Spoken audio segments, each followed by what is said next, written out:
Ah, yeah, everybody's got to work. No big deal. When you're born into a fire, let them burn it out. Sell them to the richest buyer. They want to let the world decay. They tell us lies and fade away, fade away. We feel betrayed. We were raised to lose the race. Wake at the back of the pack, kill it anyway. Listen up now, because we're never dropping now.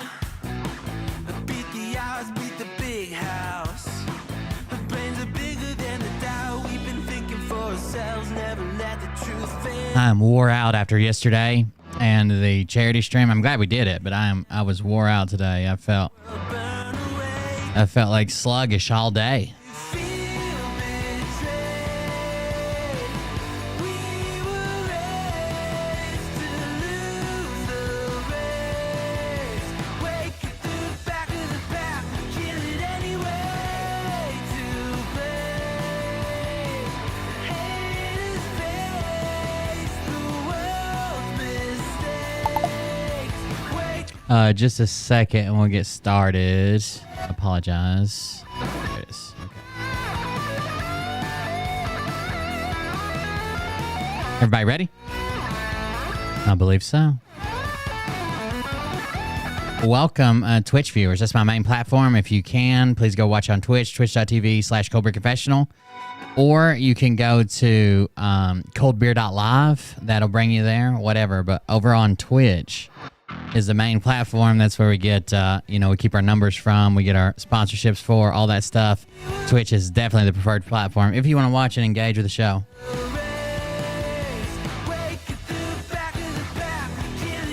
All right, here we go.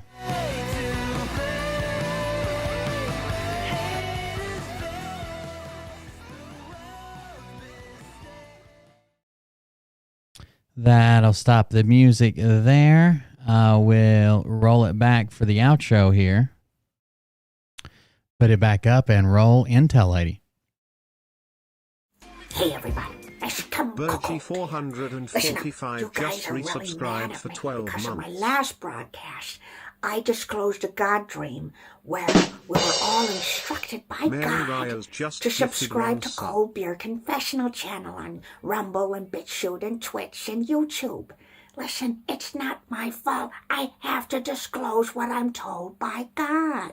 So don't get mad at me. If you want to do something about that, the best thing you can do is go into the comments section on his YouTube channel. Just imagine these Oh, guys. that guy an are you asshole. guys Going into the She is really Birds talented at comment impressions. section and saying things like, your channel is trash, your sunglasses look ridiculous, you're not a real patriot, or, your wife can do better, just anything like that. And Anything for those like of you that. saying that actually that will help his channel because it will bring more engagement and it'll help the algorithms. I've already run this past Uncle Teshy. Uncle Teshy knows about algorithms, okay? There is nothing Nikola Tesla is more expert at than YouTube algorithms. And if he says it won't affect it, then it won't affect it. So I strongly suggest that you guys get into the comments section and call this guy an asshole. Call this guy an asshole. Welcome, everybody. I am Will Bard. This is the Cold Beer Confessional. Thank you for joining us tonight. I appreciate you guys coming out. Let's get some glasses back up. You guys want to? So I can hide my lizard person energy. Anyways, thank you guys for coming and hanging out live right now on Twitch, YouTube, Facebook, and Rumble. Twitch by far is the primary platform. If you want to be part of the show, you want to engage, you want to help out the show more, go to Twitch. We did a fundraiser stream last night. We ended up raising, it was $17.76 we ended the show, but a couple people donated after the show. We ended up with like $18.25 or something like that. I can't remember exactly. A little over $1,800 we raised for a charity about suicide prevention and awareness and destigmatizing the topic of mental health. Hope for the Day was the name of the charity. And I went back and added up. We've done 4 of those now, and I went back and added up, and we've made we've raised over $10,000 for charities. Most of it was for Hope for the Day. One of it was for Games for Love, which is a charity that does video games for children that are in long-term hospital stays, like a St. Jude's or a children's hospital. They buy them video games and video game systems. But either way, the total combined of the 3 we did for the Hope for the Day and the one we did for Games for Love was over $10,000. So congratulations to you guys. You guys, I know people keep saying I did a good job. I didn't do anything. You guys donated all the money. It's a good job. Secondly, we got a couple things to go over tonight. It's a few different things. I got my donation links back on tonight. If anybody wants to help support the show, help keep the show going, make a contribution to keeping this show live, you can do that at coldbeer.fund, coldbeer.fund, coldbeer.fund. That's the website right here. Let me switch this around.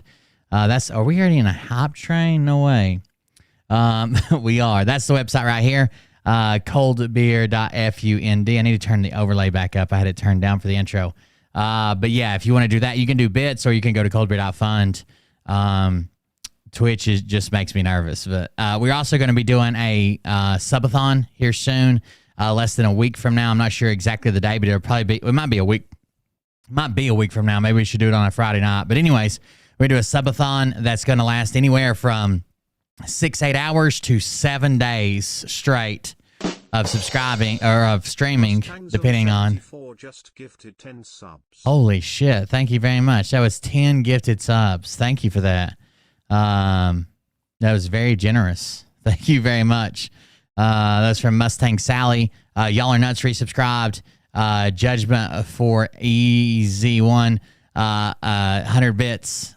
Gifted tier 1. Mary Rios. Virgie resubscribed. Legend of Pretzelda. The Sea Hag made her do it. Resubscription. Thank you very much. I appreciate that, you guys. Yeah, so we're going to do a subathon, which will be a show that's going to last anywhere from like 6-8 hours to 7 days, if depending on how many subs we get or whatever. That'll determine it. So like, well, Virgie with 600 bits. I'm a little bit drunk, I'm a little bit drunk, 'cause I'm drinking. I'm a little bit drunk, 'cause I'm drinking. All aboard the SS Tug vessel, the SS Tug on these titties. Thank you very much. Oh, I need to take the overlay down, don't I? We're going to do a subathon. That'll be going on if you guys are interested in that. It's fun, right? Like, you guys can keep me on the air if you'd like to, and if not, we'll just shut it down. But it ought to be fun to do. We got a couple different things we're going to go over tonight. One is we got a video that I wanted to play. _you betcha gifted easy peasy 1984 a subscription. Thank you for the gifted sub. You betcha gifted a tier 1 sub to easy peasy 1984. I saw given 138 gift subs. Jesus, that's a lot of subs. Also, thank you, Vern. I saw the 1,500 bits. I appreciate that. Thank you for all that. So one video is one I want to play that we've been asking some questions, and then the other thing I want to do is I've got the whole Trump indictment. Whether you think it's grandstanding or whether you think it's bullshit or whether you think Biden did the same thing and so did Mike Pence, and why are they picking on Trump, or you think whatever you think about it, you ought to read the indictment. So that's going to be part of the show tonight. We're going to read the whole indictment. You can't say you didn't understand it, but I will be honest with you. I know a lot of people are like, well, Biden had documents and Pence had documents. Yes, they all violated the Presidential Documents Act. None of them are being charged under the Presidential Documents Act. The charges that come from this have little to do with like actually having the documents. Like Biden had documents, Pence had documents.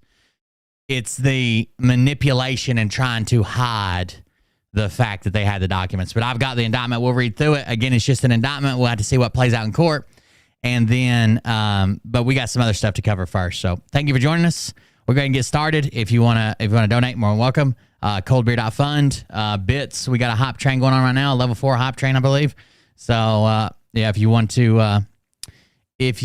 to contribute to the show, I think that sounds better. If you want to contribute to the show, you're more than welcome. All right, let's do, what were we doing? Let's do this. This woman's name is Soul Purpose Insights. Soul Purpose Insights. And this video was from 3 days ago. 3 days ago. Let's see what happened. Yeah, I agree. Like, you have to be at the point to where you have to be able to admit, like, it can't be hero worship, right? It can't be a sycophant. Like, people do stuff wrong. I do stuff wrong all the time. This title of this video is called Q Streaming Headquarters was a Bust. Went there in person June the 6th. Let's see what's going on. Hi there. Why does anybody know why her lower eyelashes are separated from her fucking eye? Like there's a space in between her eye and her. Is that just because her eyelid's open, like it fell open or something? It is Tuesday, early evening. It's like 4:30. So I wanted to give you an update. I took off an hour early today because I wanted to run by the Q Streaming headquarters. Okay. And have a face-to-face talk with a human being. I still haven't gotten a hold of any. So if you don't know yet, this woman is very upset because she signed up for Q Streaming under Phil Godlewski, and she knows all the people. There's something wrong with her account. It doesn't work. Plus, she knows all the people that have been double charged, triple charged, people that still can't access it, people that haven't been given their password and username, everything. Or heard from anybody about changing the way I signed up to do a referral link. I think one of my not one of my customers, but If you missed the fundraising stream last night, Mariah actually did my makeup, by the way, while we're talking about makeup. one of my subscribers got double charged.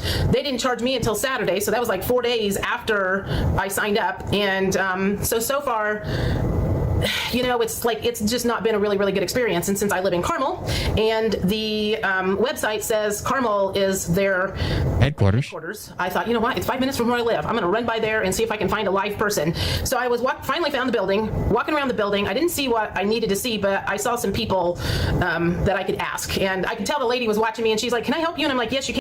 So she found a lady there. Yes, I did wash off all the makeup. Not only did I take a shower, I took a golden shower. Got it all gone. And God damn, is she doing... I thought I sounded bad because my nose started running right before the show. I sneezed and then my nose just ran for like 10 minutes. Did you see that? People. Oh, Glenda's got a coke addiction. So I was finally found the building, walking around the building. I didn't see what I needed to see, but I saw some people that I could ask. And I could tell the lady was watching me, and she's like... Thank you very much. 15 subs, 2,000 bits, I think is what it said. 15 subs, 2,000 bits. Thank you very much for the hop train there. You guys are awesome. Can I help you? And I'm like, "Yes, you can.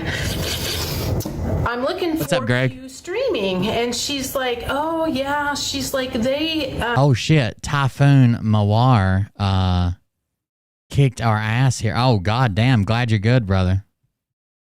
Things are finally coming back together. Yeah, I'm glad you're good. Glad you're back. They don't actually have an office in this building. They do all of their stuff by remote. And We missed the cocaine sniff because I was talking. like, "Oh, you could ask." And I could tell the lady was watching me, and she's like, "Can I help you?" And I'm like, "Yes, you can." I'm looking for... Did you see that? Somebody's got a little bit of a habit there, I believe. That is a Johnny Gobbler if I ever seen one myself.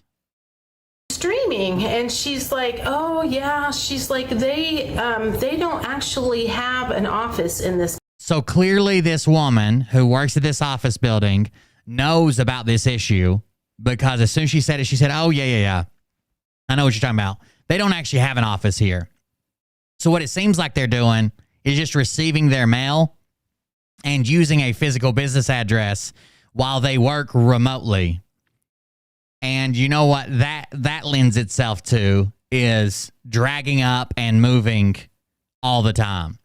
Like typically companies who don't have at least a representative or a drop box or a name on a door, even if it's always locked or something, you can pull up your shit and leave at any time. If you piss people off, right? You can just disappear. Now, I'm not saying this company is worse than say like the cable company. Cable sucks. It's a monopoly. You usually don't have access to multiple cable companies. All the cities I've ever lived in, like you either had this one or this one, and they split the town down the middle, and they wouldn't even work on other people. You only had one choice, and that was usually for internet too, unless you wanted like dial up or some shit. But thank God we got fiber here where I live now. But anyways, like I'm not saying the cable company's better, but the more I look into this company, the more it seems like it's such a fly by night company. They weren't ready for any of this. They weren't ready for the subscriptions. They weren't ready for customer service. Anonymous gifted Cubs Van 16 a subscription. An anonymous user gifted a tier 1 sub to Cubs Van 16. Thank you very much for the gifted sub to Cubs fan.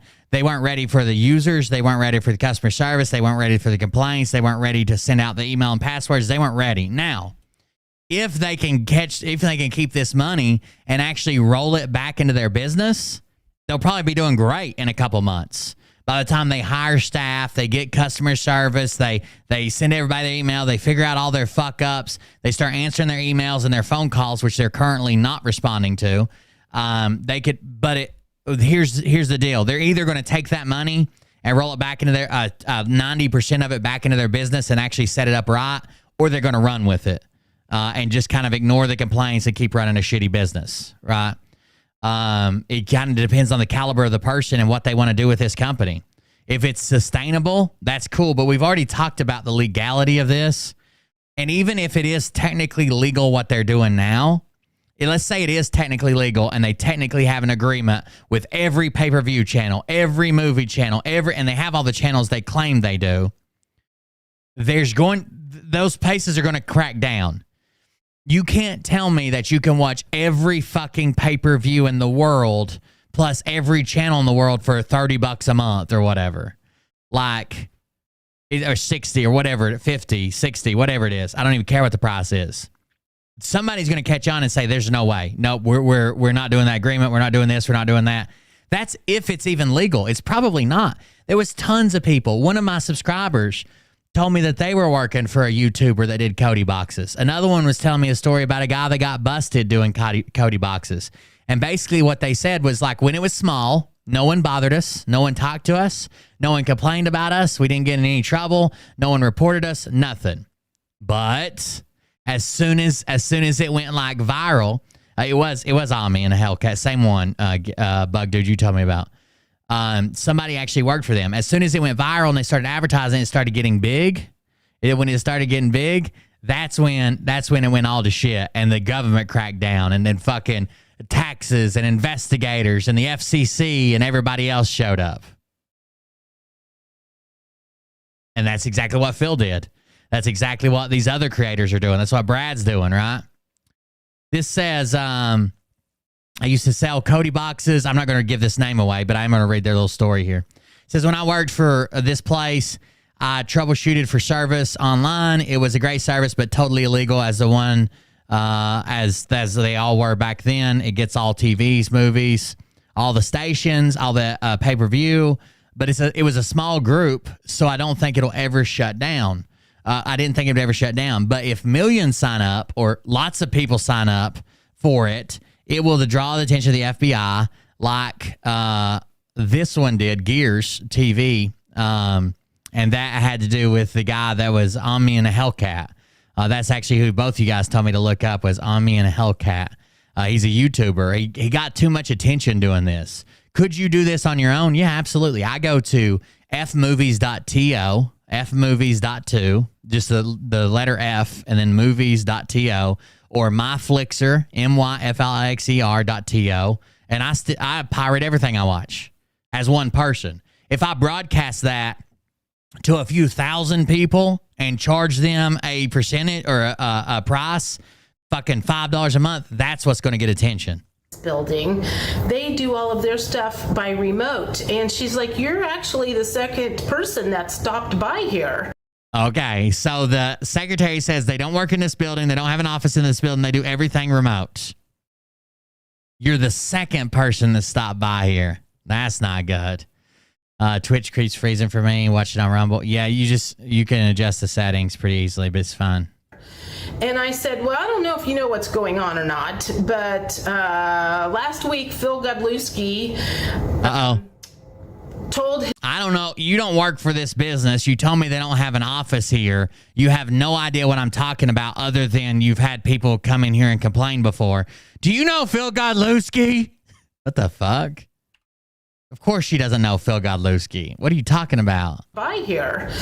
And I said, well, I don't know if you know what's going on or not, but What's up, Binding Tash? Phil Godlewski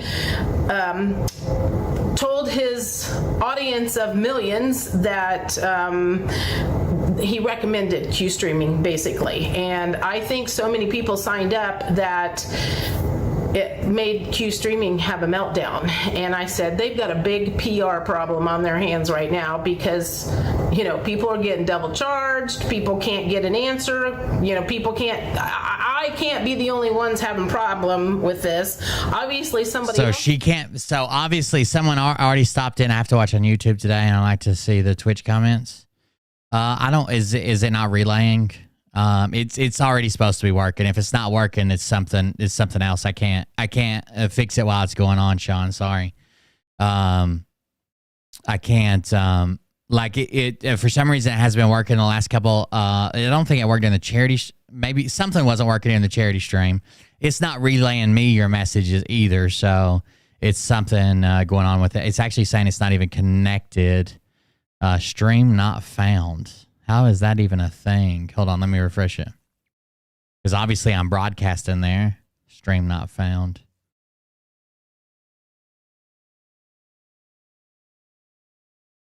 Yeah, I don't know why it's not. I don't know why it's not relaying.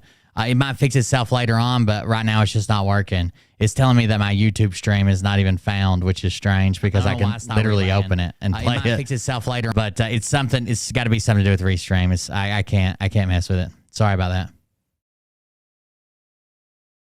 Said they've got a big PR problem on their hands right now because, you know, people are getting double charged. People can't get an answer.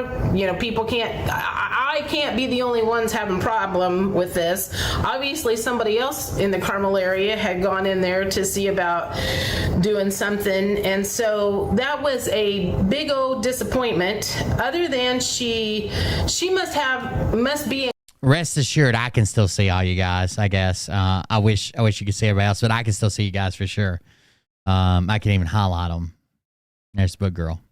in contact with whoever runs it, because she said, well, give me your name and your phone number and email address, and I will send him a message and let him know that there's been a couple people in here looking. So this lady knows how to contact the owner or the CEO or somebody, I suppose, and says, hey, give me your email, give me everything, and I'll contact him and let him know you're one of several tens of thousands of people having an issue because Phil Godlewski is very bad for business.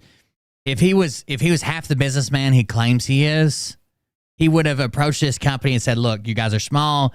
I don't know if you can handle this. I know you're going to assure me you can, but let's do an onboarding procedure. Let's only open up 100 spots. Let's open up 1,000 spots. Let's open. What can you handle? What can you actually handle? Wanting to talk to somebody, and I was like, okay, well, that would be great. I was like, I am not in public relations, but they've got a problem, and if they don't do something pretty quickly, they're going to lose a bunch of people. Oh, they better do something pretty quickly. They're going to lose a bunch of people. Now, again, Phil Godlewski told them that we're getting ready to go into the internet, the deep state cabal internet, which the rest of us just know about the internet, is going to be shut down. And the new white hat Donald Trump only internet is going to come up. And this will be one of the only devices that you'll be able to watch him on. Lies again. I don't even know if he keeps claiming he's going to have a channel there. I don't even know he's going to have a fucking channel there. That might be bullshit. That they probably don't want to do. So that was annoying as hell. Phil Godlewski would have been better off. He probably would have got reported a lot, maybe, but he would have been better off trying to make a Roku app and just putting his replays on there or his live streams on there. So then the next stop is, because I've been trying to get a hold of my apartment complex. This second part doesn't have anything to do with it, but it's interesting. But it is interesting. She stopped by there, right? They're not there. A face-to-face talk with a human being. Can't do that. Can't talk to a human being. I still haven't gotten a hold of anybody or heard from anybody about changing the way I signed up to do a referral link. I think not one of my customers. This says services I offer. Do you just need to talk ... to someone who is awakened? We can talk about whatever you want to talk about. This will help you sort out some of the stuff that is stressing you out and she's a grifter and give you some direction. You will be given some personal recommendations. I can provide you with an unbiased opinion. It's not super committed and should bring you out of the other end feeling better. If you desire more communication at a later date, great. If that sets you forward on your path, that's even better. For those of you that have done a lot of your healing on this earthly journey, you may have specific things that need to be addressed. So we can go deeper with a past life reading, tarot reading, and quantum healing session. This lady offers over-the-phone quantum healing session. She's a fucking grifter. Contact me at Jolene. Jesus Christ, that can't be your real name.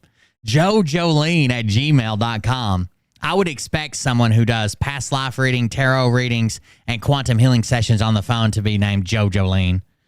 If you'd like to discuss scheduling an appointment, currently taking appointments for May and June 2023.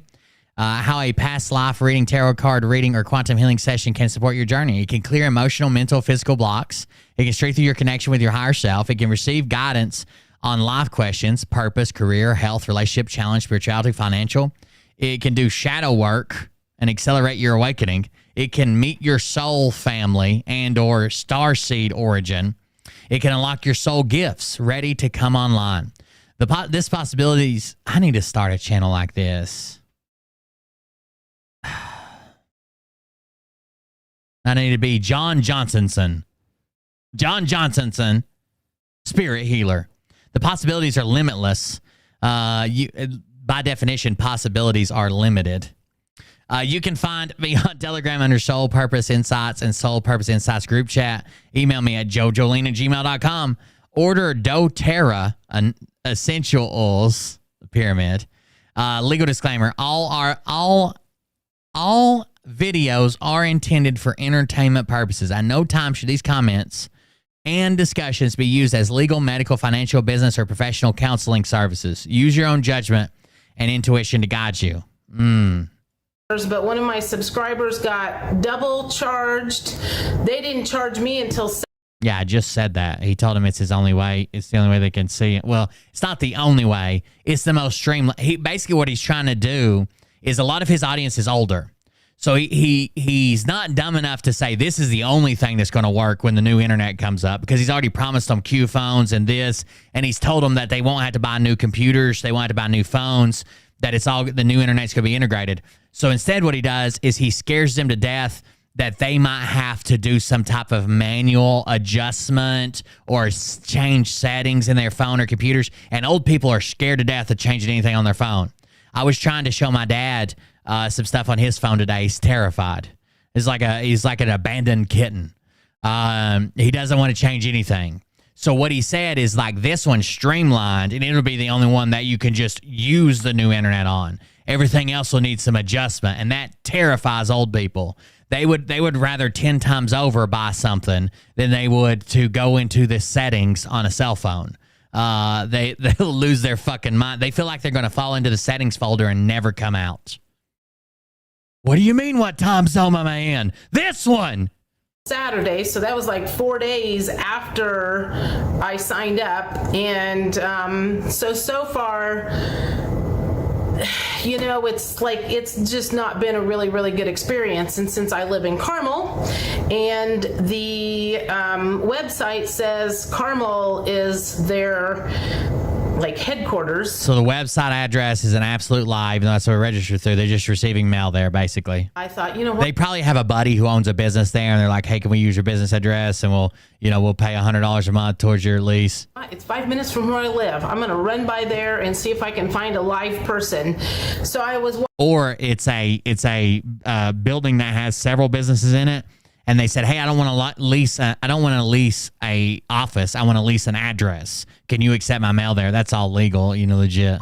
Finally found the building, walking around the building. I didn't see what I needed to see, but I saw some people that I could ask. And I could tell the lady was watching me, and she's like, "Can I help you?" And I'm like, "Yes, you can." I love the cocaine drips. When you get that, like, it tastes like fingernail polish remover dripping in the back of your throat. And you're like, oh, God, I'm such a piece of shit. That was a whole 8 ball, and I had to be at work in an hour and 8 minutes. What am I doing? Where's the Benadryl? I'm looking for Q Streaming, and she's like, "Oh yeah," she's like, they don't actually have an office in this building. They do all of their stuff by remote." And she's like, "You're actually the second person that stopped by here." And I said, "Well, I don't know if you know what's going on or not, but..." Nothing like cocaine regrets. When you're like, if I close my eyes right now, I can get 32 minutes of sleep before my 12-hour shift. Last week, Phil Godlewski told his audience of millions that he recommended Q Streaming, basically. And I think so many people signed up that it made Q Streaming Both sound like a hell of a time, Legend. Have a meltdown. And I said, they've got a big PR problem on their hands right now. Big PR problem. You know, people are getting double charged. People can't get an answer. The PR problem they have is Phil's retarded. Phil's retarded. That's the PR problem they have. P and R. You know, people can't, I can't be the only ones. Phil's retards. That'd be funnier because it's like, it's all, Phil probably doesn't even have the service, right? He just threw it out there so he gets some cash. Phil's retards is the problem. Having a problem with this. Obviously, somebody else in the Carmel area had gone in there to see about doing something, and so that was a big old disappointment. Other than she must be in contact with whoever runs it, because she said, "Well, give me your name and your phone number and email address, and I will send him a message." And so she met one of the higher up White Hat secretaries for the White Hat Q streaming service. Let him know that there's been a couple people in here wanting to talk to somebody. And I was like, okay, well, that would be great. I was like, I am not in public relations, but they've got a problem. And if they don't do something she is not in public relations. She is one of Phil's retards, though, in case anybody was curious. Quickly, they're going to lose a bunch of people that they probably don't want to do. So that was annoying as hell. So then the next stop is, because I've been trying to get a hold of my apartment complex. This second story has literally nothing to do with the first story. But here you go. This is, she's apparently, I don't know what's going on, because she says they're making us all move out of our apartments, but some people are staying. You just had to listen. That's the Quarren cults, the Quarren cuts. That is Qaren, the Quarren cuts. Available only at White Hat Hair Solutions, WHHS. I guess off and on yesterday, and I need to have a talk with them. Don't look at their Google reviews. That is from the Black Hats. Because I need to find out, are they going to make me pay rent until August 14th? Or are they going to have a little leniency because they're forcing us to move, and some of us aren't going to stay for whatever reasons, and some of us, like me, want to move to another apartment complex, and I may have found what I want, but are they going to fuck me by making me stay till August 14th and make me... So some people are leaving, some people are staying. She's being forced to leave. Everybody's been forced to leave, but some people are staying. She found a new apartment, but are they going to fuck her by making her stay to the 14th? I don't know what's going on here. It makes it sound like if she's saying everybody's leaving, maybe the apartment is ending everybody's leases and they're tearing it down, or they're remodeling it, or they're changing it into something else. But to say some people are staying, but she's leaving, but they might make her stay to the... I don't know what's going on. On annoying as hell. Somebody, and I was like, okay, well, that would be great. I was like, I am not in public relations. Oh, no. This doesn't work, guys. I don't know who would.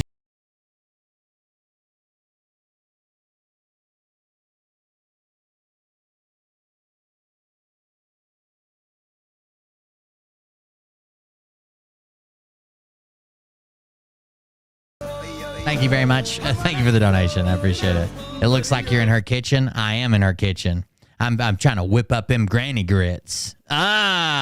She already invited me when she said fuck me. Now I'm just trying to fucking toss that salad. Thank you very much for the donation. I appreciate it. So that was annoying as hell. So then the next stop is, because I've been trying to get a hold of my apartment complex, I guess off and on yesterday. Uh-oh. 500. I'm sure about that. You sure about that? You sure about that? PR, you betcha? PR, you betcha. You sure about that? I'm sure. I'll get some granny grits. I'll come up from a deep dive mission dripping from the chin. You know what I mean? It's got to be my own saliva. They ain't nothing but dust down there in them canals. You know what I'm saying? It's like the city of Venice if we died from getting too close to the sun, right? It's just all canals, dust. And I need to have a talk with them because I need to find out, are they going to make me pay rent until August 14th? Okay. Or are they going to have a little leniency because they're forcing us to move, and some of us aren't going to stay for whatever reasons, and some of us, like me, are going to move to another apartment complex. So they're forcing us to move, but some of us are going to stay for other reasons, and some of us, like me, are trying to move to other apartments. So they're not forcing you to leave. I'm very confused. And I may have found what I want, but are they gonna fuck me by making me stay till August 14th and make me pay till then? And so I'd get down there on Mariah's giblet buffet so often. We thought about having a hog ring put in my nose just to keep me from rooting around. Then we thought I might like the pain, so we decided against it. So I get a hold of this lady, and she tells me that she's like, this is her third day, and I'm like, great, that's exactly who I need to talk to. Someone that doesn't know what the hell's going on in the whole neighborhood. And the manager, Mackenzie, was in a meeting, and so I'm standing there, and I'm like trying to find out. First of all, no one's going to give you a free half a month's rent. Like, I don't know who you think this is, but if this is a legit company that you sign a lease with, they're not going to give you a free half a month's rent. What I can. And she's like, well, I think you're going to have to. You have to do a 60-day notice. And I'm like going, that's under normal circumstances. This is not normal circumstances. You're making us leave. We don't, some of us didn't want to leave. Pull open that fucking meat pocket and count the rings. That's how you can tell how old they are. I've counted Mariah several times, and I think somebody lied on her birth certificate. Okay? I think somebody lied on her birth certificate. And so anyway, that was kind of a bust. So I took off an hour early, and now I'm just frustrated. Flip her over and wear her like a horse on a feed bag. Nothing but honey and oats, baby. Honey and oats. So I know this will all work out in my favor. At the moment, I'm just really honked off, and it's annoying. If you missed the entire first 5 minutes of the video where she talked only about Q streaming, that's what it has to do with the Q business. As hell that I'm like in limbo. This part I said has nothing to do with it. The second part. This is the worst kind of limbo. This is worse limbo than being in the limbo with the finance. I don't know about limbo, but she's making me limpo. I'd tell you that much. And usually I have a chub through the entire show. System and whatever's going on in the world. I mean, God, it's just like this thing hanging over my head, and you have to do a 60-day notice, and I'm like going, that's under normal circumstances. This is not normal circumstances. You're making us leave. We don't, some of us didn't want to leave, and so anyway, that was kind of a bust. So I took off an hour early, and now I'm just frustrated. So I know this will all work out in my favor. Will At the moment, I'm just really honked off, and it's annoying as hell. I haven't been honked off in a good while. That's what I was going back for. I haven't been honked off in a while. Nobody's touched my ooga button, if you know what ooga, you know what I mean. Hell, that I'm like in limbo, and I mean, this is the worst kind of limbo. This is worse limbo than being in the limbo with the financial system and whatever's going on in the world. I mean, God, it's just like this thing hanging over my head, and I'm ready to move forward now that I've kind of figured out where I want to go, and now I'm just kind of stuck waiting. So I'm sure there's a reason that I'm supposed to be waiting, but as Tom Petty says, the waiting is the hardest part. So anyway, I don't know how many of you guys have had a good experience with the Q streaming if you signed up, and how many have had a bad experience. But you can send me a message on Telegram if you want. I'm still not doing comments on YouTube, and I will post this on Rumble as well. I'm kind of curious to see the rest of our I'm very content. disappointed at this point in time, especially if everybody works remote from there, and I can't get in to talk to a live person. That does not excite me whatsoever. So anyway, kind of a disappointing afternoon. It's also the 6/6 portal. A disappointing afternoon was the review left by her high school boyfriend the first time he ever got lucky. Disappointing afternoon. Would probably hit it again. I don't know how you guys were feeling today, but most of the day I had a headache. It seems to be subsiding now. But anyway, I hope you all are doing well. And I know this sounds a little bitchy and whiny. It's Yes. just because I did not accomplish the stuff that I wanted to accomplish, and it did not go the way I wanted it to go.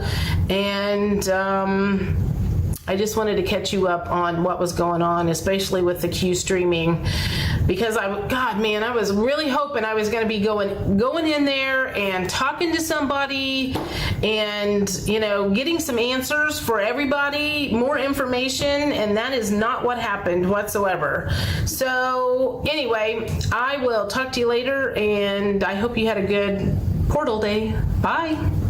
Hope you had a good portal day. Why did she say it was portal day? If you missed it, it's because it was 6/6. 6/6 makes it portal day. Duh. I don't know why you guys are acting so freaking dumb. 6/6 has always been portal day. You guys are idiots if you don't know that. Let's do file, save as. Hold on just a second. I'm kind of curious what the rest of our comments or our content is. So it didn't take long for people to start trolling Phil with an image that was actually pretty interesting. It's dumb. Like, you can't. We've been over this before. You know how silly it is that everybody that touches their face or covers their eyes or whatever is like a Satanist. But I also use that to attack Clay Clark because that's something he believes. Right? I don't believe that. I don't think everybody that does this once or this once or this once or this once or what is a Satanist, right? They're rubbing it in our faces. I don't believe that shit. It's silly, but I would definitely use that against someone else that actually believes it. Like Clay Clark espouses it, and his book cover, that's the way he looks, right? So it's kind of funny that they've been attacking Phil with this. Well, not this exact one. I just put this one together out of the two symbols. But they've been sharing this all over Phil's shit. So this is the this is the Q streaming logo, and literally this is the what they call this was released in some old ass documents, FBI documents or some shit for a pedo symbol. This is back during Pizzagate. I don't even know if the FBI documents are real, but there you go. This triangle spiral. It's literally, people are like, oh my God, it's literally the mirror image. And it is. If you take this image right here and flip it, it's basically that image. Like, this has one more line underneath it where the title is, but I can actually do that. Hold on. So if we open, I'm going to open back up paint.net for just a second, and I'll pull it over here and show you. So here's paint.net. Let me grab the, it just has one more longer line. So let me grab the Q streaming one first, add a layer, and then let me grab this other one.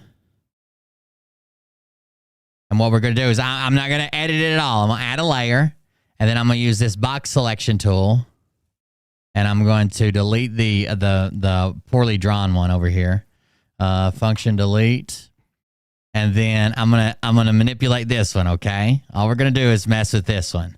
So I want to move it, and what we're gonna do is we're going to literally flip a mirror image of it, okay? It's backwards now, okay? It's backwards now. And then we're going to take it up here. Trying to get the proportions right.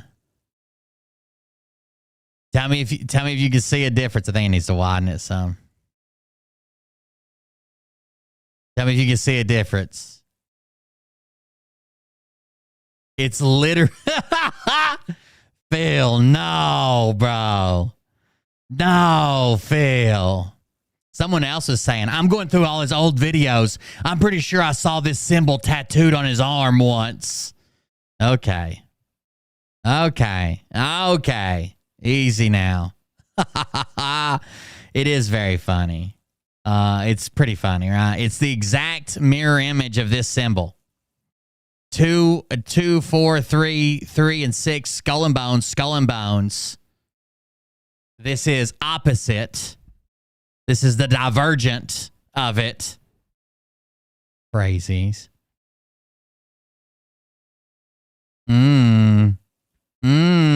That's not good for Phil, bro. Look at this. Phil Godlewski. This is the symbol shared by the FBI for, it's just a mirror image, but it says boy lover, BL logo, aka boy lover logo, shared by the FBI back during Pizzagate. Everybody shared this image around during Pizzagate, included with the other one that was poorly hand drawn. This is the image for Q streaming. What do you have going on here? It's literally a mirror image. You tried to hide it by mirroring it, but you tried to hide it, and here we are. What is going on here? Is this your doing? Did you do this? Are you affiliated with these people? So guys, if you're wondering, you can sign up for Boy Lover Media through Phil Godlewski's link on his Telegram page. Boy Loving Media, the stream team. I made a recording of that, so I could post it to Telegram later, just to troll Phil while he's on his honeymoon. By the way, not much interest in his honeymoon. He's still on Telegram a lot, which is weird. So there they are. There's both logos together. Typically, this would be the part where I say, Phil Godlewski, one of these things is not like the other, but surprisingly, this is exactly like the other. This is exactly like the other. Yeah, it's actually, you're right. It's not. But I mean, I don't care. I'm not his audience that's trolling him with it. But they do have what is it? My Q streaming. My Q streaming. Their actual logo is like 2 red lines, or no, it's like a dot and 2 circles or some shit. But this is his own. This is his own following that's doing this, not me. I could care less. I don't believe in the symbols and covering your eye and Satanist or whatever. Anyways, there you go. Yeah, their actual logo looks like this. Boop boop boop. But you can't tell his followers that. His followers are mad because they're being double charged. His NamblaMedia.inc. His followers are being double charged. His followers have no passwords. His followers has no body, right? That's their actual one. I think did Phil use the wrong one too? Let me see. Phil might have used the wrong logo too. Phil Godlewski 3.0. Phil Godlewski 3.0. Phil Godlewski 3.0. Where's it at? Did he ban me again? By the way, the philgodlewski.info channel, the philgodlewski.info channel is now shut down. Your entire honeymoon. We've never had a honeymoon on your phone or laptop and social media. I'd file for an annulment stat. I don't know. Yeah, here it is. So here's Phil's own post. Cute. I guess this is where they got this image from. Here's Phil's own post. Common questions to Q streaming. And there, of course, Phil posted this himself. This is his announcement channel. This isn't his chat. This is Phil's own announcement channel. He posted it. I have a smart TV. Do I still need a Fire Stick? This was after nothing worked. And yes, you did need a Fire Stick, and he didn't tell anybody. So there you go. He posted it as well. Then he shared this one. This is the actual logo. Not sure why I ended up with the other one. My bad.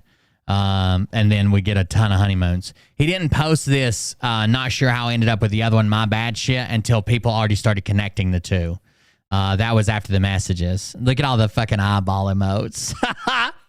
Somebody's looking sus as fuck.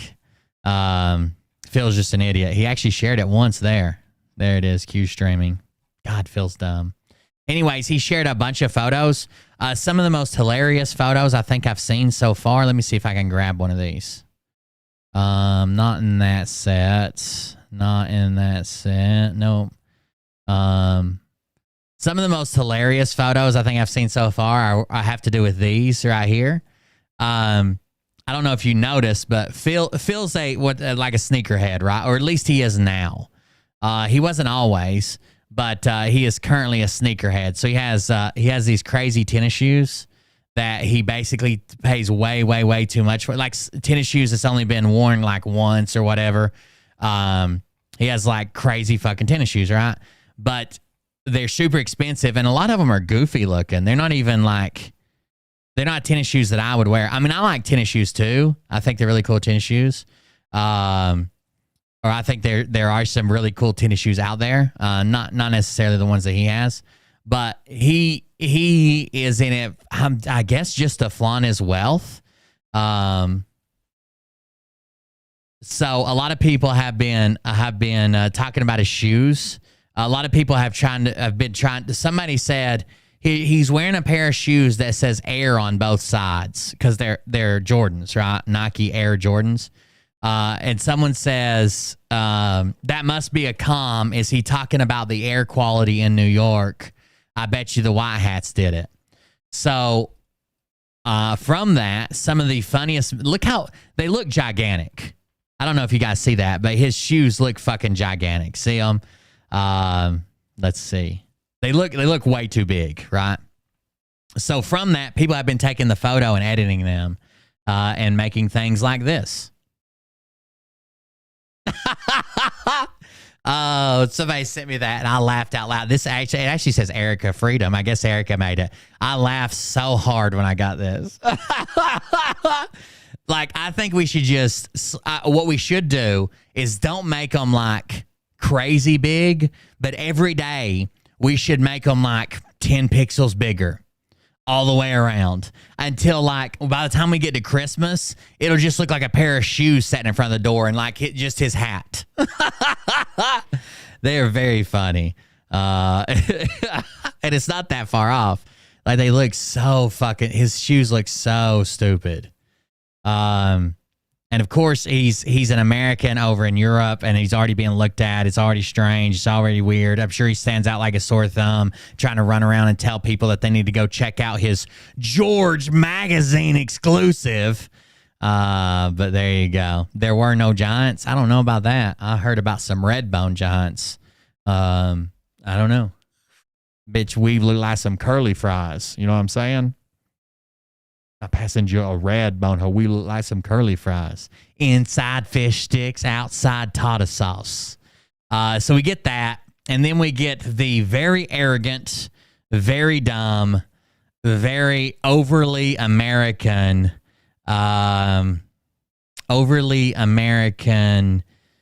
live stream while walking around, which wasn't great.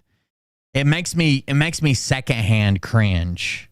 It makes me secondhand cringe when people do shit like this, and they just think they're the coolest people, the coolest person in Europe right now, right? Because he's got money. Phil thinks money buys him class and style, and I just don't think it does.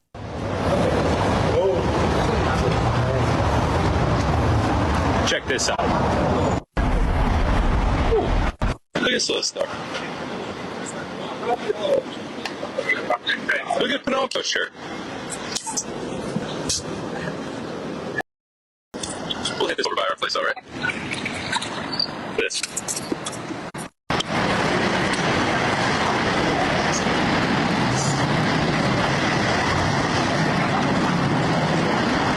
I mean, I can't say I don't live stream when we go out in public. I do.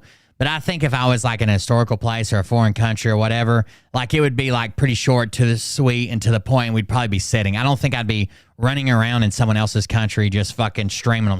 Especially with a language barrier, speaking a different fucking language, running around shoving a camera up at fucking people's faces in a country that I'm not from, that I don't live in. Oh, you food museum.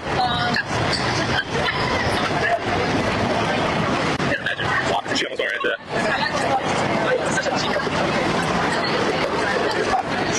Imagine walking up against this and look at this. Imagine this. It's even Not a chemtrail in sight. That's right. For some reason, Italy doesn't have chemtrails, apparently. Yeah, you have to think these people are like, great, more fucking tourists running around with a goddamn camera. Like, how often is this going to happen? Acting like he fucking owns the place. You know they gotta like have a chip on their shoulder towards Phil doing this. I don't know. I'm doing a live. Maybe it's just me. This is where I started. This is my roots. This is where he started. This is his roots. Doing a live stream. Hey. By the way, it's not where he started. It's not his roots. It's all he is. He thinks he's going to go on to be like a fucking well-known figure or a TV host or some type of successful businessman.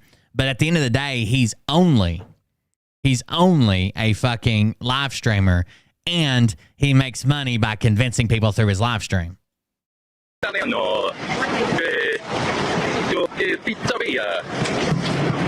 Now he's speaking fake Italian, which is always good. Just mimic their language and their culture at the same time.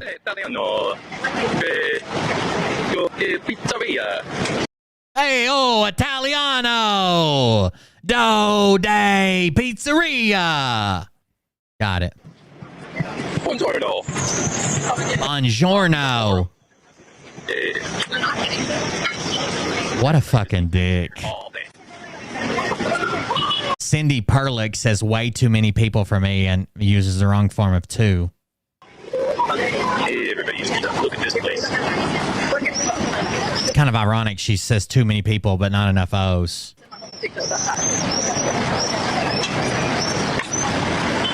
Cobblestone streets, about 2,000 years old. In better shape than our streets in Pennsylvania.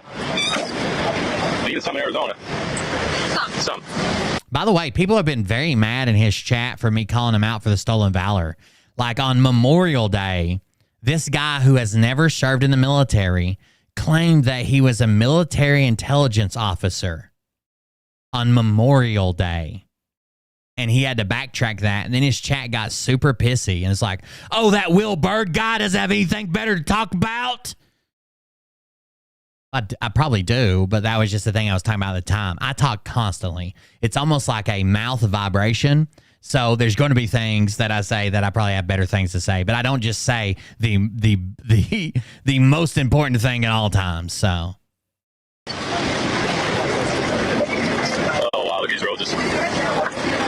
Best audio he's had in months, and he spent several $100s on his computer, or several thousands of dollars, tens of thousands of dollars on his computer and his audio setup. I think they're roses. Are they roses? No? They're not roses? I think everything's a rose. I think everything's a rose. Okay. Misidentifies a rose. Look at this structure. This can't be in front of me right now. It can't be. Is this really in front of me? Look at this. He's so close to that guy too while he's talking. Like even when I do live stream out in public, I get some distance. I'm not gonna climb right up on you're wearing me like a backpack, and I'm like putting my arm around your neck, live streaming, whispering in your ear. Here's the taxi's good. Look at this. Can you even believe this? I gotta do something on it. Uh-oh. There we go. Well, to be fair, his new bride is about 3 times, I think, the age of his typical lover. So I don't know if he's super into the doty, as Scott Wadros would say. Oh, where'd you go? Right here. It's not a photo, it's a video. Oh. Hey, taxi! Taxi! Nope. Up there in the corner. Oh, Taxi. she's wasted. Yeah. Look how is he uncomfortable in his own fake teeth? Look at this! Look at his weird mouth action. Like it's like his teeth hurt him, and I know they hurt me. The reflection alone hurts me. The fucking sheen off those little fucking chiclets. It's unnatural, and I feel like I should probably have some type of welding protection while looking at it. But do they hurt him? There in the corner. Look at his mouth. Taxi. Okay. Taxi? Yeah, can taxi? Can I get a taxi? You see my teeth? Can I get a taxi? I got my teeth right here. Can I get a taxi? There we go. Yeah. Nice. Thank you. Oh, we gotta come back here now. The guy from Men's Warehouse. Beautiful. Now get me out of the street. I'm gonna get right over here. Okay, right over. Oh, look at that. That's a good shot. Look at that. Everybody's pizza. Where's the security at? Oh, the white hats have moved in. He doesn't need it anymore. Pizza everywhere. Everywhere you look. Lots of these things floating around too. I'll get one more. Scooters? She has a tendency of biff. Off of it. Yeah, there it is, Gary's. March on. No, I'm just right there. Yeah, there's so many teeth pictures in his chat. It is funny. Watch the big hole. Look at this hole. I think it's a gutter. The storm drain, you fucking retard. Cool building here too. What is wrong with this? Look at that. It would be really funny. It would be really, really funny if he got Ethan Ralphed. Like Ethan Ralph did in Portugal. Do you guys remember when we covered that? Some guy was, I guess, kind of stream sniping him and showed up and beat his ass. No, I'm sorry. That was a different time. Some young Portuguese youth beat his ass and stole his purse. Like he had like a fanny pack thing he was wearing. They stole his purse. And then he was live streaming at the time and the phone got disconnected. But then like 15 minutes later, they found his purse listed on eBay and being sold from Portugal. That's all for today. Like, I'm sure Ethan would get mad if people were talking about that, but it was, he has to admit it was funny. Like, that's crazy. I admit when I'm fucking dumb and somebody fucks me over and I'm an idiot. But like, it was funny where he gets angry about it, but it was still funny. But then later on, people who don't like him started street stopping him and trying to just run into him and start fights over in Portugal as well. Is that going on? Yes. We're On your side. still alive. It's a very serious moment. See how serious I am. Yeah, you make fun now, but imagine you go up against Carrie in a billy goat contest. An alcoholic billy goat contest. And she starts fucking ripping through sheet metal. What you gonna do? Ripping through sheet metal and shitting out 10-penny nails. Oh, beautiful. It's amazing. So we hit my head on this. We went to the Vatican today, and we went to St. Peter's Basilica. You went to where today? Hold on. So we hit my head on this. We went to the Vatican today. I want to watch him hit his head. Stendhal, Hotel Stendhal. Is that going on? Yes. We're On your side. still alive. It's a very serious moment. See how serious I am. Oh, beautiful. It's amazing. So we hit my head on this. Yep, hit his head right there. You can't say he didn't capitalize on this. I mean, like, you may be mad at the way he capitalized it. You may be mad about his past, but he's made a shit ton of money, and he's definitely living this motherfucker up. Like, I personally am of the crowd that I don't think he's ever going to see jail time. I don't think he's ever going to be, like, indicted or fucking charged. The best we could probably hope for is his taxes, because he seems to be really bad at that.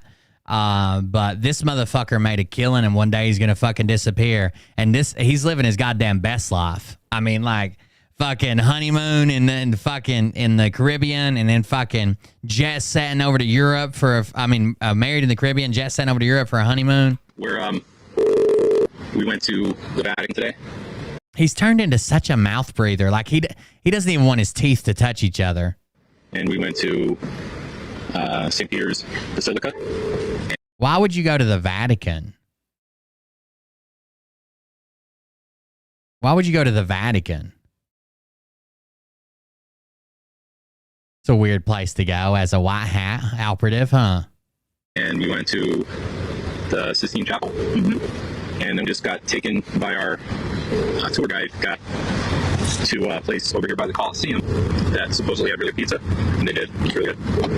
And we didn't go to the Coliseum today. We're going there tomorrow. I think that's what makes me like so committed to covering him. I feel like people should at least know, right? Like he's probably never gonna get the justice he deserves. He might end up paying out some lawsuits. He might end up paying out some money, but most people don't even know the scale of money that he's making, especially like on the 401ks where he's doing nothing and that money just keeps rolling in. The 7K residual checks that just keep coming, even if they kicked him out today.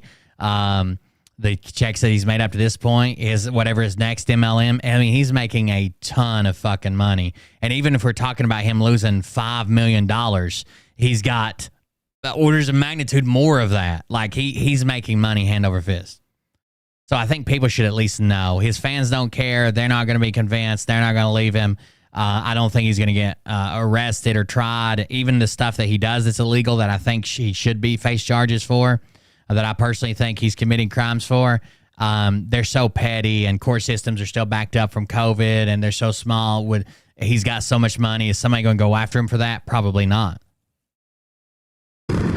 So I'll have the pictures tomorrow. We just met a really cool Italian guy. You can't put shit like that on fucking Twitch. What is wrong with you? My subscribers. He didn't say that, but it's literally a fucking call to action. Subscribers. Carry something in her eyeball. It's the only one I ever heard say eyeball. Usually when someone has something in their eye, they say I have something in my eye. Carrie says I got something in my eyeball. Eyeball. She's always laughing. I had 2 drinks. She had 2 drinks. They were spritzes. They weren't anything. So, you know what, though? The drinks here in Italy, they're different. They're different. They hit a different way. She ordered an Irish coffee last night. He loves American pizza. It was like lighter fluid. I was at the pizza place yesterday. It smelled like lighter fluid. And then she went and I got her roses. And when I got back, it was smashed in the ground. He is embarrassing. You're right. She knocked it off the table. And in love with the man in the mirror. So I was sorry to him like 10 times. He's like, I'll make you another one. Like, no. Yeah, he kept wanting to make her another one. Oh my gosh. We kept. Whoa, look at this little road. The roads here are funny. I wish the restream chat would work. I'm trying to refresh it, guys. I bet you'd have to disconnect and reconnect it and make a damn new video. It's pretty rude. Welcome to the road. It's called I don't know what it's called. What is this road called? The road? The road? Yeah. Side road? One where it is on little. Un little. Never mind. I understand. Hey, no, understand. Anyway. Ow. She's flicking me in the undercarriage of nose. Is that what it's called? Who said that?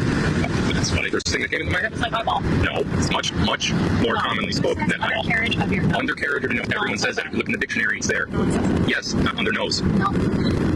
You said undercarriage. Undercarriage. It's a part of your nose. It's a section. It's like a quadrant. No, it's not.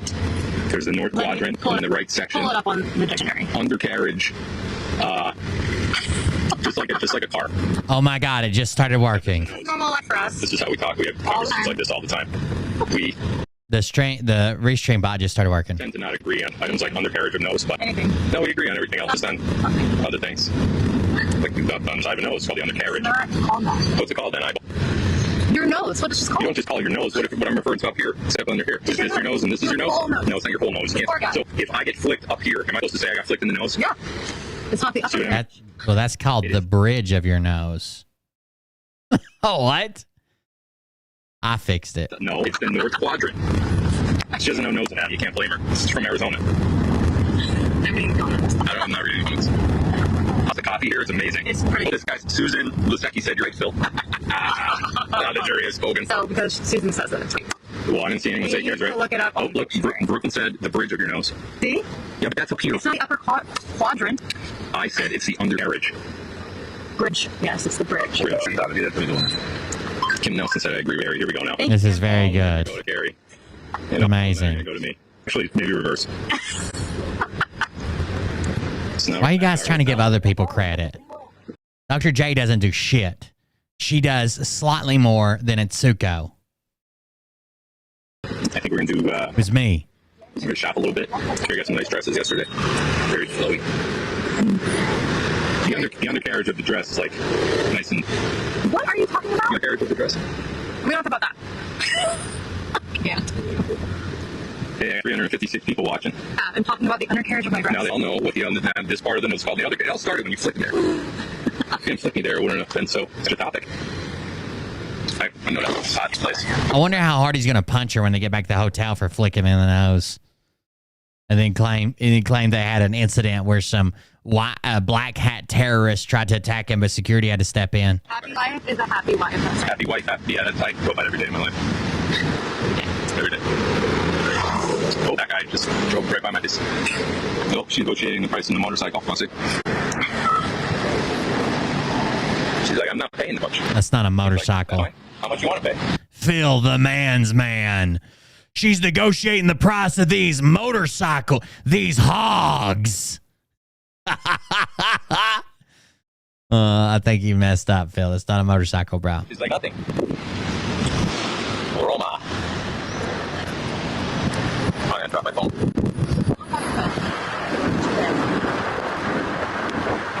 The white hat MCs, baby. The white hat MCs. It's vanilla. That's where it came from.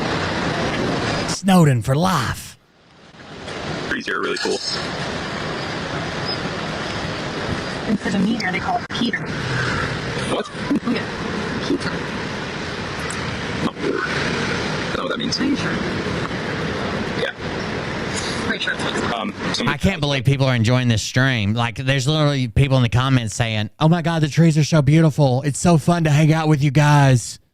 What are those trees called? They're here. Unbelievable. It's like 75 and gorgeous. No humidity. No humidity. It's way different from DR last week. I need a sweater. She doesn't need a sweater. She's from Arizona, so she always thinks she needs a sweater. It's not 120. You know, it's like 75 to 80 to 83. Perfect. No humidity. Nice breeze. You couldn't have better weather than this. If you could, like, if you had a dial to control the temperature and like the sun. No, they're in a taxi. You couldn't put it on this dial and get any better. It's perfect. Probably going to storm tomorrow. Get an earthquake. His truck's name is Stiffy. This guy's truck's name is Stiffy. Probably going to storm tomorrow and an earthquake. Is that what he said? You get any better. It's perfect. Probably going to storm tomorrow. Get an earthquake. His truck's name is Stiffy. Probably going to storm tomorrow, then an earthquake. They'll be saying he predicted it now. There's another one. Big one, I missed it. There's another one. Look at this, babe. Oh, come on. Beautiful. There. Look at the beautiful thing. Oh, that tower right on. It's a church. That's a church. Oh, it's like a I thought it was a true tower. Remember he was telling us about the true tower? It's not. Look at this building. Look at this. Look at it. It's like this. Just look at it. Look at it, Jamie. Just look at it. You just see it. Just look at it.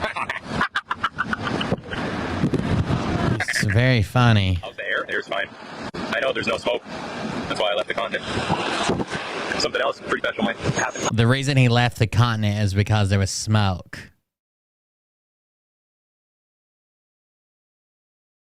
The reason he left the continent was because there was smoke.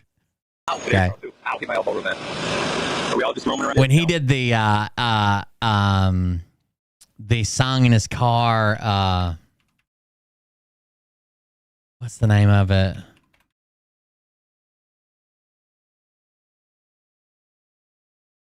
Is it called Harder to Breathe? Is that the name of the song? And it's getting harder and harder to breathe. When he did that like 6 months ago, they say he was predicting the wildfires. I went to the Vatican today. It's Maroon 5 or somebody. I went to the Vatican, Sistine Chapel, St. Peter's. What happened?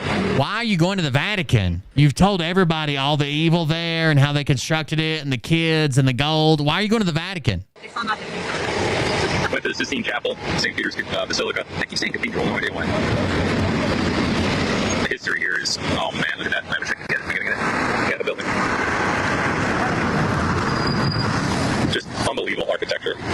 believe. Oh yeah, look over here. This is the backside of that church. It looks so big and amazing. Randy just had other homeless people here. Yeah, yesterday we gave somebody €50. Yesterday I think I gave him. His eyes lit. Miss Priss is at least 15 minutes behind on the stream, and it's making me so angry. I want to punch her dog. And just had leftover pizza someplace that we just got. Wouldn't it be funny if he went with like 60 pounds of silver? Like he just jingles while he's walking out there and all his pockets are bulging. He's got cargo pants on. Gave him the leftovers, probably about a tray or a box. Oh, first of all, I said cargo pants because they're the perfect thing to carry multiple things in. I wear cargo shorts and cargo pants basically constantly. And if you don't like them, get the fuck out of my chat. Okay? Care if they're in or out. I'm going to carry a lot of shit to get through the day. And the military got me hooked on them. Not to mention Mariah bitches about them and then asks me to carry her shit when we go somewhere. Whatever. I don't know what they call it. Pizza pie. I don't want to take my purse after she made fun of my cargo shorts. I don't want to take my purse. Can you carry my chapstick, my purse, my phone, my keys, my wallet, my driver's license, these 2 bottles of saline solution, one for each eye, and this enema I was planning on taking later? The fuck? No, you hate my shorts. Oh, pizza pie. Do I speak any Italian? Buongiorno, pizzeria. Hey, compaccio, get out of the road, eh? Basilica. Do you know anymore? No. Did he just say get out of the road? Get out of the road. Hey, yo, guy. I'm from Italio. Fuck, dude, this guy. Grazie. Mozzarella. I might have a beer with Phil and then maybe bust it over his fucking head in a video game. I would definitely not travel with Phil. No goddamn way. Parmigiano, Regano, Asiago, that might not be Italian. I think it is. Asiago's Italian.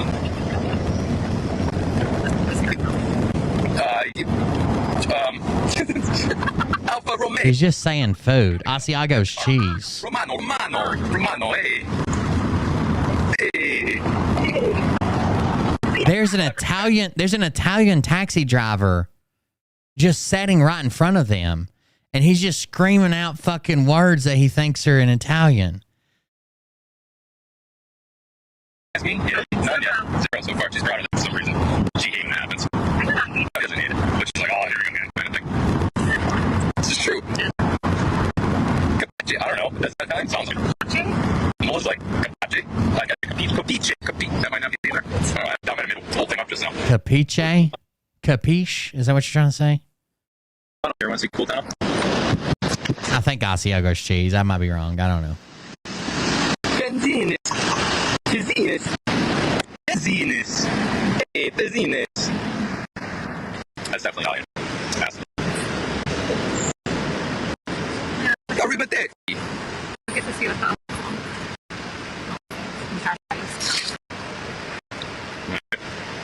Where are we taking tomorrow? I'll see you tomorrow. You go inside. I think Tizinus is an underwear brand. Cindy says you are. She's talking to you. Underwear, bras, swimwear, men and women's underwear. Very weird store for him to be checking out.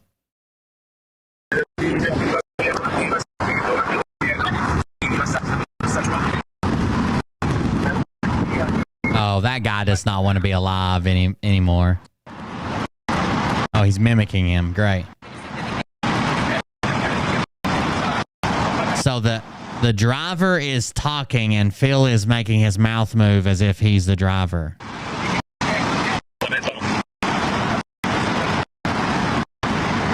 Yeah, like if we were in like especially in front of somebody from that country, like I probably wouldn't say anything to the boys if they were doing it like in their room or Liam's probably done something like this like with his buddies in a live stream. But if we're in a taxi with somebody from that fucking country, you would not believe the beating they would take if they started making fun of his fucking language and accent like that. Fuck that. That's disrespectful as shit, dude.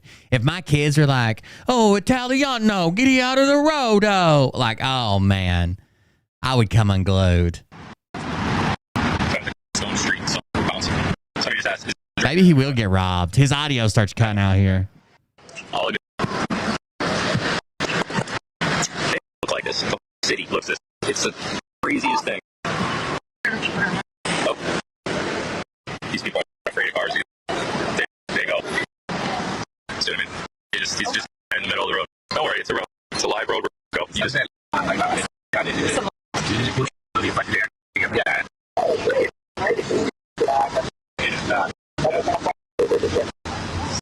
Phil was supposed to go live yesterday and tonight, and I don't think he even told them, like, nah, fuck it, I'm canceling. He just said I'm going live, then didn't.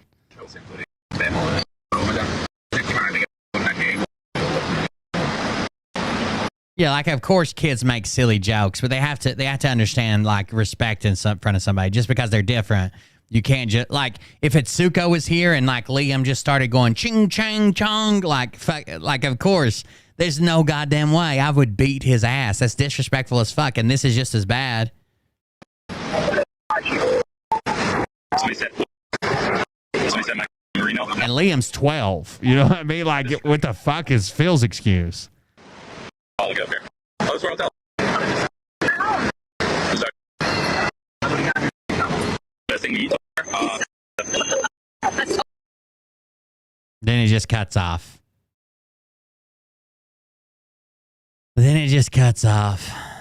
Yeah, I like talking to taxi drivers too. Right before I punched Mariah in the face that time in Los Angeles, we were having a good conversation with our Russian taxi driver. But then we got T-boned at an intersection, and he got in a fight with another taxi driver from a different, where was the other one? Armenian or some shit. And they started kicking dirt. They got out and started cussing each other. And then they started doing, like, you know when you're in baseball and they, like, kick dirt on the umpire? Like, they use their foot to kick dirt? There was no dirt. It was a road. It was asphalt. But they started pretending like they were kicking dirt on each other. And then one of them said something like, yeah, and your mother. And the other one said, my mother. And he said, your mother, and spit on the ground. I didn't know what the fuck was going on, but they seemed to enjoy it. So that is Phil's big trip, I guess. He's doing his thing. He does another live video here in just a second. Let's see if we can grab this one. Yes, ladies and gentlemen, there are windows in the basement of this building. Like the windows in the basement. Anyone? All right, so Windows. 71 just resubscribed for 12 months. Late, but I'm here. Thank you very much. My game cam. Had to hook up your game cam? Oh no, I had to go look at a game cam. What are you looking for in your game cam? Had to put up my game cam. What are you looking for? Trying to get some deer or something? All right, so he paces back and forth. Now, there was a theory around this. Let me slow it down because I got it way sped up, I think.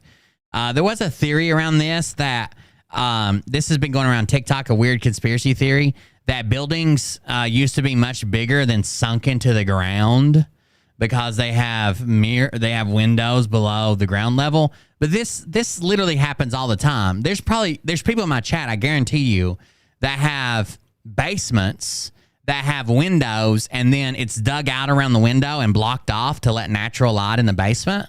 Like, this happens all the fucking time. This is not strange. This is not weird.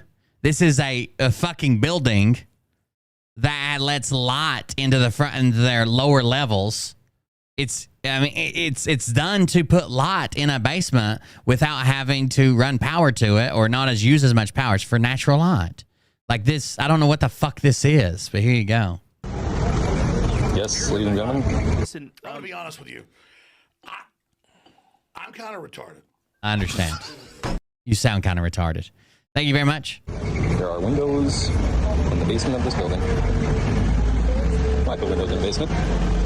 My base, when I was a kid, the house that we lived in that I remember the most had basement windows because it was built on a slope, but still the windows didn't clear the ground level. So they took like steel corrugated pipe, and it was probably like 24-inch pipe or something, 36-inch pipe. It was huge, and they cut it in half to where it's a U-shaped, and that's what they dug down and put where the window was, and then the dirt was on the outside of it. So it was just two big U's in front of the window, but it let light in, and half the window was above ground, half the window was below ground. Why would anyone want to put windows in a basement? All the way down. Look at this. Look at this. All the way down. Tons of buildings sink. That's true. No buildings are still being used that an entire floor has sunk underground. That's a weird conspiracy theory that's going around on TikTok. All buildings sink and settle. And if not for these grates that are installed here, which were obviously installed after the fact, there would be no light down there at all. Mud flood, anybody? The conspiracy theory is like all these buildings in Europe that have like a second story that have windows, that have like a basement story that have windows, they've all sunk. They've all sunk. That's just not true. Anyways, I cut that off, but here's the rest of it. Here it is all together. Yes, ladies and gentlemen, there are windows in the basement of this building. Why put windows in the basement? Why would anyone want to put windows in a basement? To let light in. Look at this. Look at this. That's literally the only reason. Someone else said that if there's windows in a finished basement, that you can list it for like houses in the U.S. If there's windows in a finished basement, that you can just list it as part of the square footage, and you don't have to list that it's a finished basement because it has windows. And like, if it doesn't have windows, then it's a finished basement, it has to be kind of listed separately. I don't know. All the way down. And if not for these grates that are installed here, which were obviously installed after the fact, there would be no light down there at all. I don't know what point he's trying to make. Mud flood, anybody? If it wasn't for this grate, there would be a mud flood. That's what he just said. Mud flood. That was the theory. Mud flood theory. He says mud flood anybody. The Tarian Empire conspiracy theory is not it a mud flood wiped out much of the world via depopulation, and thus old buildings is common. So the mud flood is the kind of the sinking building theory. They claim that this gigantic mud flood came and covered the entire earth and made like what was everybody's first story now became their basement. And the second story became the first story, and the second, blah, blah, blah. He saw real estate and never saw this before. True. I've seen many buildings like that in big cities. Yeah, that was another thing they pointed out when they were talking about like how you count like finished flooring or whatever. Like this is super, super fucking common. Now, he's from Pennsylvania. I mean, like, I don't think there's that much difference between real estate there and real estate like in Tennessee or Kentucky or anywhere else, other than like the freeze lines and shit and insulation standards. Like, I mean, you got to bury your pipes a little bit deeper, but they still have windows and basements, I'm sure. At all. Mud flood, anybody? I think he says mud flood anybody. That's the part I wanted you to hear. I think I've seen a lot of buildings like that were built years and years and years ago, but now they're glad that it has that lot because they turn those into apartments. And no one really desires a fully underground apartment. Like they would much rather have window wells. Yeah, somebody else said that in the chat. Mud flood anybody? It says, in this conspiracy theory, the idea that a mud flood wiped out much of the world via depopulation and thus old buildings is common. Supported by the fact that many buildings across the world have architectural elements like doors and windows and archways submerged many feet below ground level. The fact that many buildings across the world have architectural elements like doors, windows, and archways submerged many feet below ground level. Both World War I and World War II era are cited as a way in which Tartaria was destroyed and hidden, reflecting the reality that the extensive bombing campaigns of World War II did destroy many historic buildings. The general evidence of the theory is that there are similar styles of buildings around the world, such as Capitol buildings with domes or star forts. Also, many photographs from the turn of the 20th century appear to show deserted city streets in many capital cities across the world. When people do start to appear in the photographs, there is a striking contrast between the horse and cart dwellers in the muddy streets and the elaborate, highly ornate stone megastructures which tower above the inhabitants of the city, which is seen even in modern cities where extreme poverty is contrasted with skyscrapers. So let's look up, before we move on to what's next, which is the Trump document. Let's move on to this. Trump document and pictures. Holy shit, the pictures are not good either. Where did I grab that or no? Let me see if I grabbed this. I want to show you some pictures right quick. Incoming Dono clip. Uh-oh. Let's see if the mods can be bothered to help me out here for once. Tamagotchi. Oh my God. Tamagotchi. And fuckville. Sure. Tamagotchi. How about ovary? How about I punch you in your fucking ovary? Okay? How about I punch you in your ovary? How about that? Okay? Ovary. I can say that one. Fucking freedom fist. Boom. No more babies. How about that, Atsuko? You ready for the language wars? Because I'm about to get kinetic. So some of the pictures around the Trump stuff, you know how Trump was very adamant that his stuff was always behind a double door with locks and keypads and super secret and Joe Biden's is in. Holy shit.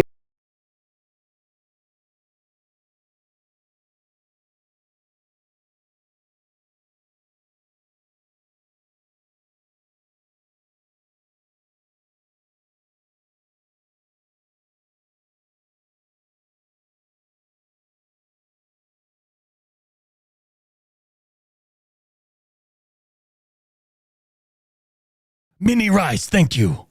I don't know. That's my Asian person voice. Thank you for the donation. I appreciate it. No thanks to the dono clip. I appreciate that.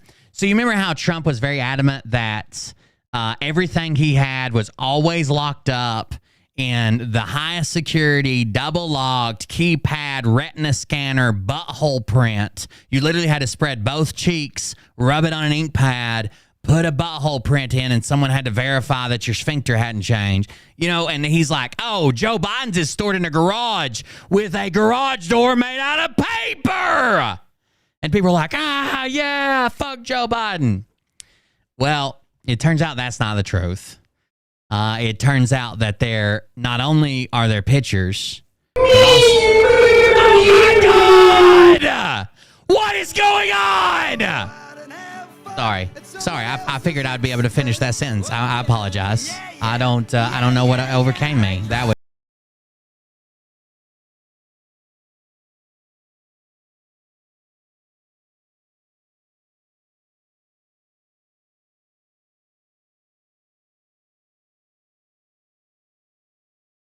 exactly 28 seconds from the last one. Thank you very much, asshole. Then that's not true. So what was actually happening was not only were people taking pictures of where these documents were stored because they were concerned about them, he was actually showing people like, hey, this is secret information. I'm not supposed to show nobody. I could have declassified it, but I didn't, so it's still secret. And he was just giving people tours and showing the shit to them. Like, it is not good. It is not good. So one thing I want to say, we are gonna check one more thing out, that mud flood. But one thing I want to say before we start these documents: did Trump and Biden and Pence violate the Presidential Documents Act or whatever? Yes, they all did. Even though these scenarios seem to be drastically different, at least right now, unless we get more information, they all violate them. But nobody's being charged under that. Pence and Biden turned over all the documents they possibly could. They scoured for more documents. They gave them everything. They apologized. They gave them immediately. They found them of their own accord. It wasn't like this big back and forth. And it seems like from the indictment that not only was this a violation of the Presidential Records Act, but they were trying to be hidden. So look at some of these photos. This is in a fucking bathroom. Boxes and boxes of documents just beside a random shitter. This is at the Mar-a-Lago ballroom. This is the ballroom where they have a stage and it's just fucking open from the dining room. Boxes and boxes. Storage room. This might be the locked one that they claimed or whatever. But you know that they didn't have, here's your one just spilled all over the ground. Like when we get to read this indictment, you'll see not only did he have extremely, extremely sensitive information, including stuff like retaliation. If we get attacked, this is what we're going to do back to Russia or China or North Korea, which is very dangerous. We don't ever want them to know what we're going to do. We don't ever know what they're fucking going to do. But he was like showing it off like he was proud of it. And like, I'm not supposed to have this, but I do. Here, check it out, Joe. To people who had no clearance whatsoever. And it wasn't as much as like the records people coming after him, which they did. The records people wanted the records.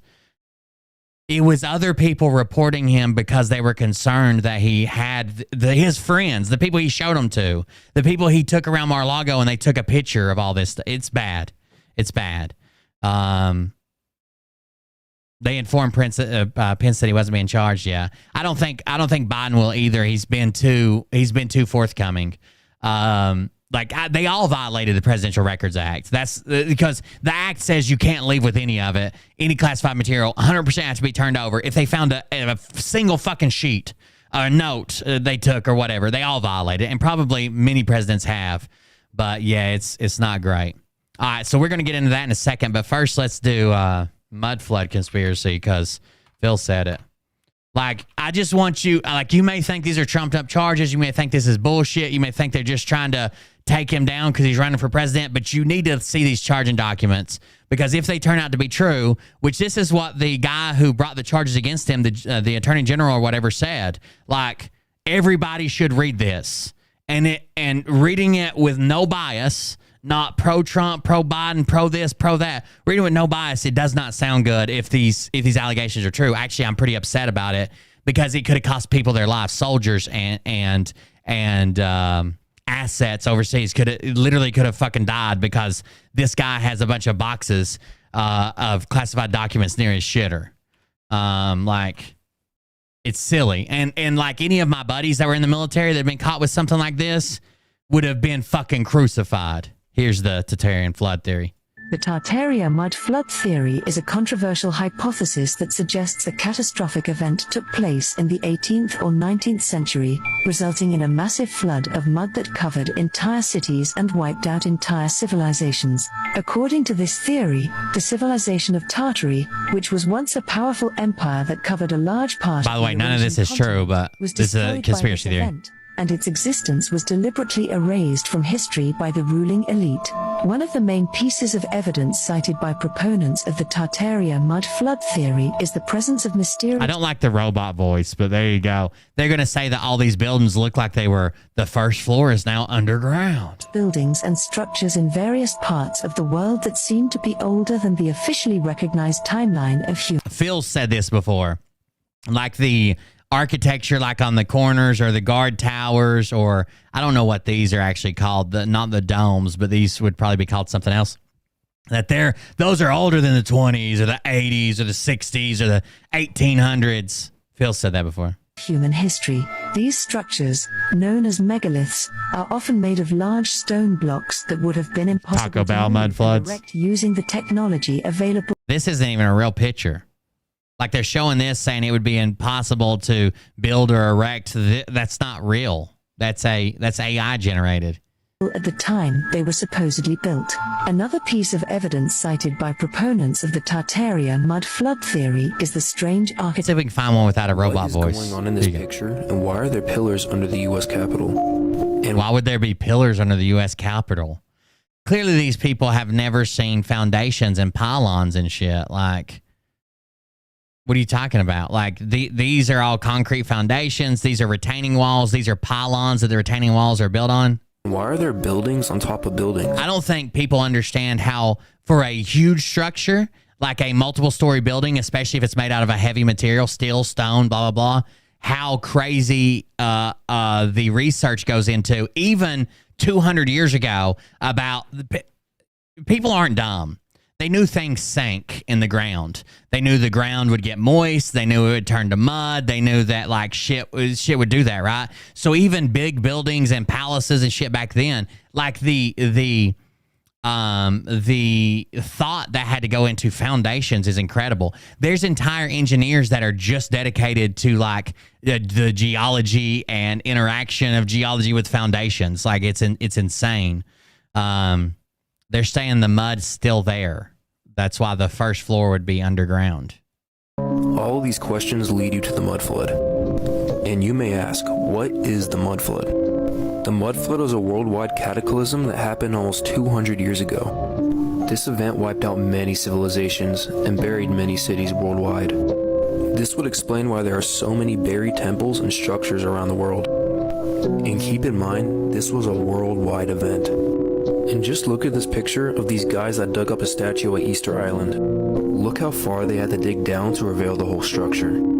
This just comes to show how huge this flood was. And you may ask, how in the world is a mud flood possible? Watch this video of dirt turning into mud with the correct frequency. They didn't raise all the streets up one floor in New York.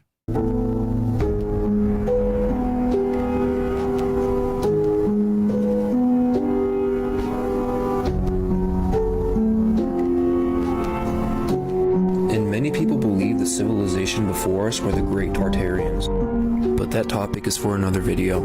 I highly suggest you look into the mud flood. It is a super interesting topic, and I always suggest... Because the fact that you would just say that is the reason I'm not going to, Rosanna. I've covered Biden, I've covered Hunter, I've covered his whole goddamn family, but the fact that you're so fucking brainwashed that I can't say... this person did something bad without saying, oh my God, but someone else did something bad, proves that you're a fucking imbecile. You're a fucking retard. You're a fucking retard. That's your problem. You're mentally fucking retarded. I hope one day in this hypothetical video game, somebody does some evil fucking bullshit to one of your family members. And I'm going to say, but, you know, Charles Manson killed people. You do your own research on these topics. Like and follow for more content like this. What is going on in this picture and why are there... The White House has a whole underground system. Like they got a ton of stuff underground. A whole underground system. Proof giants are real. There you go. Because giants are real, and I just heard about this. Why? A long time ago, everything grew a lot bigger because of oxygen levels. We read about them everywhere. They're in the Bible, they're on old maps, and they're talked about in almost every single culture. In the early 1900s, there was... I used to think generally that most people had some sense of logical, some common sense and some ability to logically reason.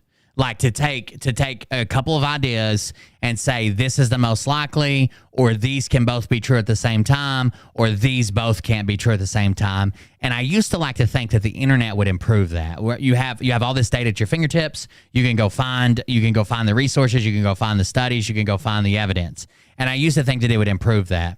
Now I'm completely convinced that I'm literally living in a land of fucking retards, and a very, very, very small minority can deal with hypotheticals and logical reasoning to take two similar or dissimilar ideas and compare and contrast them. I don't think it's fucking possible. I think that the vast majority, like now I understand while empires were made on the backs of fucking lay people who all they fucking knew was, I put the mud in the joint and then someone lays a brick. I put the mud in the joint and then someone lays a brick. Because you can't fucking reason. You're so goddamn dumb. You should literally have a job of nothing but repetitiveness 24 hours a day. That's what you should do with your life.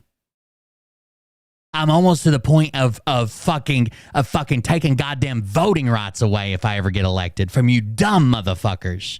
Y'all are the stupidest motherfuckers and run around and the loudest goddamn screaming off your stupid fucking ideas. There ought to be a fucking IQ test so you could fuck and procreate and show up and vote. There was hundreds of articles coming out that people had found giants. This one was even reported by the New York Times. These reports were coming out all the time as new land was being developed. But the Smithsonian, they had their fingers in all of these reports, and they made sure that they were all handed over to the museum. I used to sincerely wonder, like, it's like, why, who's the first person who tried this? Who's the first person that thought of this? This is crazy. Like, why they didn't die? Like, someone hands someone a cucumber, and most people would be like, oh, wow, that's strange. You people would be like, will that fit in my ass? Is there some way we could cook this down with some fucking floor stripper and make drugs? Like, you guys are fucking retarded. I've never seen anything work like that. The way that your fucking brains work. This looks bad for Trump. What about Biden? He's not in the indictment. He's in the White House. You dumb bitch. So that they could do their proper research. But they were never talked about again from the Smithsonian. In Egypt, there are hundreds of hieroglyphs talking about giants. Even this one here of a giant carrying blocks of the pyramid. But if they were ever discovered, they were covered up. This is a map of Africa in 1562, and right in the middle of it is giants, with the words Tierra de Patagones, which means land of the giants. And this picture isn't too far from Egypt. All giants are redheaded, I heard. The Bible talks about giants 32 different times. These giants were the descendants of fallen angel, known as the Nephilim. Even the famous explorer Ferdinand Magellan found them. Check this shit out because giants are real, and I'm going to show you exactly why. You guys better hope I'm never elected to a federal public office. I'm going to set literal fucking traps for you motherfuckers. It's gonna be fucking one-way boxes, like a mouse trap where you walk up a ramp and then you fall off the other side and the door closes, and it's just gonna say, want to see what Biden did? Love Trump? Want to fuck Joe Biden?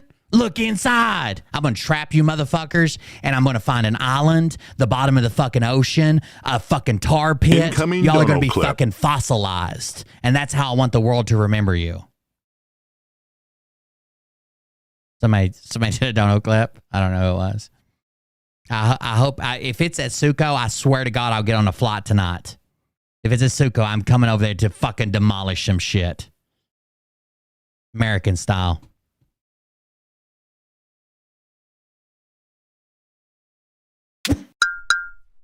Well, Bert, this is You're Ramesh. lucky. Don't even get me started. These people are like drones. They sacrifice themselves for the Trump king. That's right. Like, I don't understand. How could you not logic? If I say, if I say,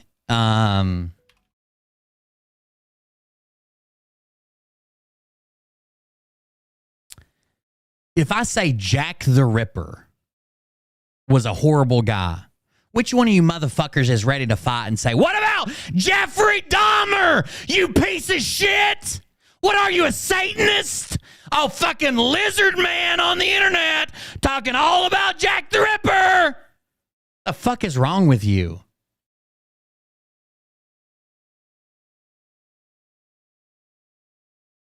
I don't fucking understand.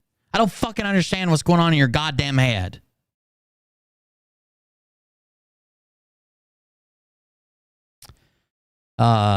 Anyways, that's enough conspiracy theories. It's clearly drawing the wrong crowd, I believe. Jack the Ripper!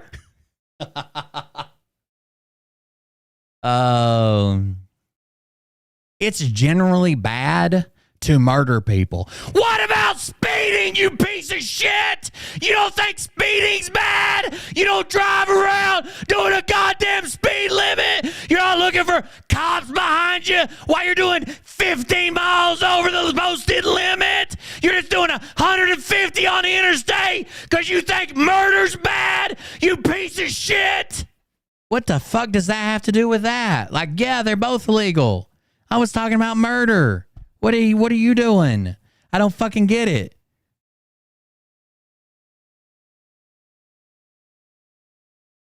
One day I'm going to come on here and be like, all right, guys, it is a charity stream again, and the charity we're raising money for is to help fight against cancer. And somebody's going to be like, you stupid son of a bitch, what about heart disease? Heart disease! Fuck you, I'm never watching again. That'll be it. And that'll be Facebook. That'll be the way it works. Facebook is over. 2380-801-01 CR Cannon Reinhardt, Donald J. Trump, and Waltine Nuada. The grand jury charges that at times materials to this indictment on or about the dates approximate time stated below. Defendant Donald J. Trump was the 45th president of the United States of America. He held office from January 20th, 2017 until January 20th, 2021.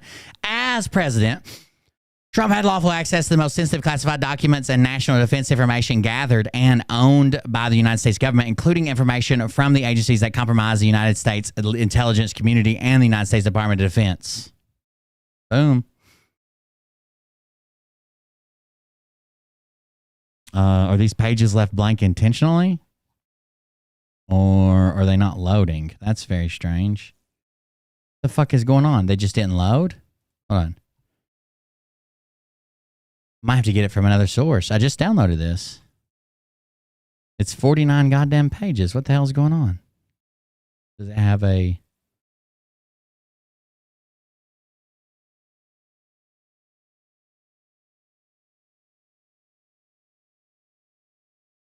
Let me grab another copy.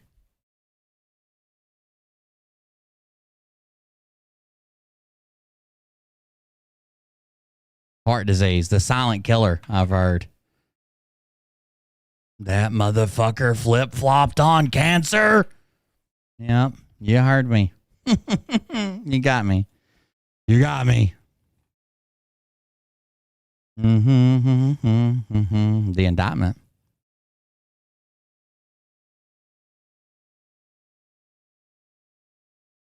Read the full document here.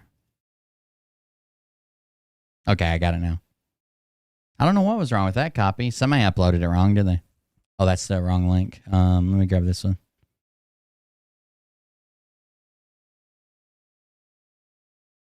We can close that one, and we can close this one, huh?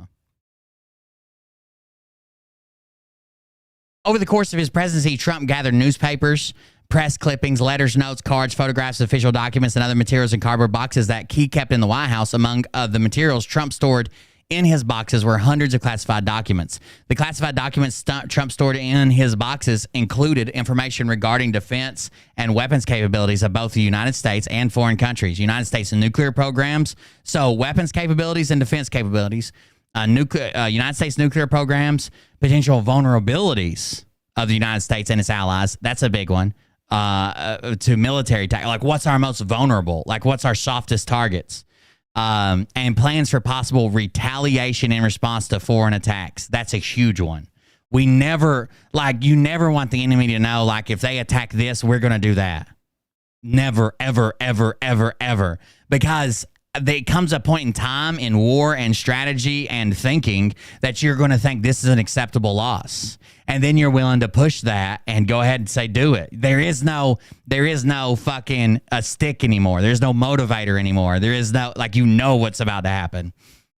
Not to mention you can harden those targets around it. The unauthorized disclosure of these classified documents could put at risk national security of the United States, foreign relations, the safety of the United States military and human sources, and the continued viability of sensitive intelligence collections methods. At 12 p.m. on January 20th, 2021, Trump ceased to be president. As he departed the White House, Trump caused scores of boxes, many of which contained classified documents, to be transported to Mar-a-Lago Club in Palm Beach, Florida, where he maintained his residence. Trump was not authorized to possess or retain those classified documents. The Mar-a-Lago Club was an active social club, which between January 2021, yeah, that's another thing that I think is an issue to bring up. It's like, he just doesn't live at his house and entertain a few guests. He lives in an active club. And a lot of people, like even Derek Johnson's been in there. You think Derek Johnson's been in fucking Trump's house, or I'm sorry, Biden's house, or Pelosi's house, or Mike Pence's house, or AOC's house? Of course not. It's a club where lots of people can get in if they just pay the money. It hosted events for tens of thousands of members and guests. After Trump's presidency, the Mar-a-Lago Club was not an authorized location for storage, possession, review, display, or discussion of classified documents. Nevertheless, Trump stored boxes of classified documents in various locations at Mar-a-Lago, including in a ballroom, a bathroom, an actual shower, an office space, his bedroom, and a storage room. Remember when Jeff B was like having a meltdown because when they served the search warrant, they went through like Melania's closet? Yeah, because there was documents stored in the closet. There were documents stored in the closets. On 2 occasions in 2021, Trump showed classified documents to others as follows. On 2 occasions in 2021, Trump showed classified documents. When he wasn't president, he showed classified documents to others as follows. This isn't good, no matter who's doing it. Nobody needs to scream Biden, okay? In July 2021, at Trump National Golf Club in Bedminster, New Jersey. Why? I thought these were just at Mar-a-Lago, right? Nope. In 2021 at Trump National Golf Club in Bedminster, New Jersey, the Bedminster Club, during an audio recorded meeting with a writer, a publisher, and 2 members of his staff, none of whom possessed a security clearance. A writer, a publisher, 2 members of his staff, none of them had clearance. 0 had clearance. Trump showed and described a, quote, plan of attack that Trump said was prepared for him by the Department of Defense and a senior military official. Trump told these individuals that the plan was highly confidential and, quote, secret. Trump also said, as president, I could have declassified it, and now I can't, but it's still a secret. Now, this is literally an audio tape that exists. This is not hearsay. This is not some left-wing smear campaign. This is literally a tape that exists when he was talking with a publisher about writing a book. And he's bragging, not only does he know it's wrong, I could have declassified it, he's bragging that he still has it. But it's still secret. I still got it. In August or September 2021 at the Bedminster Club, Trump showed a representative of his political action committee of a PAC representative who did not possess the security clearance, a classified map related to an operation, and told the representative that he should not be showing it to the representative and that the representative should not get too close. I shouldn't even be showing you this. Don't get too close, but here's a secret fucking battle map that only the president has.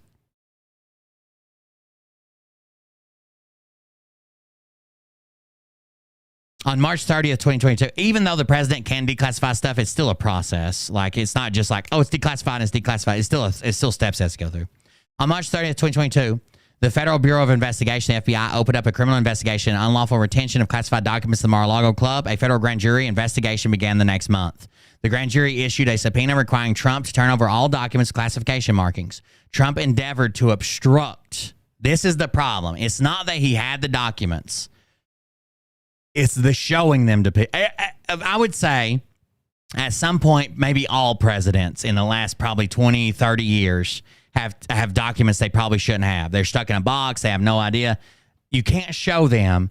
And then when someone says, hey, we need those documents back, you can't actively try to hinder the investigation or hide them or move them. Or it gets worse. Listen. A federal grand jury Trump endeavored to obstruct the FBI and grand jury investigations and conceal his continued retention of classified documents by, among other things. And by the way, if there's evidence that Biden called, one lawyer and told him to move these boxes before the FBI got there, or told another lawyer to lie and say we don't have those documents, hide them for right now, sure. Let's go after him too. But we're not going to scream something about Biden's son when we're talking about Trump's indictment and documents. It says, among other things, suggesting that his attorney falsely represent to the FBI and grand jury that Trump did not have the documents called for by a grand jury subpoena. So he suggested his lawyer lie. Directing defendant Waltine Nuada to move boxes of documents to conceal them from Trump's attorney, the FBI and the grand jury. So he told his attorney, tell him I don't have those documents. Or maybe you should tell him I don't have them. Suggested. He didn't directly tell him, he suggested it. Then he called someone else, a different attorney or a different staffer or whoever this guy is, and said, Can you move those boxes so the attorney doesn't find them?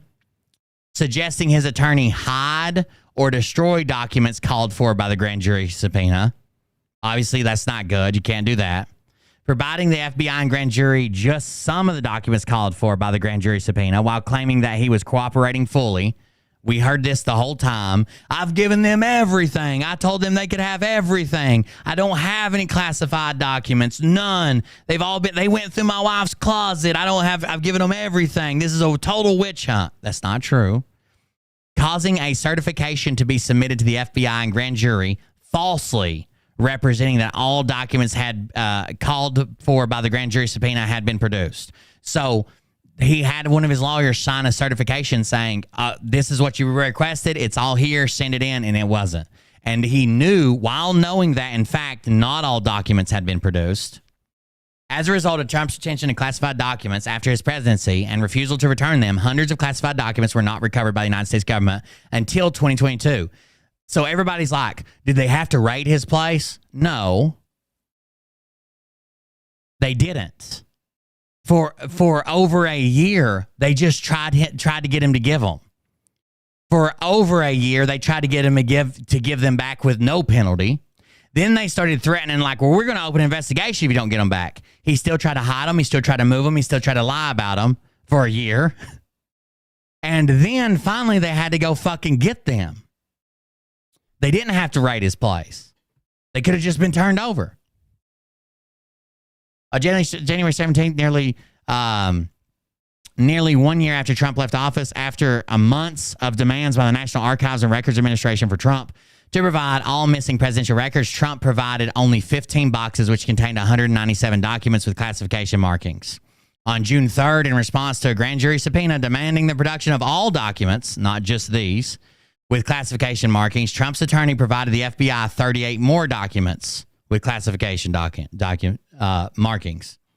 On August 8th, pursuant to a court-authorized search warrant, the FBI recovered from Trump's office and storage room at Mar-a-Lago Club 102 more documents with classification markings.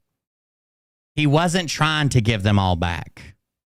You're telling me you all brag about how wealthy he is, how smart he is, how he has the best people and he hires the best people. He's got the best people around him. He couldn't have paid a motherfucker with a security clearance to sit down and go through every fucking box. I bet he didn't even know where a lot of them were, and the ones he wanted to keep were the ones he was having moved around. Defendant Nuwata was a member of the United States Navy stationed as a valet in the White House during Trump's presidency. Beginning in August of 2021, Nuwata became an executive assistant to the office of Donald J. Trump and served as Trump's personal aide or, quote, body man. Nuwata reported to Trump, worked closely with Trump, and traveled with Trump. Now, something you're gonna notice, you have to pay attention to patterns. People who are the closest to Trump always end up in some type of trouble. Now, is that of their own doing, like Roger Stone and people, or is that of influence? I'm just saying there's a pattern. The people who seem to be extremely close to Trump seem to also end up in trouble. Work closely with Trump and travel with Trump. Mar-a-Lago Club. The Mar-a-Lago Club is located on South Ocean Boulevard in Palm Beach, Florida, and included Trump's residence, more than 25 guest rooms, 2 ballrooms, a spa, a gift store, exercise facilities, office space, and an outdoor pool and patio. As of January 2021, the Mar-a-Lago Club had hundreds of members and was staffed by more than 150 full-time and temporary employees. This is also scary. You might say, well, they weren't using that ballroom, so guests weren't in there. There's 150 full-time and temporary employees. You don't think they have access to the entire compound? Probably short of like Trump's personal room. Of course they do. Some of them are cleaning ladies.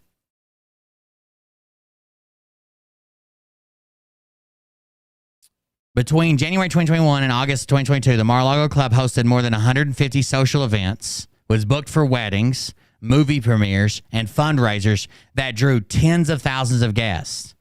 Again, like Joe Biden had some in his garage. If you can show me when he was storing these in his garage of this Corvette, if Snoop Dogg come there and performed and 10,000 tickets were sold and 10,000 people were in the garage at the same time, then we can be like, oh, well, that's weird. But again, this isn't happening to anybody else, not even Mike Pence. United States Secret Service, the Secret Service, provided protection services to Trump and his family after he left office, including at the Mar-a-Lago Club, but it was not responsible for the protection of Trump's boxes and their contents. This is another thing that the Trump supporters bring up. They say shit like, the Secret Service is there. Do you think they're stealing documents from the Secret Service? The Secret Service does not protect documents. The Secret Service does not protect ballrooms. They don't protect shitters. They don't protect showers. They don't protect any of that shit. These can all be bad. Joe Biden having shit in his garage can be bad, and Trump having shit in the ballroom can be bad, and one can be more bad than the other and still be bad. Like, I don't understand why people just refuse to listen to the facts of the fucking case, or at least the indictment, read it, without screaming, why don't you ever look at Joe Biden every once in a while, you dirty son of a bitch? The fuck? Secret Service does not protect boxes or their contents. Trump did not inform the Secret Service that he was storing boxes containing classified documents at Mar-a-Lago. Classified information. National security information. National security information was information owned by, produced for, or under the control of the United States government pursuant to Executive Order 12958, signed on April 17, 1985, as amended by Executive Order 13292 on March 25, 2003, and Executive Order 13526 on December 29, 2009. National security information was classified as top secret, secret, and confidential as follows. Information was classified as top secret if the unauthorized disclosure of the information reasonably could be expected. This is how they break down which is which, okay? So top secret is if unauthorized disclosure of the information reasonably could be expected to cause exceptionally grave damage to the national security that the original classification authority was able to identify or describe. Secret is unauthorized disclosure of the information reasonably could be expected to cause serious damage to national security that the original classification or authority was able to identify or describe.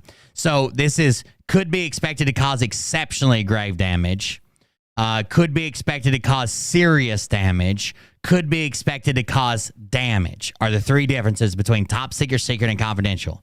Exceptionally grave damage, serious damage, and then just basically any damage. The classification marking no foreign stood for not releasable to foreign nationals and denoted that dissemination of that information was limited to only United States personnel. You still might have to have a clearance, but somebody from Israel with a clearance is not allowed to read this, basically. And people are going to scream that's racist or whatever, but we have a bunch of no foreign. Because just like, even though I went to Iraq with the military, even though I went overseas with the military, I was flagged for having been to some of these countries because I could have been radicalized, or I could have went there for vacation, or it makes sense. Classified information related to intelligence sources, methods, and analytical processes was designated as SCI, sensitive compartmented information. SCI was to be processed, stored, used, or discussed in an accredited SCIF. SCI goes in a SCIF, sensitive compartmented information facility. So the sensitive compartmented information and sensitive compartmented information facility. So anything that's labeled SCI, you can't record, you can't take a picture, you can't have a cell phone in your pocket, you can't be wearing a wire, you can't be doing anything. You go into a special room. Even if me and you both can read this information, let's say me and Rob P both have SCI clearance for a document, and we read it in this SCIF, and then we go out to lunch. We can't talk about it at lunch. If we want to talk about it again, we got to go back to the fucking SCIF just to talk to each other about it. That's how important it is. And only individuals with appropriate security clearance and additional SCI permissions were authorized to have access to such national security information. With the vulnerability of or threat to specific classified information was exceptional, The normal criteria for determining eligibility for access to classified information were sufficient to protect the information from unauthorized disclosure.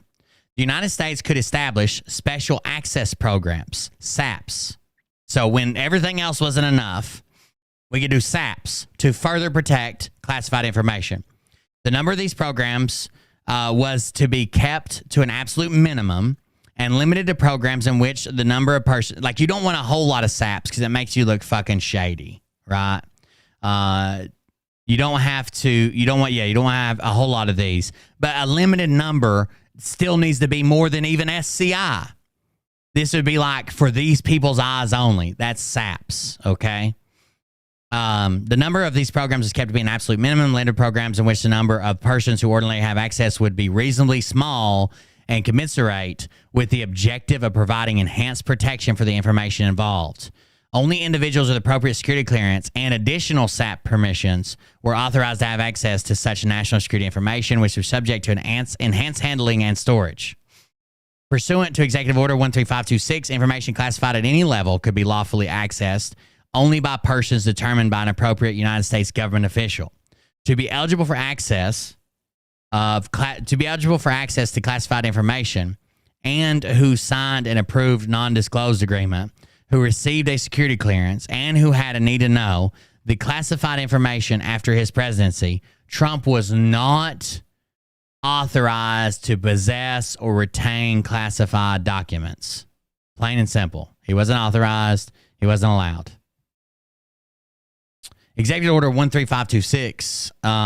Executive Order 13526 provided that a former president could obtain a waiver of the need to know requirement if the agency head or senior agency official of that agency that originated the classified information, one, determined in writing that access was consistent with interests of national security.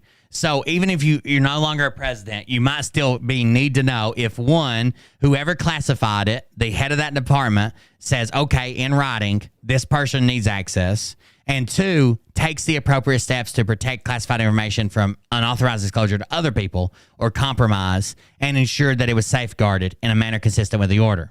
Trump did not obtain any waiver. So he was not allowed to do this through regular rules. He wasn't allowed to do this through a waiver. As part of his official duties as president, Trump received intelligence briefings from high-level United States government officials, daily briefings, including briefings from the director of the Central Intelligence Agency, the chairman of Joint Chiefs of Staff, senior White House officials, and a designated briefer. He regularly received a collection of classified intelligence from the United States intelligence community, USIC, known as the President's Daily Brief. Okay? Every president does. The USIC's mission was to collect, analyze, and deliver foreign intelligence and counterintelligence information to Americans' leaders, including the president, policymakers, law enforcement, and the military, so they could make sound decisions to protect the United States. The USIC consisted of United States executive branch departments and agencies responsible for the conduct of foreign relations and the protection of national security. After his presidency, Trump retained classified documents originated by or implicating the equities of multiple USIC members and other executive branch departments and agencies, including the following. So he was allowed to have all this during his presidency, but after the presidency, he continued to keep those, including this. The CIA. CIA was responsible for providing intelligence on foreign countries and global issues to the president and the policymakers to help them make national security decisions. The DOD, the Department of Defense, was responsible for providing military forces needed to deter war and ensure national security. Some of the executive branch agencies compromising USIC were within the DOD. The NSA, the National Security Agency, was a combat support agency within DOD and a member of the USIC responsible for foreign signals intelligence and cybersecurity. This included collecting, processing, and disseminating to United States policymakers and military leaders foreign intelligence derived from communications and information systems, protecting national security systems, and enabling computer network operations. The NGIA, the National Geospatial Intelligence Agency. The National Geospatial Intelligence Agency was a combat support agency within the DoD responsible for the exploitation and analysis of imagery intelligence, and geospatial information in support of the national security objectives of the United States and the geospatial intelligence requirements of the DoD, the Department of State, and other federal agencies.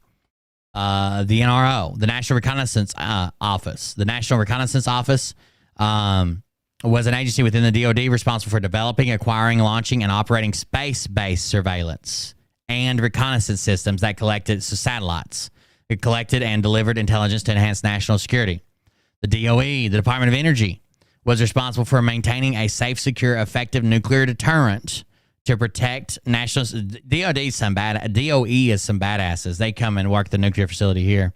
National security, including ensuring the effectiveness of the United States nuclear weapons stockpile without nuclear explosive testing. Department of State and the Bureau of Intelligence and Research. The Department of State was responsible for protecting and promoting the United States security, prosperity, and democratic values. Within the Department of State, the Bureau of Intelligence and Research was a member of the USIC and responsible for providing intelligence to inform diplomacy and support United States diplomats. Trump's public statements on classified documents. As a candidate for president, so before he became president, as a candidate for president, Trump made the following public statements, among others, about classified information. On 18 August 2016, Trump stated, "In my administration, I'm going to enforce all laws concerning the protection of classified information. No one will be above the law." So this is when he's taking shots at Hillary for Hillary's email server. Remember how big a deal he made, lock her up and all that stuff? This is his statements. On 6 September 2016, Trump stated, "We also need to fight this battle by collecting intelligence and then protecting our classified secrets. We can't have someone in the Oval Office who doesn't understand the meaning of the word confidential or classified."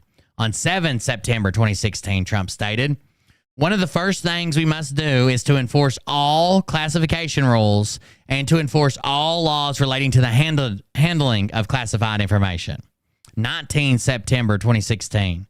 "We also need the best protection of classified information." 3 November 2016. "Service members here in North Carolina have risked their lives to acquire classified intelligence to protect our country." As President of the United States, on July 26, 2018, Trump issued the following statement about classified information. "As the head of the executive branch and the commander-in-chief, I have a unique constitutional responsibility to protect the nation's classified information, including by controlling access to it. More broadly, the issue of a former executive branch official's security clearance raises larger questions about the practice of former officials maintaining access to our nation's most sensitive secrets long after their time in government has ended." He's predicting his own fate here. He's talking about someone else's former clearance and saying this raises questions. Do they even have access anymore? "Such access is particularly inappropriate when former officials have transitioned into highly partisan positions and seek to use real or perceived access to sensitive information to validate their political attacks." This is literally, why else would he hold on to this information? If it wasn't for political gain or clouts or to get someone to like him or to show it, why else would he hold on to this information? "Any access granted to our nation's secrets should be in the furtherance of national, not personal interests."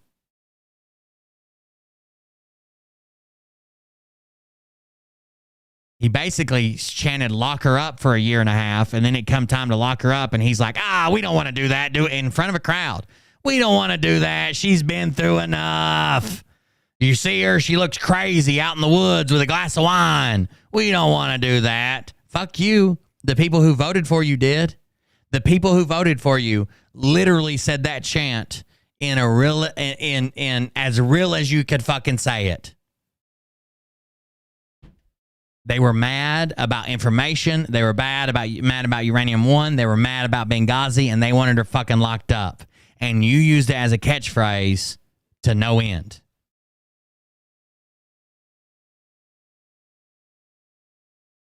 Trump's retention of classified documents after his presidency.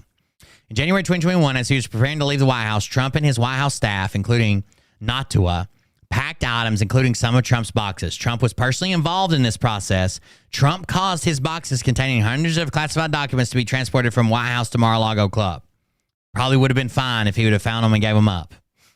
From January through March 15, 2021, some of Trump's boxes were stored in Mar-a-Lago Club's white and gold ballroom. That's the pictures we see of them just on an open stage with nobody around. in which events and gatherings took place.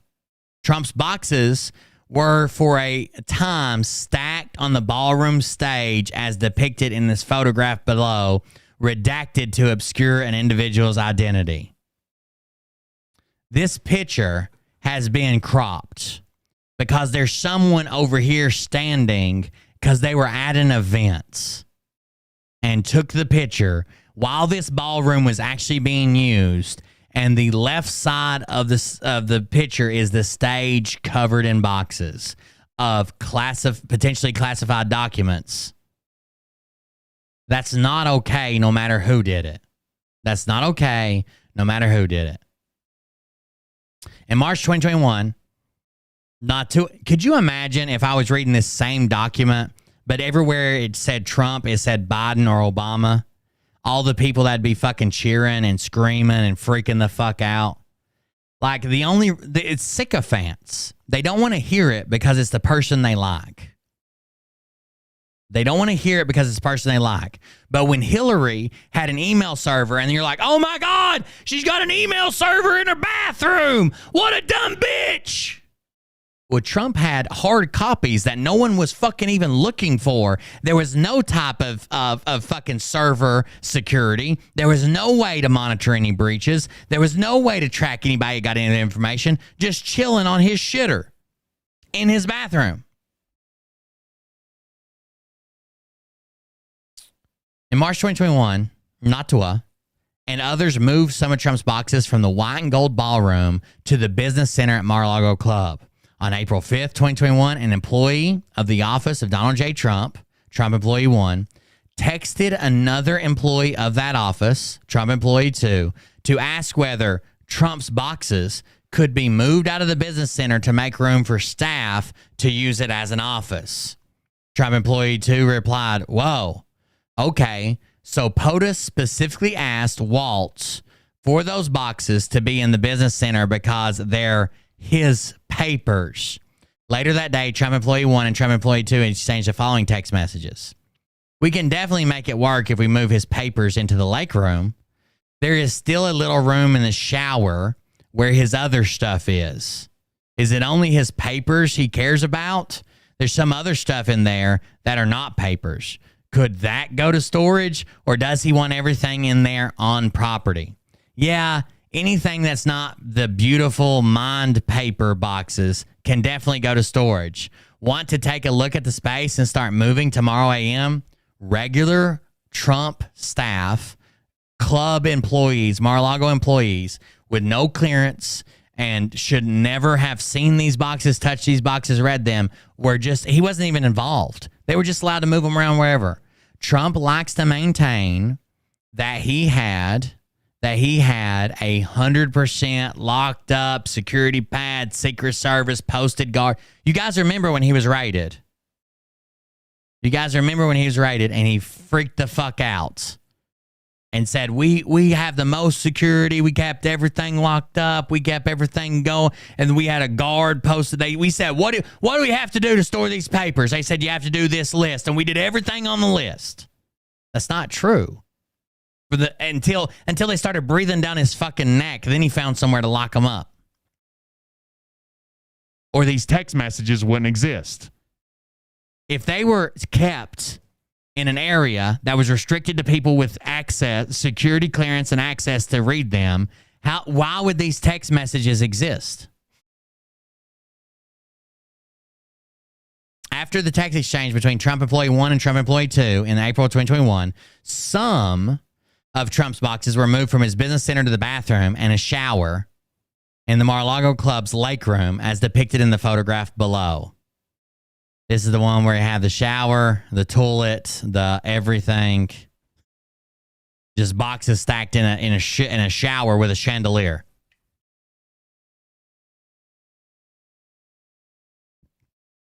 In May of 2021, Trump directed that a storage room. You remember when all the Republicans, including Trump, made a big deal about this. You remember the guy who texted a selfie of himself to his wife from a nuclear submarine and ended up having to go to jail for like a year and a half? And then Hillary Clinton had the servers, and they're like, oh my God, the military gets in so much trouble, but Hillary Clinton, where are those people now? Well, they're all Trump supporters, so they're fucking dead silent. They're like, did you guys hear that Joe Biden's son has a computer with his own porn on it? What about heart disease? You fucking piece of shit. In May of 2021, Trump directed that a storage room on the ground floor of the Mar-a-Lago club, quote, the storage room, be cleared out so that this is in May of 2021, so that it could be used to store his boxes. The hallway leading to the storage room could be reached from multiple outside entrances, including one accessible from the Mar-a-Lago club pool patio. Through a doorway that was often kept open and unlocked. The storage room was near the liquor supply closet, the linen room, the lock shop, and other various rooms. Even the room he chose wasn't secure. You could get to it from anywhere. On January 24, 2021, Trump's boxes that were in the lake room were moved to the storage room. After the move, there were more than 80 boxes in the storage room as depicted in photographs below. And then that was the storage room that I showed you guys, all the boxes in the storage room. On December 7, 2021, Natua found several of Trump's boxes fallen. This is terrifying. A guy that's been in the military, that knows about clearance, that knows about information, that knows about, keeping information from, if you just came into somewhere and you look and there's just boxes of stuff that nobody's supposed to be going through because nobody should be looking at it unless they're checking it out through official channels, is turned over, it looks like the place was, those boxes were ransacked in a hurry. You know what I'm saying? On December 7, 2021, Natua found several of Trump's boxes fallen and their contents spilled onto the floor of the storage room, including a document marked secret. REL to USA FVY. Wish to noted, the information in the document was releasable only to the Five Eyes Intelligence Alliance, consisting of Australia. This is Five Eyes only. Australia, Canada, New Zealand, the United Kingdom, the United States. Natua texted a Trump employee too, and it says, I opened the door and found this. Then this stupid motherfucker, of course he was in the Navy, sent a picture. Instead of saying, hey, I found something, I need to talk to you in person, we need to connect, we need to talk in person, this is serious. He sent a picture on an unsecured device that God only knows who was fucking tapping his private cell phone. You know what I'm saying? Like anybody could have this picture. He attached 2 photographs that he took from the spill. Trump employee 2 replied, oh no, and I'm sorry, the POTUS had my phone. This was someone really close to Trump, and Trump was using his phone. Oh no, I'm sorry, POTUS had my phone. One of the photographs, Natua texted to Trump employee 2, is depicted below with the visible classified information redacted. Trump's unlawful retention of this document is charged in count 8 of this indictment. There's the picture. I showed it better earlier. Hold on. Menu, history. Where's the pictures I found earlier?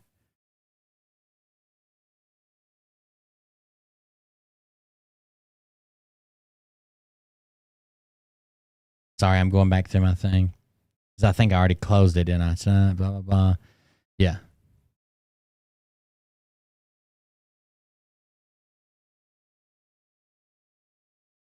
Here it is. So again, that is the bathroom and shower for storage. This is the ballroom for storage. This is the warehouse or the storage room for storage. And then this is, it looks like it's in a room because there's like a mirror here and there's like suits hanging and some shit. And then there's the picture. There's the picture. And these documents were clearly marked Five Eyes only. These are some high level intelligence documents.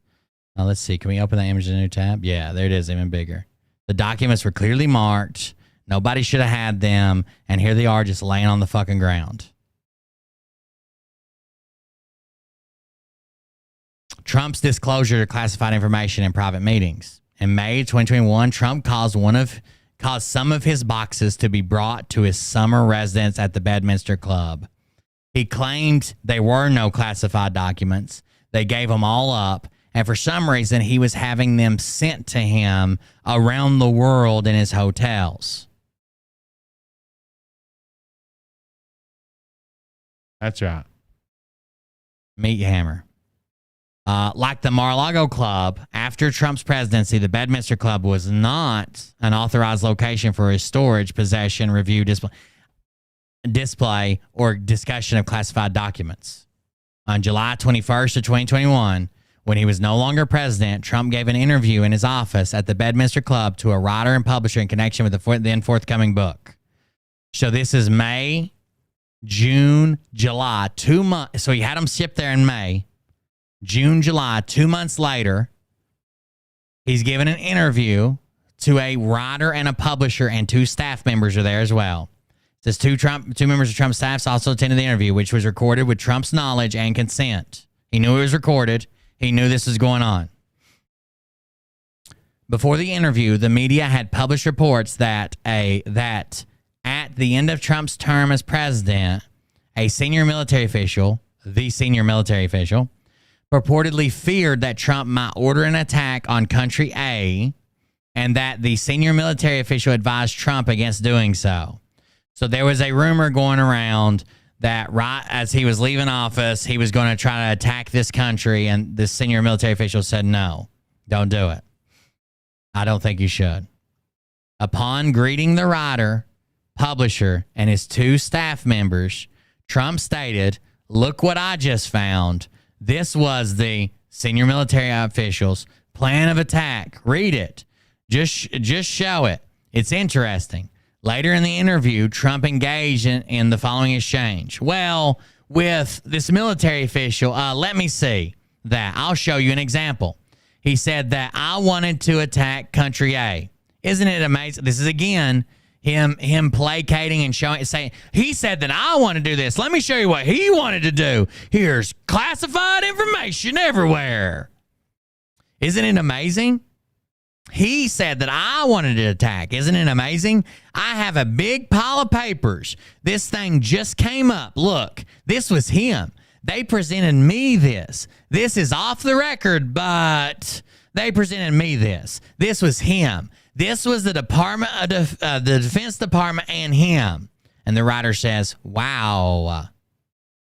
Then Trump says, we looked at some, but this was him. This wasn't done by me. This was him. All sorts of stuff. Pages long. Look. The staffer says, And Trump says, wait a minute. Let's see here. And the staffer says, yeah. And Trump says, I just found, isn't that amazing? This totally wins my case, you know. And the staffer says, And Trump says, except it is like highly confidential. Staffer says, oh, yeah, it is.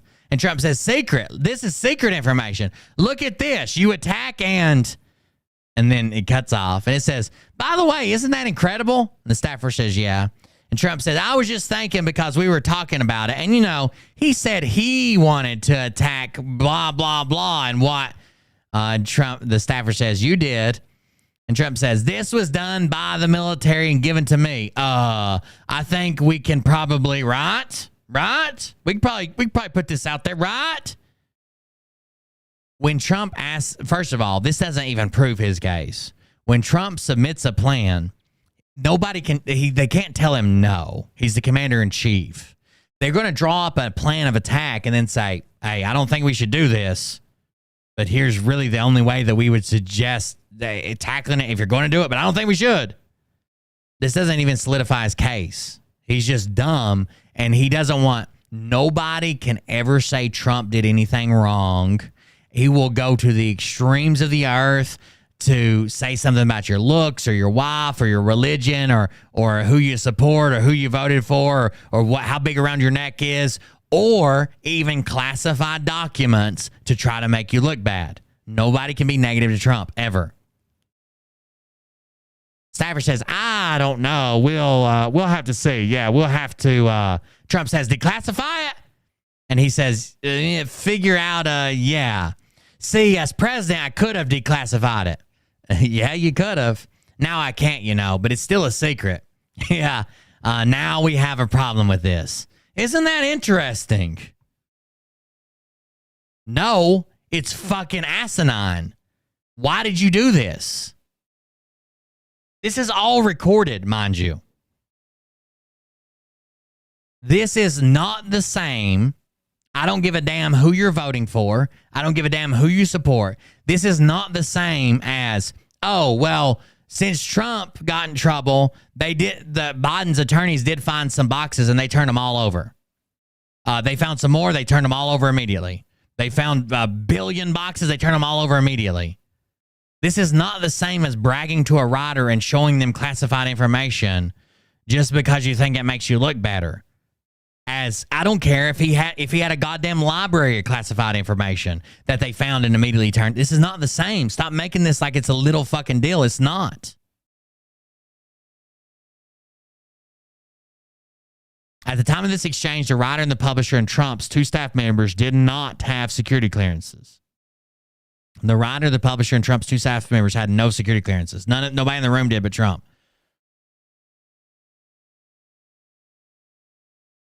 This right here is all recorded. This is the only one that's recorded, I believe, though. Well, the text messages exist, obviously, but this is the one that's recorded. They were recording with his permission because a writer goes in to write a book and does an interview. He'll record everything, and that way he can come back to it without misquoting it. I record all kinds of shit because I have a shitty memory. At the time of this exchange, the writer, publisher, and Trump's two staff members did not have security clearances or any need to know any classified information about a plan of attack on Country A. In August or September of 2021, when he was no longer president, Trump met in his office at Bedminster with a representative of his Political Action Committee, the PAC representative. During the meeting, Trump commented that an ongoing military operation in Country B was not going well. So this is about Russia. So he says, oh, have you seen what's going on in Russia? It's not going well. Trump showed the representative, let's call him Joe. Trump showed Joe a classified map of Ukraine and told Joe that he should not be showing the map to Joe. And don't get too close now. I shouldn't even be showing you this, Joe. Don't get too close. There's a classified map here. Joe did not have security clearance or any need to know classified information about the military operation. On February 16th, his own doing and bragging.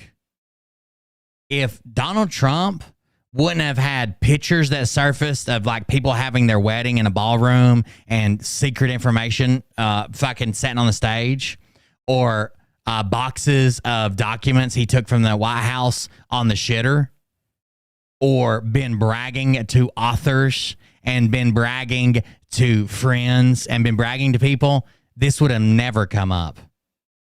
Like, they probably would have just took his word for, like, I turned over all the documents.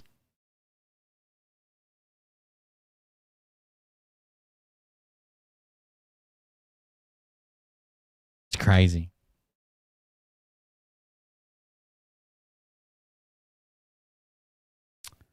On February 16th, 4 years before Trump disclosures of classified information set forth above, Trump said at a press conference, the first thing I thought of when I heard about it is, how does the press get this information? That's classified. How do they do it? You know why? Because it's an illegal process and the press should be ashamed of themselves. But more importantly, the people that gave out the information to the press should be ashamed of themselves, really ashamed. That's a quote from 2017. Trump's production of 15 cardboard boxes to the National Archives and Records Administration. Beginning on May 2021, the National Archives and Records Administration, NARA, which was responsible for archiving presidential records, repeatedly demanded that Trump turn over presidential records that he kept. So basically, any note he writes or takes or anything has to be turned over to NARA, and they save it. Anything like that, any daily briefing, paperwork, if it's not destroyed, it's not supposed to be destroyed. But if it's not destroyed, they should have all of it. All of it. unless it's something to your personal effects. Which is responsible for archiving presidential records, repeatedly demanded that Trump turn over presidential records that he kept after his presidency. On multiple occasions, beginning in June, NARA warned Trump through his representatives that if he did not comply on multiple occasions, starting in June of 2021, if you do not comply, it would refer the matter of missing records to the Department of Justice. Part of me wants to think one of two things. This is so crazy that he either talked himself up that he was untouchable, or he wanted this to stoke flames within his following, because his following was kind of down and out when he didn't return and storm the White House wearing nothing but a light coat of baby oil on top of an Abrams tank and throw Joe Biden out in the street. They told him it would refer the matter of the missing records to the Department of Justice several times. Between November 2021 and January 2022, Nuwata and Trump Employee 2, at Trump's direction, brought boxes from the storage room to Trump's residence for Trump to review. So again, they're not even allowed to do that. They're not even allowed to bring him boxes that could potentially have classified information in it without a clearance. Nobody would be allowed to. Literally, Trump would have to go get them himself, so he'd have to review them himself, so nobody else could look at them. There's nobody else there with clearance that's allowed to do that. Of course, Secret Service probably has clearance, but that's not their job, right? He can't command them to do that. Their job is to protect him and his family. Nobody could even bring him these boxes. That right there is a crime. Him telling somebody without a clearance to go get boxes that potentially, and he knows, contains classified information. Trump's residency review. On November 12th, 2021, Trump Employee 2 provided Trump a photograph of his boxes in the storage room by taping it, a photograph of boxes in the storage room, by taping it to one of the boxes that Trump Employee 2 had placed in Trump's residence. All right. So it says Trump Employee 2 provided a photograph of his boxes in the storage room by taking a photograph and taping it to one of the boxes that he put in his room. Trump Employee 2 provided Trump the photograph so that Trump could see how many boxes. So Trump said, how many boxes are still down there? And the guy took a picture, taped it to the box, set it in his room for later. See how many boxes were stored in his storage room. The photograph shown below depicted a wall of storage room against which dozens of Trump's boxes were stacked. That's the picture we saw with the weird arm thing, this weird thing in it. Whatever this weird, I think it's a coat rack, and I think it's this picture from the other. See how there's jackets hanging on this? I think this is a rack, and that may be coat hangers right there. Let's see. Open image in a new tab. We could be wrong. Is that coat hanger or wire and a briefcase maybe? It's probably the nuclear football. Jeff B still thinks that Joe Biden doesn't have it. Trump's got it. He's carrying it around. I've never seen Joe Biden with the football. Never. On November 17th, 2021, Nuwata texted Trump Employee 2 about the photograph Trump Employee 2 had provided to Trump, stating, he mentioned about a picture of the boxes. He wants me to see it. Trump Employee 2 replied, calling you shortly. On November 25th, 2021, Trump Employee 2 texted Nuwata about Trump's review of the contents of the boxes, asking, has he mentioned the boxes to you? I delivered some, but I think he may need more. Can you ask if he'd like more in Pine Hall, where he lives? Pine Hall was an entry room in Trump's residence. Nuwata replied in 3 successive text messages. Nothing about boxes yet. He has one he's working on in Pine Hall. Knocked out 2 boxes yesterday. On November 29th, 2021, Trump Employee 2 texted Nuwata asking, Next, you are on the property. No rush. Could you help me bring 4 more boxes up? Nuwata replied, yes, of course. On December 29th, 2021, Trump Employee 2 texted Trump representative who was in contact with NARA. Trump representative. Box answer will be wrenched out of him today. Promise. The next day, Trump Representative 1 replied in 2 successive messages. Hey, just checking on boxes. Would love to have a number to them today. So this representative was the one that was talking to the National Archives. And this employee, too, said, hey, I promise the answer will be wrenched. He wouldn't give an answer. How many boxes left? How many documents we have? Whatever. I need a number. Trump would not answer, to the point his employees were like, I'll fucking force him to today. I'll ask him 100 times. He's got to tell me something so I can give it back to you. Trump employee 2 spoke to Trump and then responded a few hours later in 2 successive text messages. 12 is his number. On January 13, 2022, Nuwada texted Trump employee 2 about Trump's tracking of boxes, stating, he's tracking the boxes. By the way, tracking in the military just means like I'm tracking. Like if someone says, I need you to do this, this, this, and I need you to go get so-and-so, you say, I'm tracking. Like I'm tracking what you're doing. I understand, basically is what it means. I'm following. I understand. I got all the commands. He's tracking the boxes. More to follow today on whether he wants to go through more today or tomorrow. Trump employee replied, thank you. On January 15th, 2 days later, Nuwada sent Trump employee 2 4 successive text messages. One thing he asked was for new covers for the boxes for Monday morning. Can we get new box covers before giving these to them on Monday? They have too much writing on them. I marked too much. So they wrote too much stuff while they were going through the boxes. They wanted new boxes. Trump employee 2 said, yes, I will get that. January 17th, 2022, Trump employee 2 and Nuwada gathered 15 boxes from Trump's residence, loaded the boxes in Nuwada's car. Neither one of them has a clearance. And these are the documents he's having to send back. He went through these and handpicked these are the ones he wanted to send back, knowing some of them are classified. And he gave them to one of his employees or 2 of his employees. They didn't have clearances. And he told them to go rent a fucking truck and deliver this to Nara. Was Nara not supposed to call the fucking police when he didn't return them all? He had people handling them that shouldn't be handling them. He was clearly ignoring every request they had fucking made. When interviewed by the FBI in May of 2022, it says, and took them to a commercial truck for delivery. And Nuwada's car, his POV, a personal vehicle. When interviewed in February, when interviewed by the FBI in May of 2022 regarding the location and movement of the boxes for the production to Nara, Nuwada made a false and misleading statement as set forth in count 38 of the indictment, including falsely stating that he was not aware of Trump's boxes being brought to Trump's residence for his review before Trump provided 15 boxes to Nara.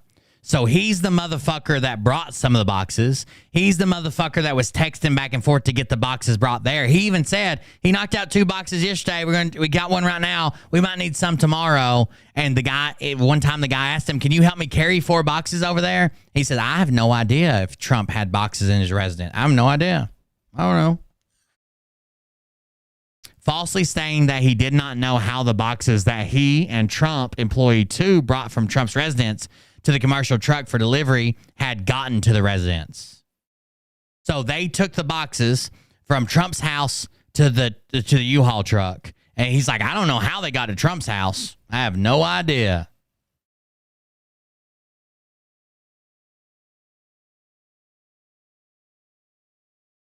That's all right. We can have angry sex. I've been wanting to choke you anyways.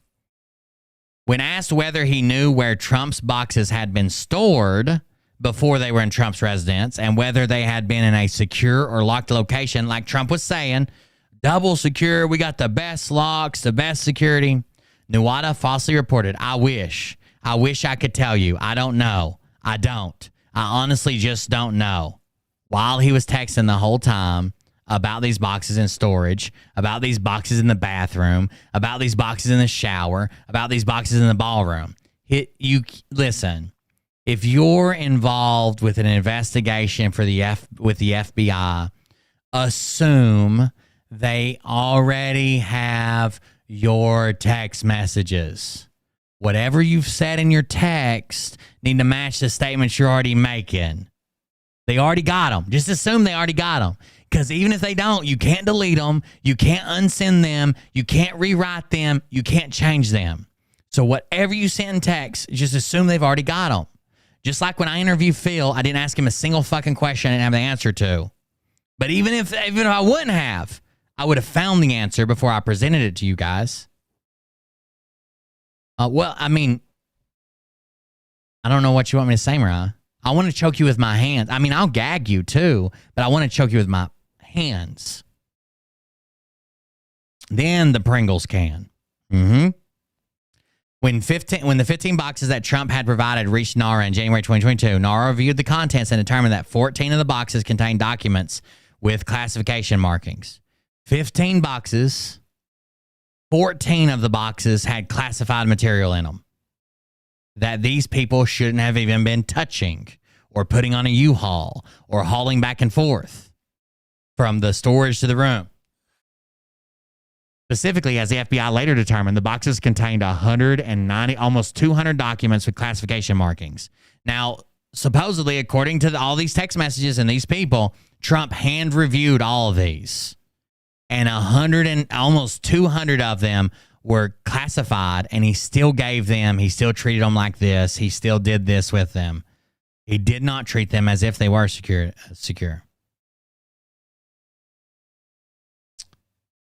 Mariah, my middle name's not James, it's Jedediah. And Mariah just doesn't like it because she said it makes me sound Amish, especially when people see my beard. And I think that's pretty fucking shitty. Okay? 197, which 98 were secret, 30 were top secret, and the remainder were confidential. Okay? 98 were secret, 30 were top secret, and the rest were confidential. But it doesn't matter. They all have to be treated a certain way. A minimum, it has to be somebody with that clearance to get them. Some of those documents also contained SCI and SAP markings, which we've learned SCI can only be stored, viewed, talked about, possessed, opened, looked at, read in a SCIF. So even if everything else was done right, the moment he reviewed SCI or SAP documents in his house, which is not a SCIF, it's illegal. And then he lied about it.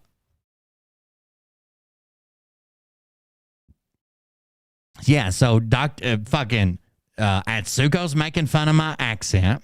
Dr. J's making fun of my freakishly high cheekbones because I'm Native American. And Mariah makes fun of my middle name because it makes me sound Amish. The fuck? She's like, what next? You going to get a fucking corncob pop? The fuck does that mean? You want to raise a barn, William? Which is what we actually call making love. But she just does it to tease me, and she knows I can't resist making love. So I'll raise a pole barn anytime.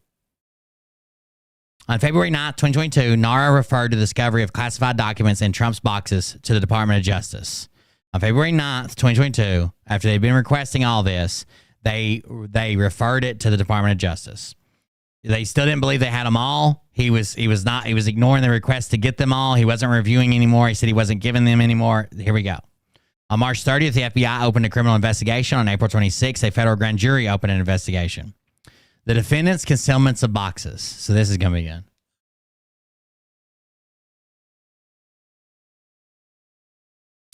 On Mariah likes me to get inside of her and then to try to do the Cotton Eye Joe dance where you like kick one leg this way and then one leg that way. She says it makes her feel like she's on a roller coaster. On May 11th, 2022, the grand jury issued a subpoena to the office of Donald J. Trump, requiring the production of all documents with classification markings in the possession, custody, or control of Trump. Okay? The office of Donald J. Trump. Two attorneys that were representing Trump informed Trump of the May 11th subpoena, and he authorized Trump Attorney 1 to accept service, to sign for it, to be subpoenaed. On May 22nd, Nuwata entered the storage room at 3:47 p.m. and left approximately 34 minutes later carrying one of Trump's boxes. Okay? That's right. That's my old, was a euphemism or pun. It's like sex while camping because it's fucking intense. It's a play on words. It's a pun. I'm just trying to get in Mariah's boxes, and Trump's boxes is throwing me off. So he went on May 22nd. So on May 11th, they were subpoenaed. On May 22nd, he went into the room. Nuada went in the room and left 34 minutes later carrying a box. On the next day, Trump met with Trump Attorney 1 and Trump Attorney 2 at the Mar-a-Lago Club to discuss the response to May 11th subpoena. This is the night before is when he took one box out. 34 minutes, one box. On May 23rd, the next morning, met with the Trump Attorney 1, Trump Attorney 2 at the Mar-a-Lago Club to discuss the response to May 11th subpoena. Trump Attorney 1 and Trump Attorney 2 told Trump that they needed to search the documents that would be responsive to the subpoena and provide a certification that there had been compliance with the subpoena. Trump, in sum and substance, made the following statements, among others, as memorialized by Trump Attorney 1. Quote, I don't want anybody looking. I don't want anybody looking through my boxes. I really don't. I don't want you looking through my boxes. These are his own attorneys. Okay?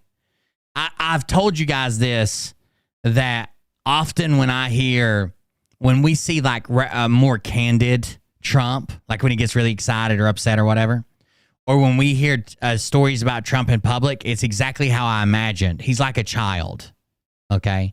He's being subpoenaed by the federal government, and his lawyer comes to him and says, look, I have to certify this subpoena. So I have to see, first of all, I'm not allowed to see classified documents. But I need to see boxes that have no classified documents in them so I can say it's subpoena. It's here. It's here. I don't want nobody looking. I don't want nobody looking through my boxes. I really don't. I don't know. I just don't think it's a good idea. I don't want you to look at my boxes. Then he says, well, what happens if we just don't respond at all or don't play ball with them? You get arrested? He thinks he's untouchable. Wouldn't it be better if we just told them we don't have anything? This is the suggestion he got in trouble for. Wouldn't it be better if we just told them we don't have anything here? Literally contemplating lying with his lawyers. His lawyers took notes while he was talking, contemplating lying to his lawyers without letting anybody check. Let's just tell them we don't have anything here. Fuck them. What are they going to do? Show up? Raid Mar-a-Lago? You'd be surprised, Jay Hyatt. You'd be surprised. Well, look, isn't it better if there are no documents? He's contemplating lying here. The guy has to check for the documents. Trump knows he's going to find documents, and he says, isn't it better if there were no documents? Wouldn't that be better if we said, hey, we don't have any? What the fuck?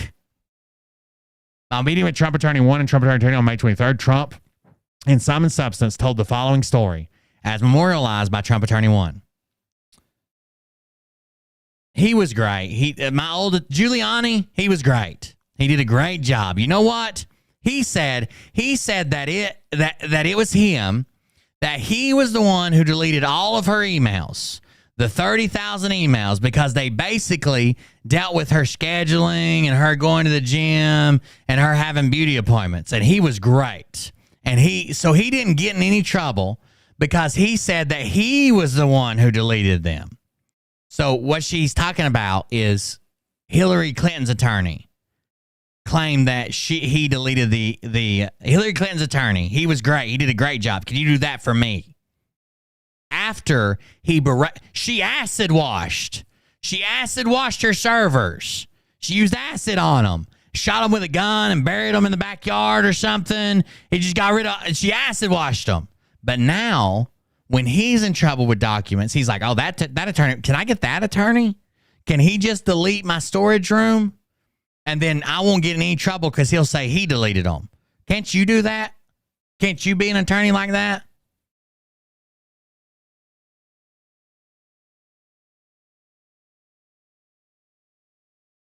He was great. He did a great job. You know what? He said that it was him, that he was the one who deleted all of her emails, the 30,000 emails, because they dealt with her scheduling, her going to the gym, and her having beauty appointments. And he was great. And he didn't get in any trouble because he said he was the one who deleted them.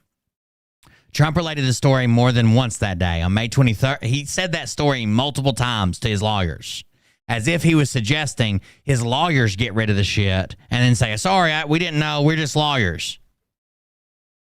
On May 23rd, Trump was also confirmed his understanding with Trump Attorney 1 that Trump Attorney 1 would return to the Mar-a-Lago Club on June 2nd to search for any documents with classification markings to produce in response to the May 11th subpoena. Trump Attorney 1 made it clear to Trump that he would conduct the search for responsive documents by looking through the boxes that had been transported from the White House and were still in storage at Mar-a-Lago. Trump indicated that he wanted to be at the Mar-a-Lago Club when his own attorney returned to review the boxes on June 2nd, and that Trump would change his summer travel plans to do so. I'll be here. I'll change my vacation. I'll change. And that's right, Andy. I just about fucking had a small aneurysm right there. I looked up and read it and thought, here we go, motherfucker. Today's a good day to get banned. Trump told Attorney 2 that Attorney 2 did not need to be there. So we're just going with one attorney and Trump, and he's going to change his vacation to be there. Okay? After meeting with Trump Attorney 1 and Trump Attorney 2 on May 23rd, Trump delayed his departure from the Mar-a-Lago Club to Bedminster Club for the summer so that he would be present on Mar-a-Lago on June 2nd when Trump Attorney 1 returned to review the boxes. So he did change his plans. Between Trump's May 23rd meeting with his attorneys and to discuss the subpoena and June 2nd when they returned, Nuwata removed, here we go, between May 23rd meeting with both attorneys for the May 11th subpoena and the return on June the 2nd when only one attorney came back to review the boxes in the storage room, Nuwata removed, at Trump's direction, a total of 64 boxes from the storage room and brought them to Trump's residence as set forth below.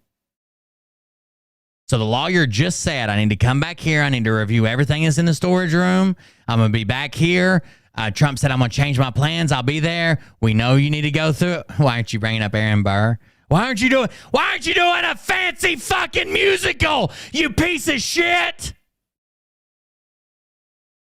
Hello, Aaron Burr, sir. On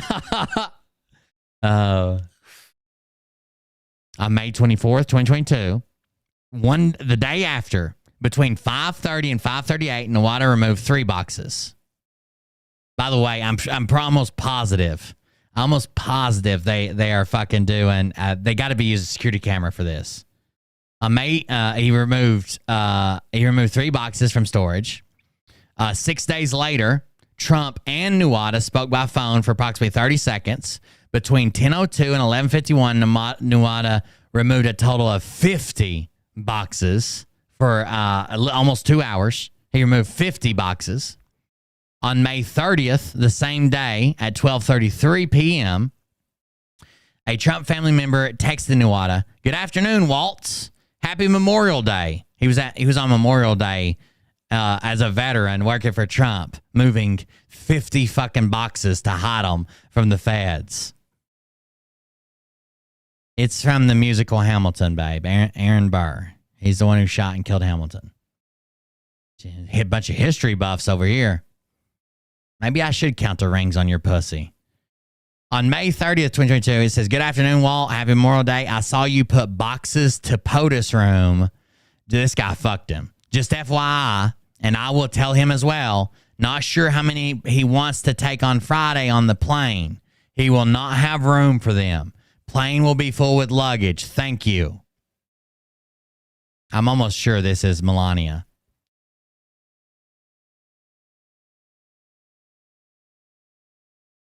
Nuwata replied, "Good afternoon, ma'am," with a smiley face emoji. Wow, they got the detail here, don't they? "Thank you so much. I think he wanted to pick from them. I don't imagine him wanting to take the boxes. He told me to put them in the room and that he was going to talk to you about them. A Shakespearean?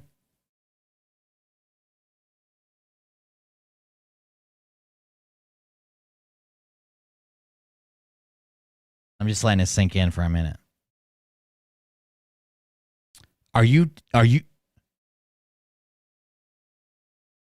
confusing the late 1700s founding fathers in America with the late 1500s, 200 years later, previous playwright from Europe? Did Shakespeare write Hamilton, a play about a guy who lived 200 years after he died? I'll think about it. Who is Alexander Hamilton?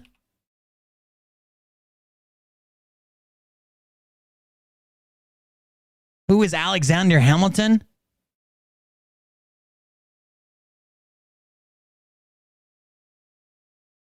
The guy on the $10 bill, God damn it.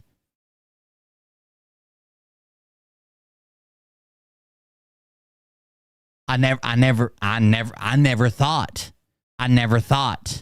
that the brain aneurysm that finally choked me out as my skull swelled and began to crack and bulged my fucking eyes out would be for my own fucking wife.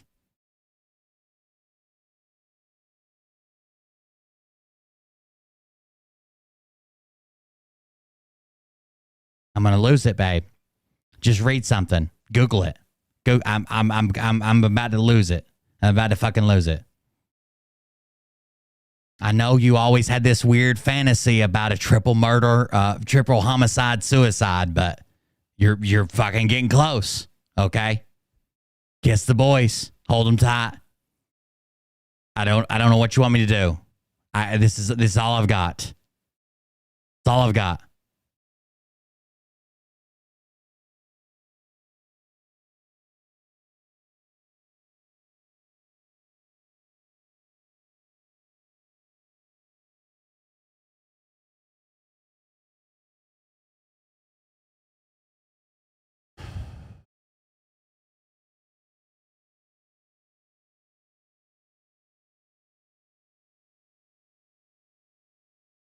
Trying to gather myself. Need a decompression chamber.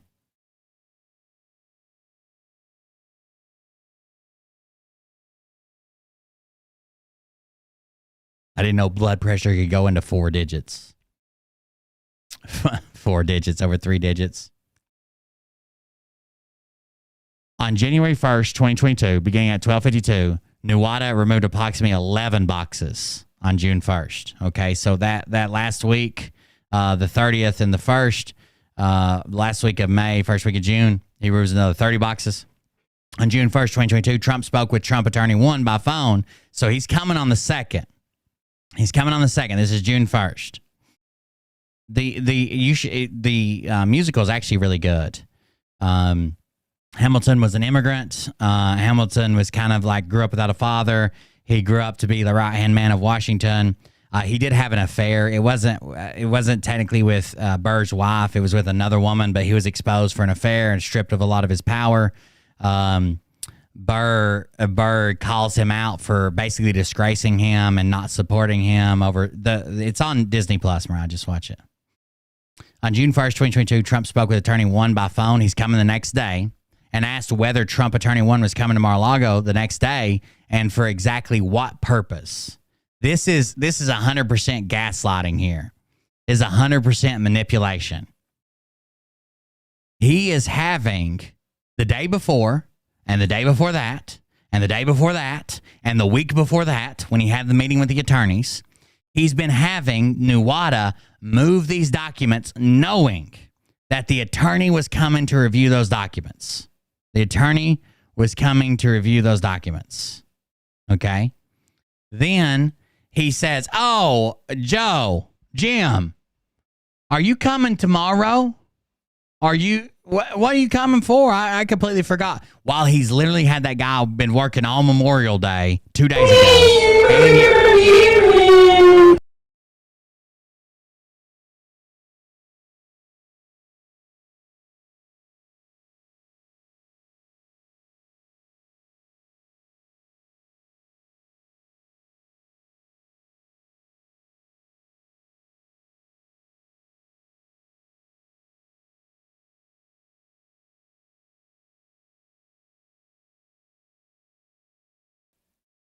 Abraham Lincoln freed the slaves. Why didn't he free the dinosaurs? The fuck are you talking about? Fucking one little slip up. Your little slip up's name is Liam. Okay? We're talking about U.S. fucking history. And for some reason you went to, didn't Shakespeare write Hamilton 200 years after he fucking died?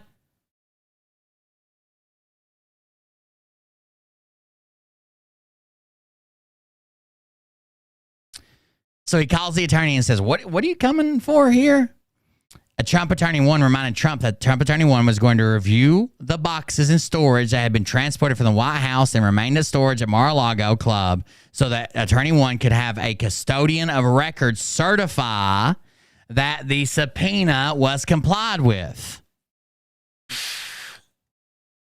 The subpoena was complied with. Thank you for the donation, by the way. After seeing the music, it was really good, wasn't it, Melissa? Mariah's not, it obviously isn't a history buff, but it's actually really good. You probably work for the... You can't fucking be serious.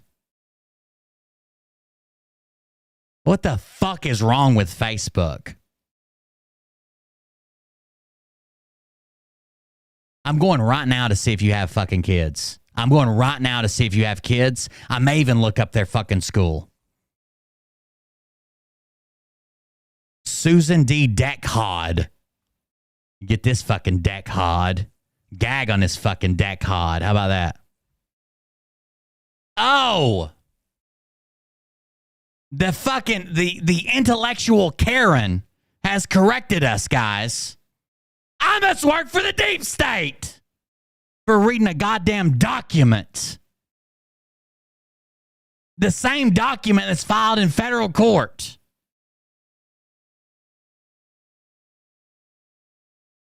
Your hair has more of a backbone than you do, you dumb bitch. Your hair has more of a backbone than you fucking do. You must work for the... You always read documents? You must work for the fucking deep state. You're a deep state document reader. The fuck out of here, you dumb cunt.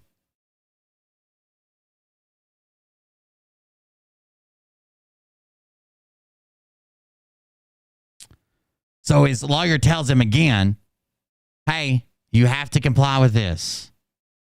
I'm coming to certify it so you comply with the subpoena. On June 2nd, that day, the Trump attorney was scheduled to review the Trump's boxes in the storage room. Trump spoke with Nuwata on the phone at 9:30 a.m. for 24 seconds. So the same day, he called Nuwata. The attorney's coming. He called him at 9:30 and talked to him for a short amount of time. Later that day, around lunchtime, for 12:30 to 12:52, Nuwata and an employee of the Mar-a-Lago Club moved 30 more boxes from Trump's residence back to storage right quick. Not the total he had moved. 50 here, 30 there, and 11 here. They moved 30 back. In sum, between May 23rd and June 2nd, before Trump attorneys 1 review of Trump boxes. So from the meeting to the review, Nuwata, at Trump's direction, moved 64 boxes from the storage room to Trump's residence and brought only 30 boxes back. So 34 missing boxes. And Trump knows this. There's no way he can't fucking know this. The boxes are in his personal house. The boxes are in his house. Okay? There's no way he doesn't know this. No fucking way.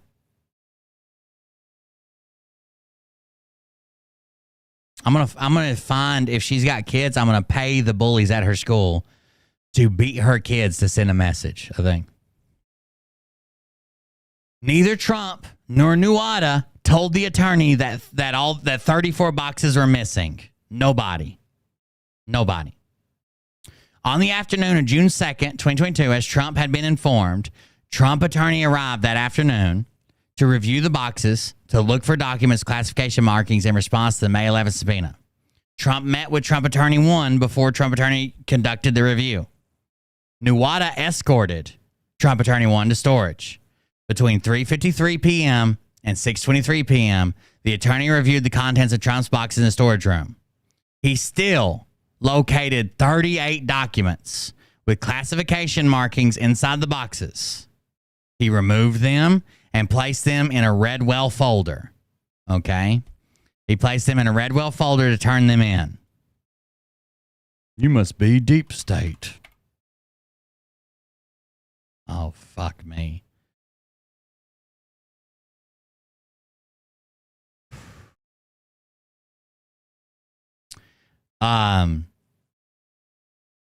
He put them in a Redwell folder. Trump attorney 1 contacted Nuada and asked him to bring clear duct tape to the storage room.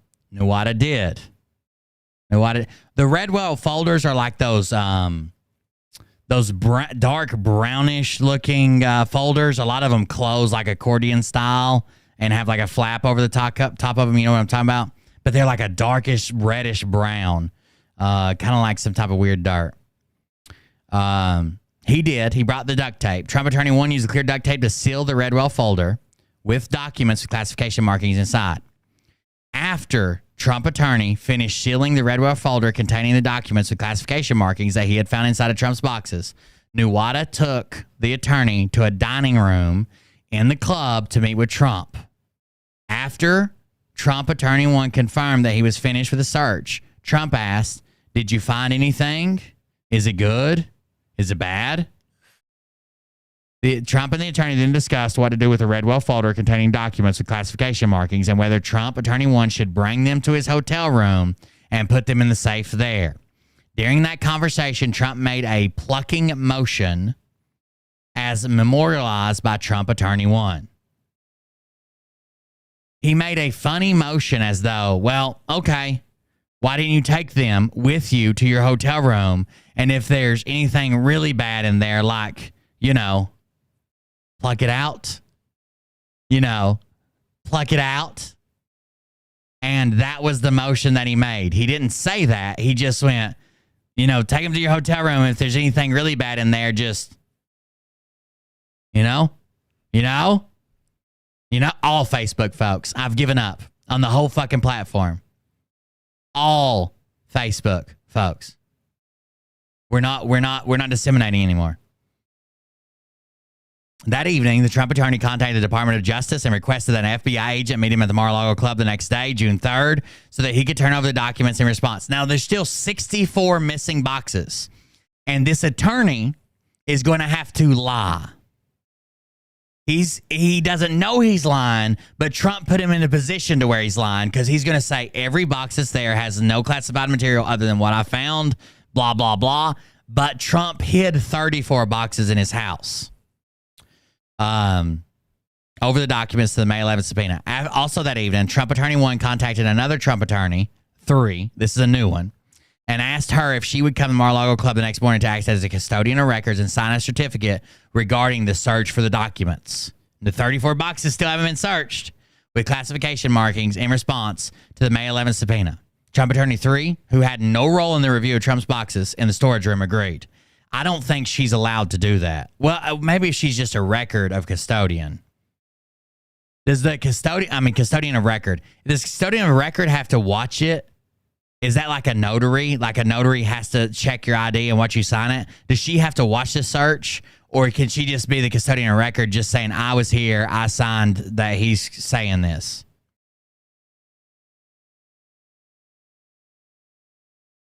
When I'm not being a comedic genius myself? Are you talking about when you have a fucking stroke in the chat and everybody's like, oh my fucking God, she thinks Shakespeare wrote Hamilton? She also thinks that fucking Julius Caesar wrote Mission Impossible. I'm gonna come on and punch you right in the fucking mouth. A custodian records for blah blah blah. She was not there.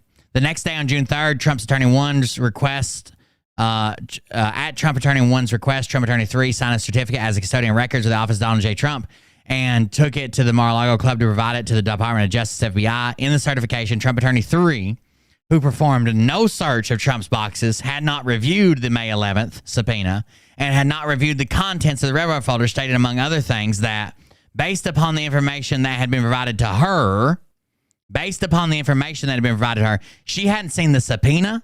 She hadn't seen the boxes. She hadn't seen the documents. She hadn't met with Trump. She hadn't done anything. But she says, from the information provided to me, a diligent search was conducted of the boxes and that were moved from the. I wouldn't sign it if it says something like this. A diligent search was conducted of the boxes that were moved from the White House to Florida. The search was conducted after receipt of the subpoena in order to locate any and all documents that were responsive to the subpoena. Any and all responsive documents accompanying this certificate. Yeah, I wouldn't sign that unless I was there for the search. But maybe she's allowed to. No, right here, it says it. The statements were false because, among other reasons, Trump had directed Nuwata to move boxes before Trump attorney 1's June 2nd review so that many boxes were not searched. More than half of them. Well, no, I guess he brought back 30. Over half of what he took was still gone. Were not searched, and many documents responsive to May 11th subpoena could not be found, and in fact were not found by Trump attorney 1. So what I didn't tell you is the subpoena not only said we need all documents, some of them were listed.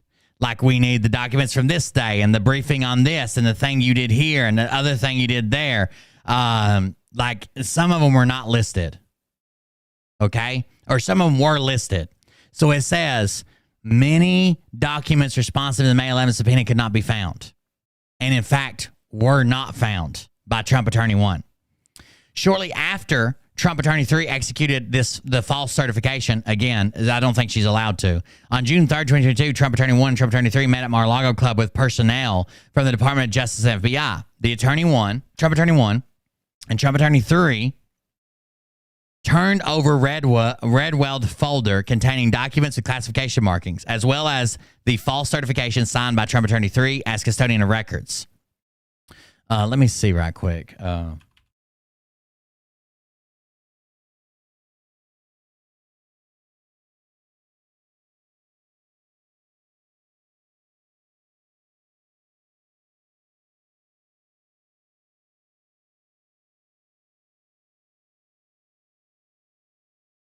It says custodian of records speaks for the organization and therefore must establish the authenticity of the organization's documents or statements contained therein. So, yeah, she needed to be there for the search and she wasn't.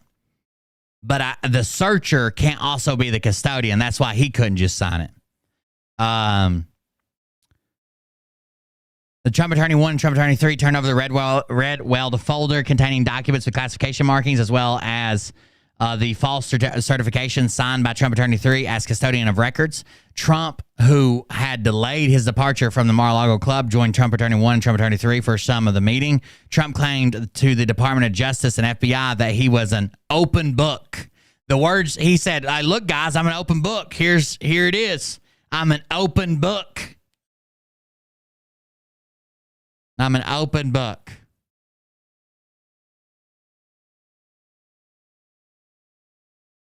Right. Just stop. I know you're trying to push my buttons on purpose now. Just stop. No one thinks you're the fucking valedictorian. But you should at least be able to identify the 230 years between the United States not even fucking existing and the guy that was a founding father of the United States. Jesus fucking Christ. He called himself an open book. Earlier that same day, Nuwata and others loaded several of Trump's boxes along with other items on an aircraft that flew with his family north for the summer. So he took unsearched boxes. He took unsearched boxes away from there to Bedminster. In July 2022, the FBI and grand jury obtained and reviewed surveillance video from Mar-a-Lago Club showing the movement of the boxes set forth above.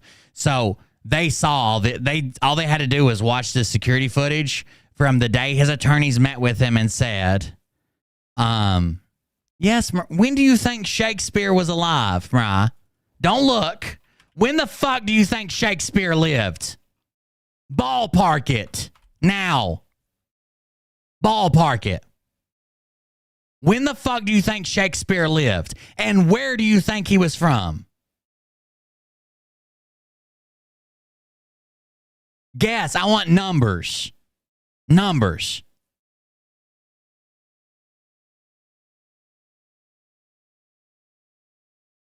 Do you think that America was around in the 1600s?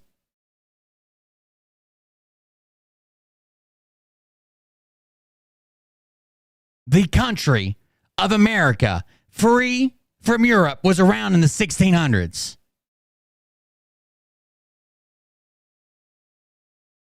No, technically it fucking wasn't. Technically it wasn't.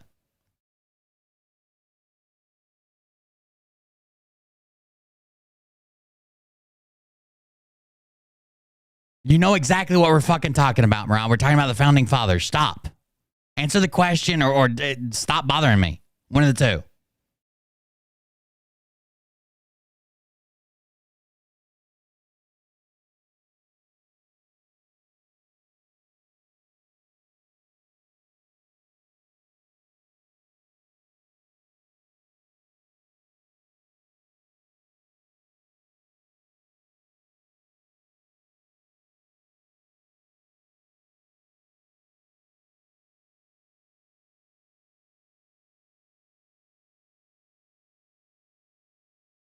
When was the revolution? When was the revolution? When was America founded? When was the United States founded? When? If the centennial was in 1876 and the bicentennial was in 1976, when was America? Or when was the United States founded?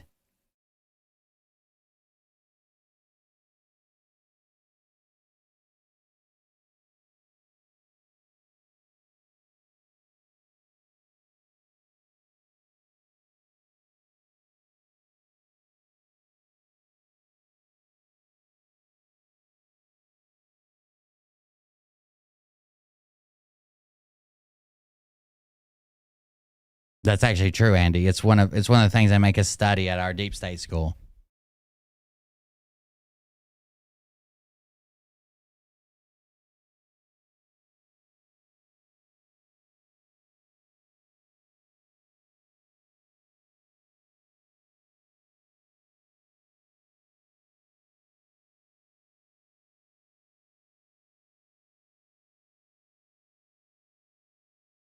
(1776).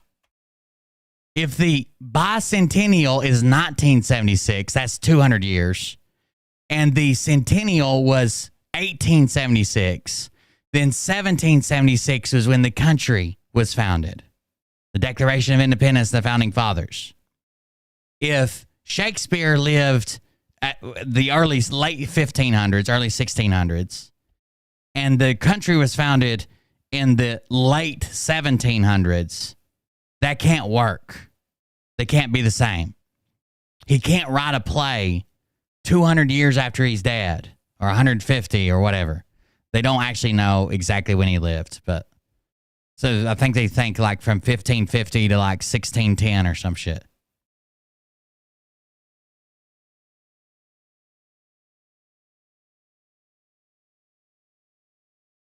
I think she's just playing dumb.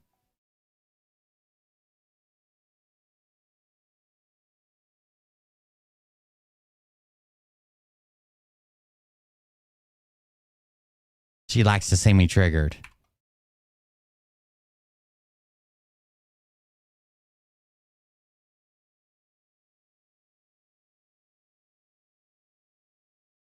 She's a Facebook warrior at heart. Okay. Shortly after, the statements were false, among other reasons. Shortly after, who delayed his departure from the Mar-a-Lago club, Trump attorney 3 for some meeting claimed Donald Trump. Earlier that same day, Nawada had loaded several of Trump's boxes along with other items on the aircraft that flew Trump and his family north for the summer.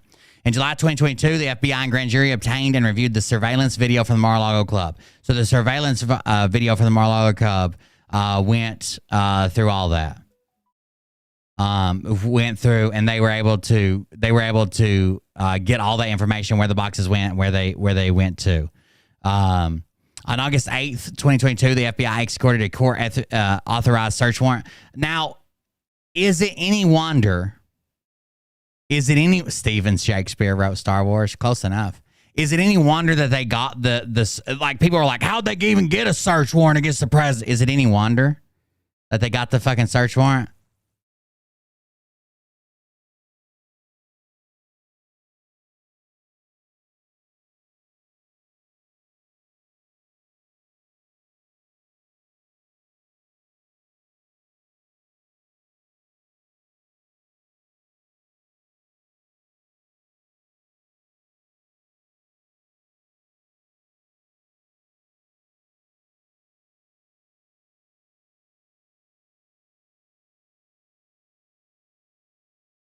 Is it any wonder how they got it? I mean, like, they literally have Trump's words.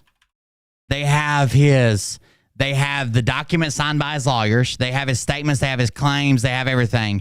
And they also have a video. They also have a video to, Ryan, you know, I was just playing with you. I don't care if you know anything.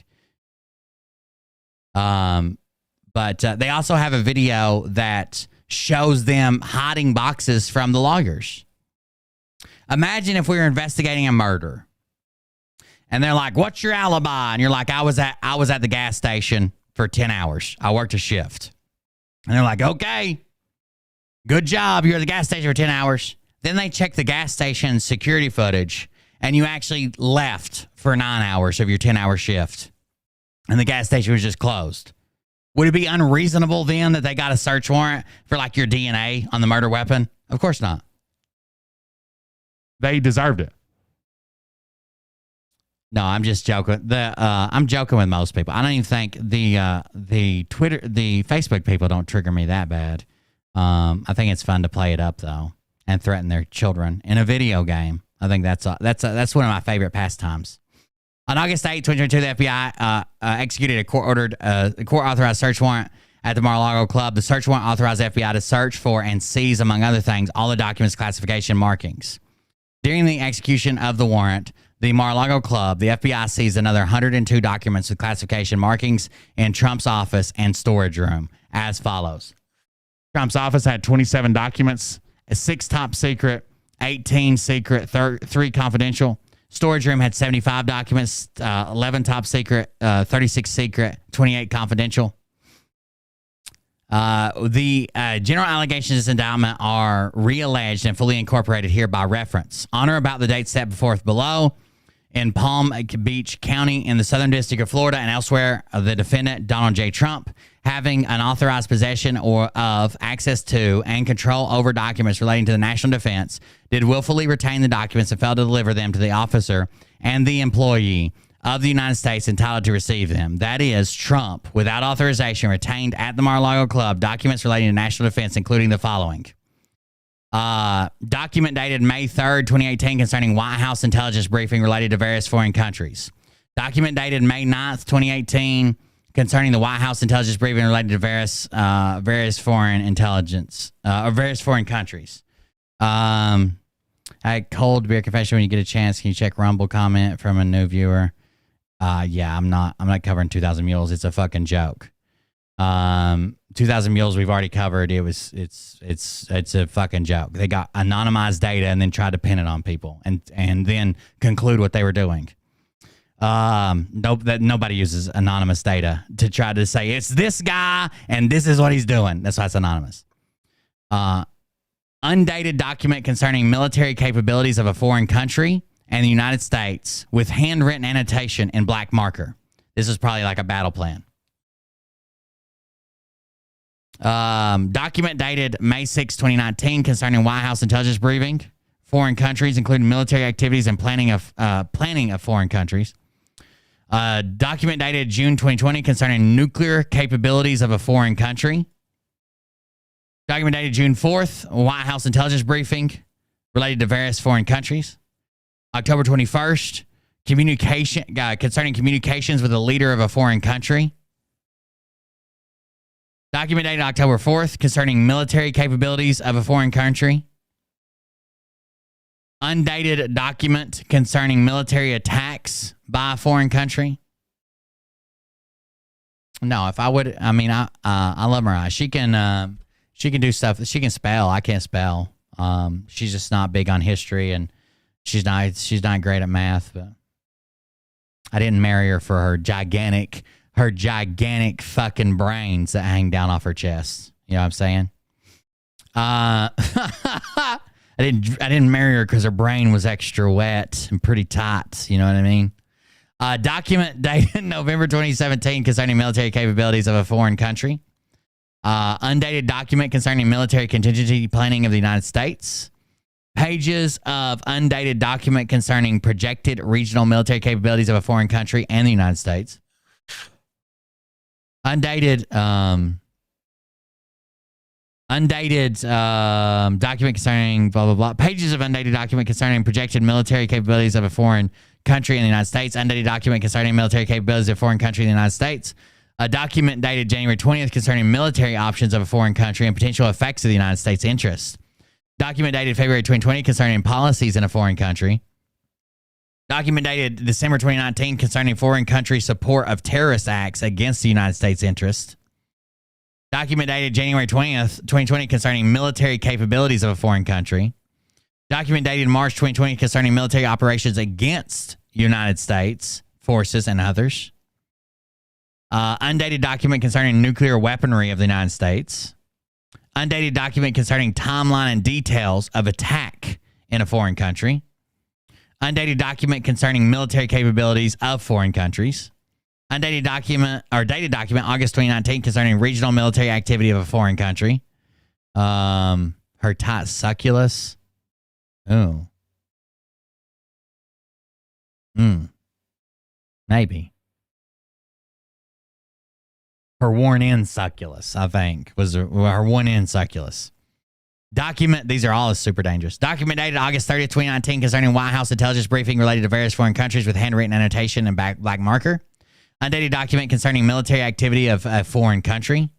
A document dated October 24th concerning military activity of foreign countries and the United States. A document dated November 7th, 2019 concerning military activities of a foreign country in the United States. Document dated November 2019 concerning military activity of foreign countries. Document dated October 18, 2019 concerning the White House intelligence briefing related to various foreign countries. Document dated October 18, 2019 concerning military capabilities of a foreign country. Document dated October 15, 2019 concerning military activity in a foreign country. Military activity in a foreign country. That's a big one. Document dated February 2017 concerning military activity of a foreign country. Or is that all of them? All in violation of Title 18 U.S. Code Section 793E.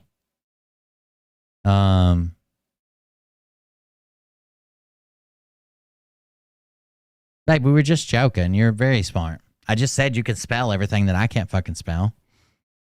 We were just joking with you. I think you're very smart. The general allegations of this indictment are realleged and fully incorporated here and by reference. And beautiful. So you got them both. You did win Class Beauty. From on or about May 11th, 2022 through in and around August 22nd or August of 2022 in Palm Beach County of the Southern District of Florida and elsewhere, the defendants Donald J. Trump and Waltine Nuada. Got a groundhog? Did knowingly combine, conspire, confederate, and agree with each other and with others known and unknown to the grand jury to engage in misleading conduct towards another person and corruptly persuade another person to withhold a record, document, and other object from an official proceeding. So they did combine, conspire, confederate and agree with each other to engage in misleading conduct towards another person, and they corruptly persuaded this other person to withhold records and documents and other objects from an official proceeding. So this is them together because they did this together. This is a conspiracy. They confederated or combined or conspired or whatever to withhold these and to corruptly conceal a record, document, and other object from an official proceeding. The purpose of this conspiracy was for Trump to keep classified documents he had taken with him from the. So tell me any other reason Trump would have his documents with his lawyers coming in a week, or let's even say the next day, and he has boxes taken out and hidden in his bedroom until the lawyer leaves, and then he flies away with them.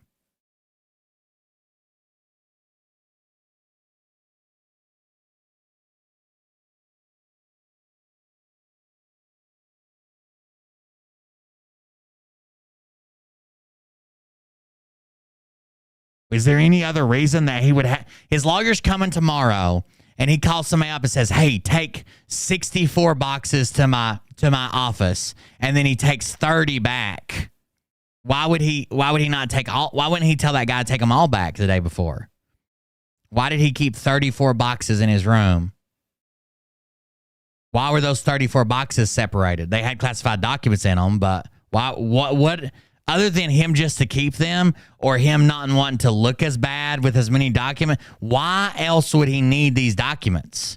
He's not making any decisions. He's not changing anything. He's not globally presenting anything. Hell, nobody even wants him to make a fucking speech. He's not being invited to anybody's commencement or out to talk to any graduates. Like, what the fuck would he even want him for?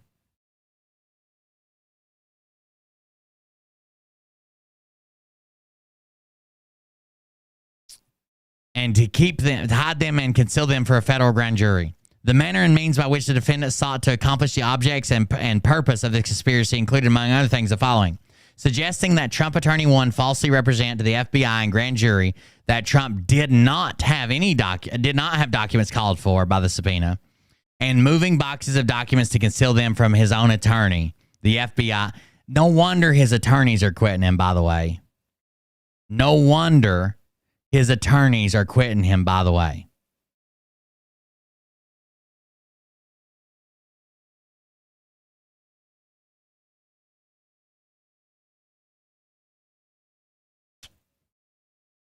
An education would be a good deal, big deal.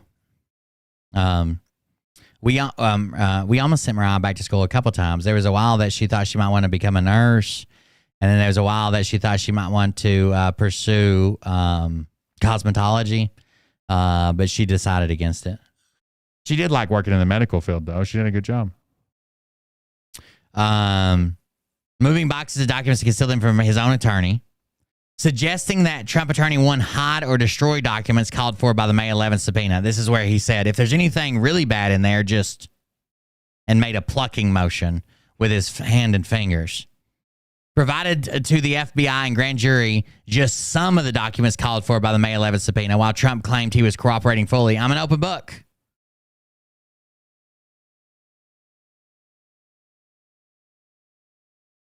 Causing a false certification to be submitted to the FBI and grand jury.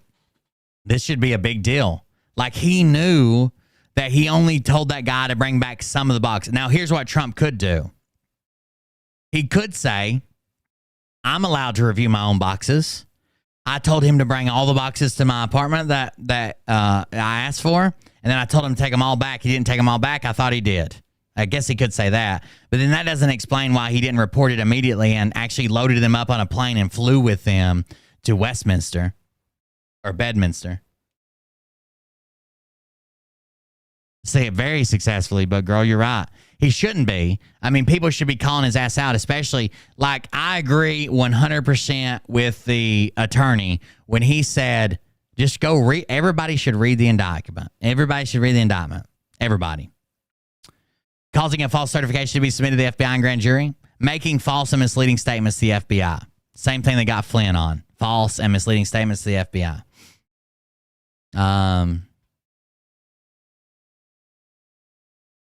No, Mariah's actually really smart. She plays dumb. I think she likes to see me get excited. I saw her betting donations in there that she could make me mad. She's pretty good at it. She knows all my buttons, even my fun button. The general allegations of this indictment are realleged and fully incorporated here by reference.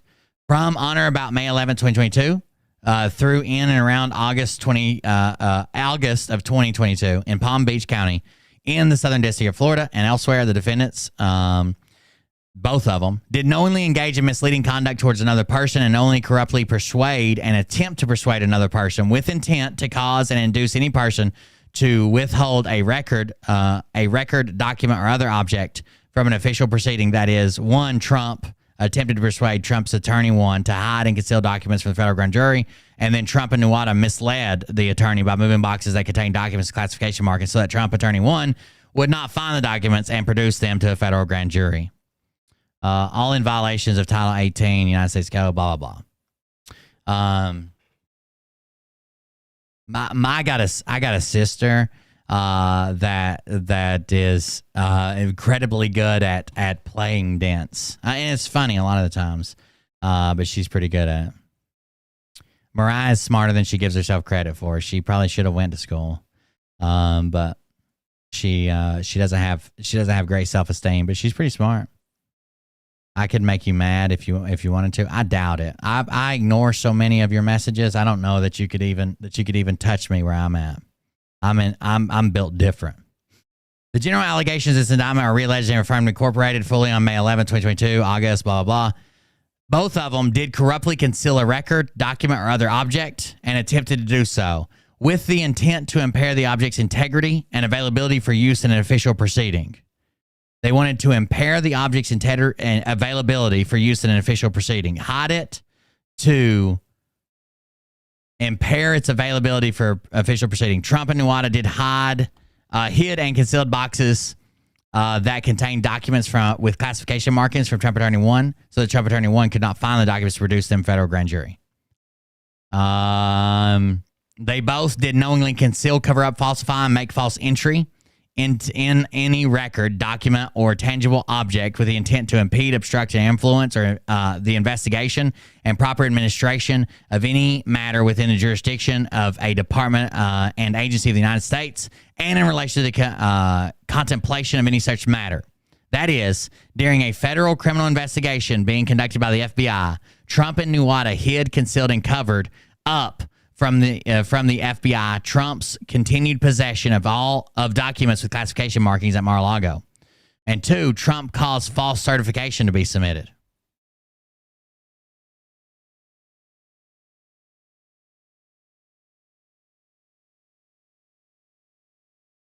Astronaut school?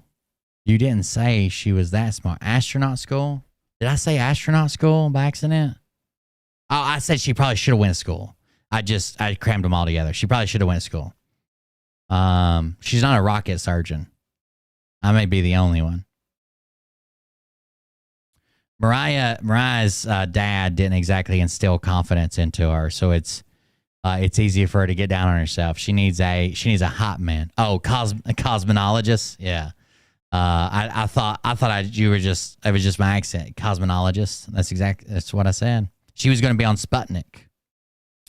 The general allegations is diamond, blah, blah. Both of them, in a manner within the jurisdiction of the judicial branch and executive branch of the United States government, did knowingly and willfully falsify, conceal, and cover up by any trick, scheme, or device a material fact. That is, during a federal grand jury investigation and a federal criminal investigation being conducted by the FBI, Trump and Nuwata hid and concealed from the grand jury and the FBI Trump's continued possession of documents with classification markings. They did knowingly and willfully make and cause Donald Trump by himself now. In a matter within the jurisdiction of the judicial branch of the United States government, he did knowingly and willfully make and cause to be made a materially false, fictitious, or fraudulent statement and representation. That is, during a federal investigation or during a federal grand jury investigation and a federal criminal investigation being conducted by the FBI, Trump caused the following false statements and representations to be made to the grand jury by the FBI and the FBI by sworn certification executed by his attorney. Quote, a diligent search was conducted. The search was conducted after receipt of the subpoena in order to locate all the documents. Any and all responsive documents accompany this. The statements and representatives set forth above were false, as Trump knew because Trump had directed that boxes be removed. This attorney 3 might lose her ability to practice law. She might pull her fucking bar. Or debar her. Disbar her. Removed from the storage before the attorney conducted the search, so that Trump Attorney 1 search would not and did not include all of Trump's boxes that were removed from the White House. He did not locate all the documents. In fact, after June 3rd, 2022, more than 100 documents with classification markings remained until the FBI search. Okay.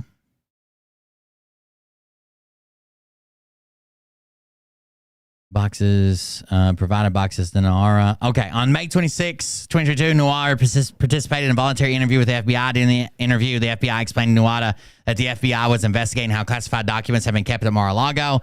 The FBI asked him questions about the location and the movement of Trump's boxes before Trump provided the 15 boxes to Nara on January 17th.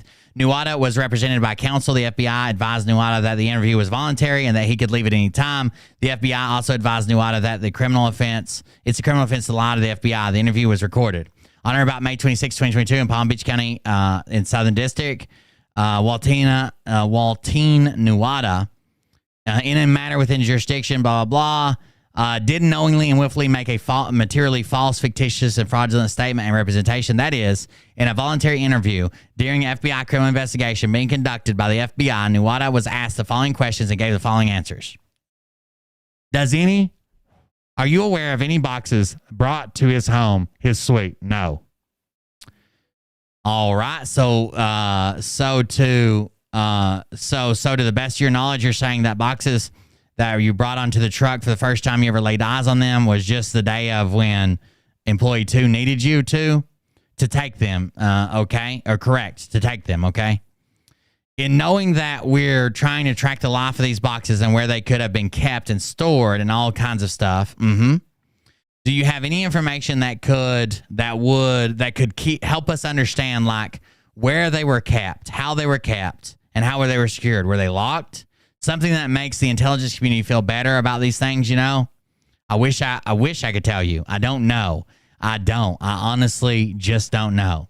And what? So you only saw the 17 boxes? The day of the move, even they just showed up that day? They were in Pine Hall. Trump employee 2 just asked me, hey, can we move these boxes? Oh, okay. And I was like, okay.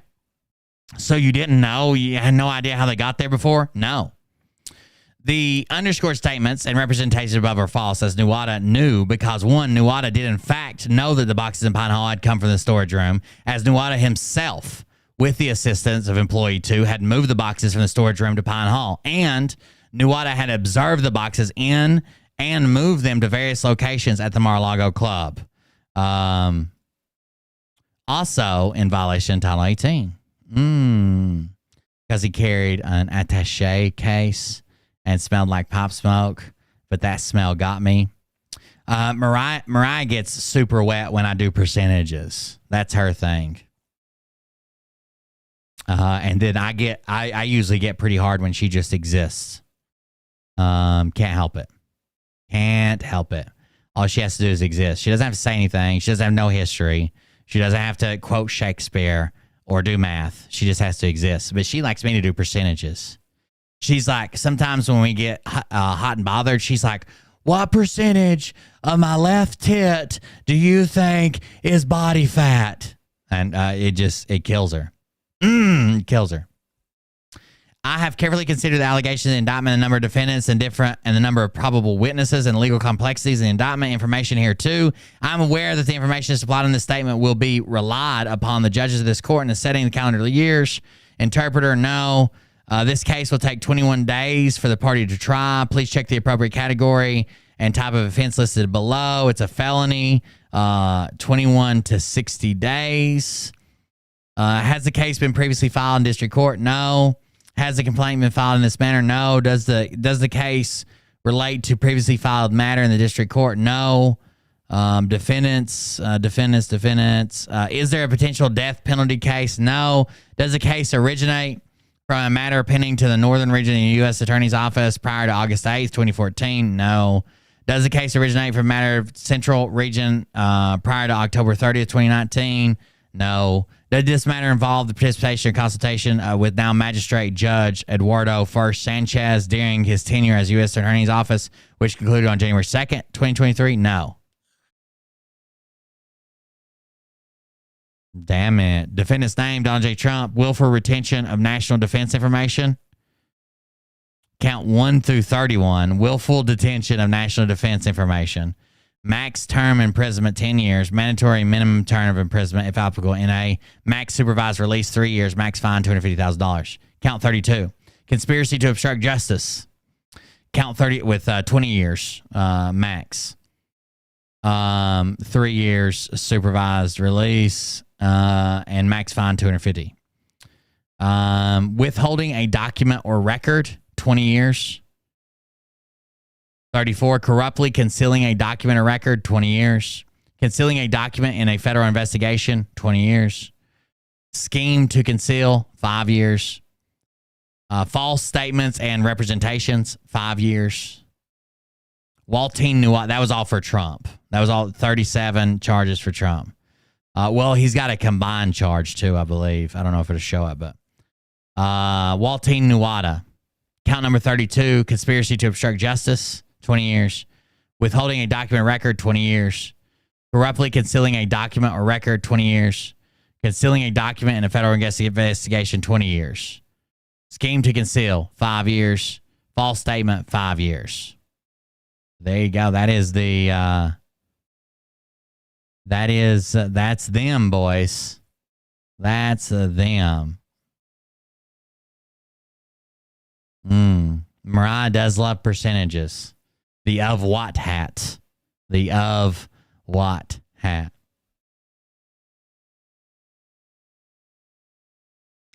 I think if more people read these, I don't think you can read this and know that the box shuffling. So the interview he did with the writer, not of question, it's recorded. Okay. The box shuffling and hiding and moving and lying about it, it's on his own security camera. So what could you dispute, really, of these charges? They're not even disputing these charges. What they're disputing is what their dispute is. Biden has documents. Did Biden have hundreds of thousands of people over at his house with these documents in an unsecure location and then play a shell game to hide them not only from the FBI, not only from the grand jury, but even from his own lawyers? Did Biden use them as a fucking flex? Pence had them. Did Pence do these things? Like, they won't argue. The argument's not about him having the documents anymore. It's not. Yes, you can say, oh my God, Biden had documents, Pence had documents. He willfully played a shell game with the FBI when they said, just give us the fucking documents, dude. Hid them, instructed people to hide them, instructed lawyers to lie, suggested they throw away or destroy stuff, suggested that no documents turn up, all on purpose, while he also claimed he was an open book, that he was doing everything he could, that there was no reason. Like, this is crazy. This is a bad look for sure. And it's not the same as, I don't give a fuck if Biden had some in his garage. He and his lawyers, he did the smart thing, which is what Trump should have done. He should have hired as soon as someone said, hey, you still got documents and some of them could be classified, you should have hired an army of people who deal with this to scour everything. Every box, every nook, your old lady's pussy, anywhere that there could possibly be something that was planted on you or that you couldn't find, or like he should have. That's what Biden did. Biden sent a team out everywhere that he fucking has ever been and said, look for documents and send them in. I don't want to fucking be like Trump. I don't want to end up in trouble like Trump. Find them all. Why didn't he do that? Either he wanted to retain them. I can't, other than him wanting to retain them, he wanted to keep these documents. I can't think of any motherfucking reason he would intentionally hide them the day before his own lawyer, a guy that's there to represent him, not to get him in trouble, not to, lock him up, not to bring charges on him. They already knew he had some. The lawyer still found like 100 of them or whatever. Why did he hide them from his own fucking lawyer? His own lawyer could have gotten the shit and just turned it over the same way, and then there would be no reason to raid Mar-a-Lago because they were all gone. Either he wanted to keep them or he wanted the raid, one of the two. Either he wanted to keep them or he wanted the raid.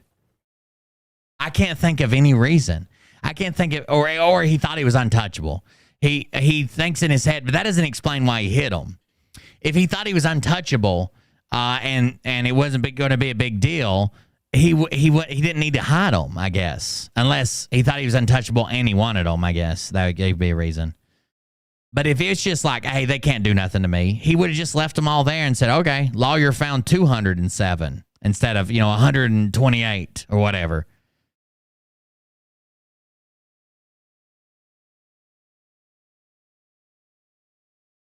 I don't know. It's a dumb fucking move. Other than he can say, witch hunt, they're coming after me. We had the best locks. We had the best security. We said, hey, what do we need to store these documents? They gave us a list. We did everything. And Biden has documents, so donate to me because it's a witch hunt. Like, he is raising a lot of money off this. But anybody with any fucking common sense can see that he's in the wrong. He's in the fucking wrong.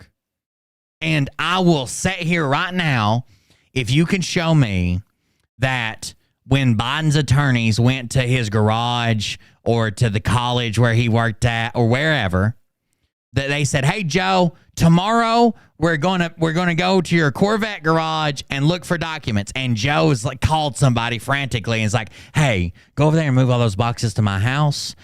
Stick them under the bed. Tell my wife she'll know what to do with them till I get home. And when I get home, I'll do this, this, and this. And then we're going to load them up and we're going to fly them out to fucking Jamaica where I'm taking vacation this summer. I would say the same fucking thing. But that's not what happened. You're like, this is what we're saying. Like, let's say selling apples is illegal. Let's say in a hypothetical world, selling apples is illegal. And I go out and sell apples and I get arrested. Somebody comes up and says, hey, apple selling is illegal. You're going to arrest. You're going to be arrested. And then Mariah starts selling apples across the corner and a cop shows up at her and someone murders the fucking cop. And then they start moving apples in a black market. And then they start trading apples for stamps because we're on somehow the prison monetary system. And then she's shoving apples up people's butts unwillingly and making them be fucking apple mules to go sell the apples inside secret caverns and saying, hey, they both sold apples. Come on, guy. They're both apple sellers. Like, I don't understand what the problem is. Like, it's not the same. It's not the fucking same. You think? So he kind of won during controversy. When he was running against Hillary Clinton, she had the email server. She had the DNC. Remember what they did to Bernie Sanders? Remember when they called the Mexican constituents the Taco Tuesdays or whatever? They had the WikiLeaks. They were calling back towards Uranium One. They were calling back towards all all the things she had done wrong, and it worked. And it helped. Russia was releasing stuff. It worked. But when Joe was there, they had the, 10% for the big guy. They had Hunter's laptop. They had these sex tapes, and it didn't work. So do you think that he has maybe a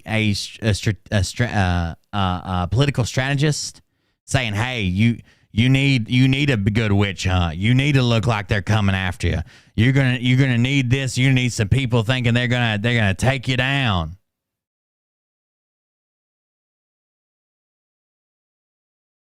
That's still not the issue, Bubbles Swick. I don't care. I don't care if he knew he potentially had documents a year before that. That doesn't matter. Did he try to hide them from his own lawyer? Did he play a shell game and shuffle them around? Did he is there evidence that he told his lawyer, hey, lie about it? Just tell him we don't have none. Oh, well, if you find a real bad one, can you just throw it away? Oh, I'm going to call this guy over here that used to be in the Navy and he's going to move all my, I don't care. I would say a lot of former presidents and vice presidents probably know they have documents and they probably are scouring for them right now. It doesn't matter. That's not the same argument at all. Saying, hey, I was in office for 4 years and I bet you there's probably some documents in that garage down there. We're going to have to get a team together to go look. And saying, hey, move these 30 boxes over here and 20 boxes over there. My lawyer's coming tomorrow. I'm going to make him sign the paperwork, even though he didn't review those other 34 boxes. Is not the same.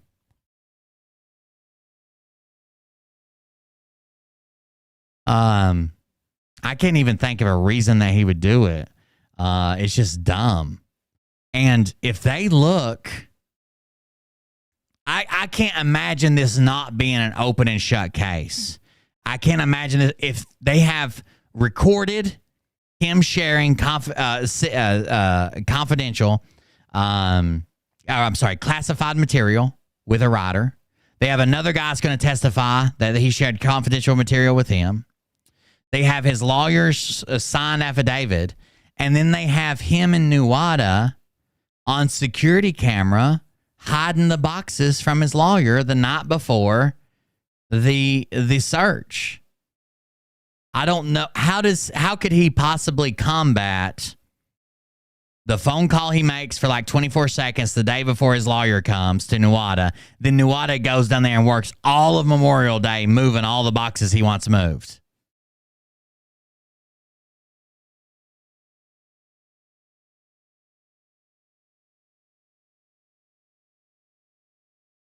I don't know how you even combat that in court.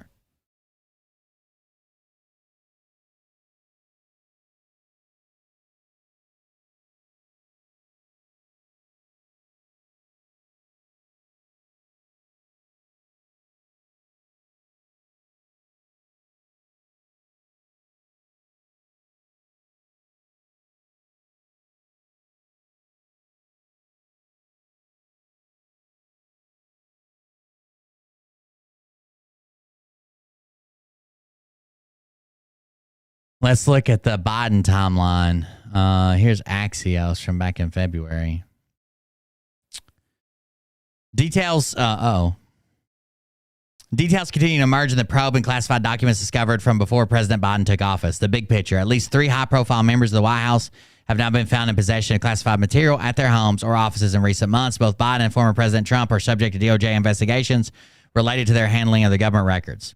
Attorney General Merrick Garland announced on January 12th that he was appointing Robert Hur as special counsel to lead an investigation, and he provided new details on the documents, including when they were discovered. Garland also appointed Jack Smith to oversee investigation into Trump's handling of the classified documents, as well as the criminal probe in his efforts to overturn the 2020 election in November. Hundreds of classified documents were found at Trump's Mar-a-Lago home last August. Former Vice President Mike Pence's attorney said in January that a small number of documents with classified markings were found in the Pence's Carmel, Indiana home and were turned over to the FBI. Pence has said previously that he didn't take any classified documents with him when he left office. Here's what we know so far about the investigation. Classified documents found in Biden's former office in Wilmington, Delaware home. November 2nd. The White House discovered classified documents from Biden's time as vice president at the Penn Biden Center in Washington, D.C. The documents were found while Biden's personal attorneys were packing files that were stored in a locked closet at the think tank. The White House said. On the day of the discovery, November 2nd, 2022, the White House Counsel Office notified the National Archives. The National Archives took possession of the materials the following morning. Sounds pretty fucking sketch. The White House said in January. On November 4th, the National Archives Office Inspector General notified the Department of Justice that documents with classified markings were discovered at the Penn Biden Center, Garland said. November 9th, the FBI launched an assessment to determine whether classified information had been mishandled in violation of federal law, per Garland. November 14th, Garland assigned Trump-appointed U.S. Attorney John Lausch to conduct a preliminary investigation to determine whether special counsel was necessary. I selected Lausch to conduct the initial investigation. I was confident in his experience would ensure that it would be done professionally and expeditiously. December 20th. Biden's personal lawyer informed Lausch that additional documents with classified markings were identified at 2 locations, including his garage inside the president's personal residence in Wilmington, Delaware. Biden's counsel informed Mr. Lausch that those documents were among other records from the period of the president's service as vice president. The FBI subsequently went to the location and secured the documents. There's a big difference between we had to pull your security cam footage to see where you hid the documents and, hey, we need to report that we just found some more. January 5th, Lausch informed Garland that further investigation by special counsel was warranted following his preliminary investigation. I concluded that under the special counsel regulations, it was the public interest to appoint a special counsel, Garland said. January 9th, knowledge of the first batch of classified documents discovered at Penn Biden Center is first reported by CBS News. January 10th, during a news conference in Mexico City, Biden said he was surprised government records were taken to his old think tank office and added he's been cooperating fully with the National Archives and Department of Justice. Biden said he didn't know what's in the documents and that his lawyers had not suggested he should inquire about what the documents were. What documents they were. January 12th, the DOJ appointed her, a former U.S. attorney for the District of Maryland, as special counsel in the case. Biden's personal lawyer, January 12th, also informed Lausch that an additional single document with classified markings was discovered at the president's personal residence. It was not immediately known how the additional document was discovered and why it was not part of the earlier batch found in the Biden's garage. January 14th, the White House announced that Biden's personal attorney discovered an additional 5 documents of classified material at his home in Delaware while the DOJ was on site to take possession of the original classified. So while they were on January 12th, they found 1. And when the DOJ showed up, they said, oh, well, here's 5 more. We found these as well. January 19th, while touring storm-damaged California, Biden said to reporters who questioned him about the documents, I think you're going to find there's nothing there. We had a handful of documents were filed in the wrong place. We immediately turned them over to the archives and the Justice Department, the president said. At one point, visibly frustrated, Biden reiterated that he was fully cooperating and looking forward to getting this resolved quickly. January 21st, Richard Sauber, a member of the White House counsel's office, said additional classified documents were discovered during January 20th search at Biden's Wilmington, Delaware house.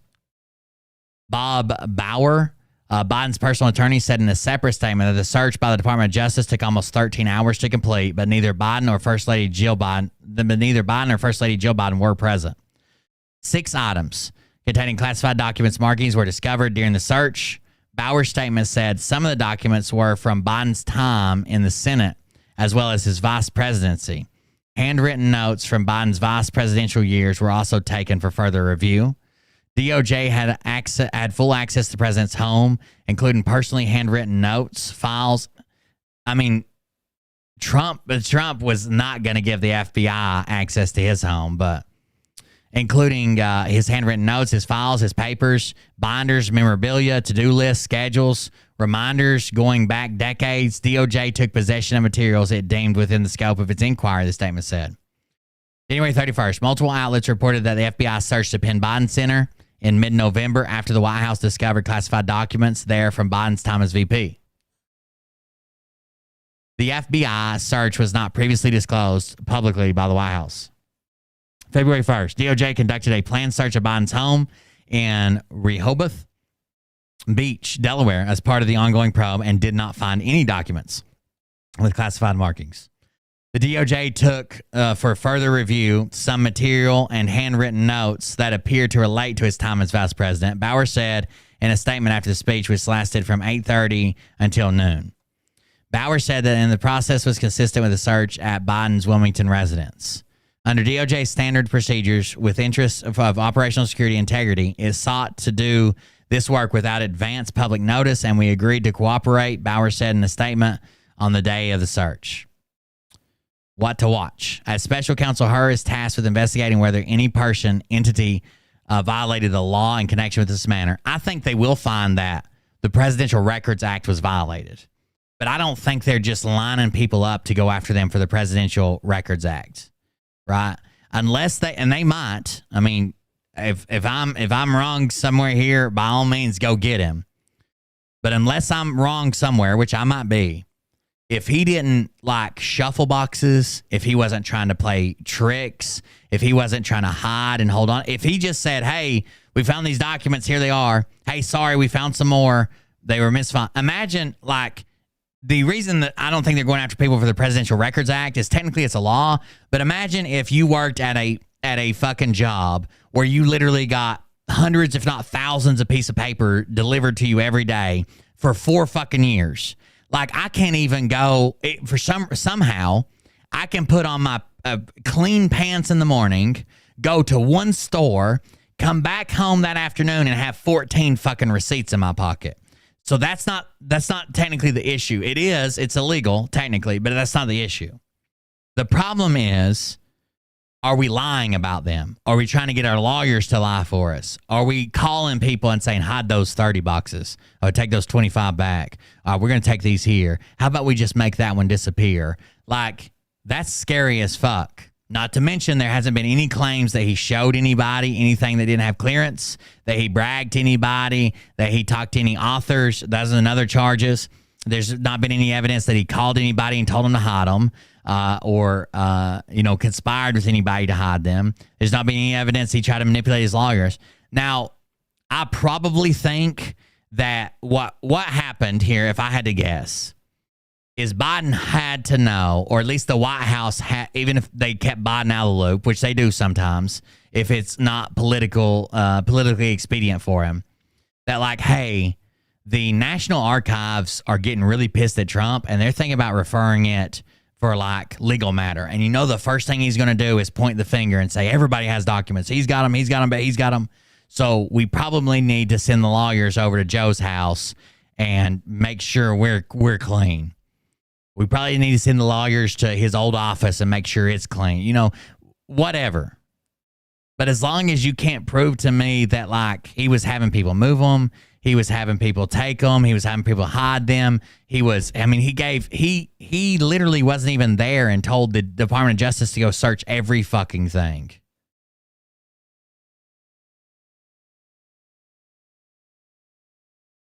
Like, what the fuck are we talking about?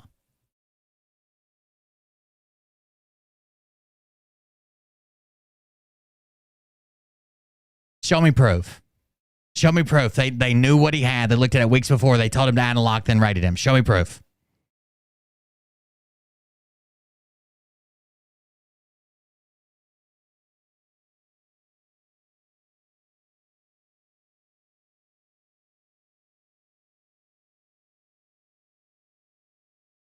Because I've got text messages and I've got security cam footage of Trump hiding boxes with his employees who weren't even authorized to touch the fucking boxes, much less the papers inside of them.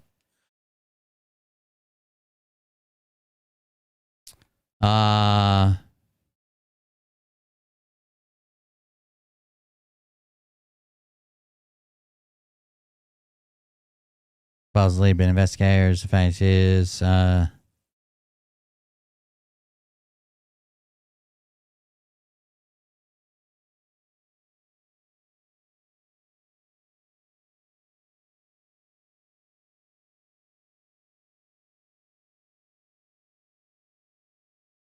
2018.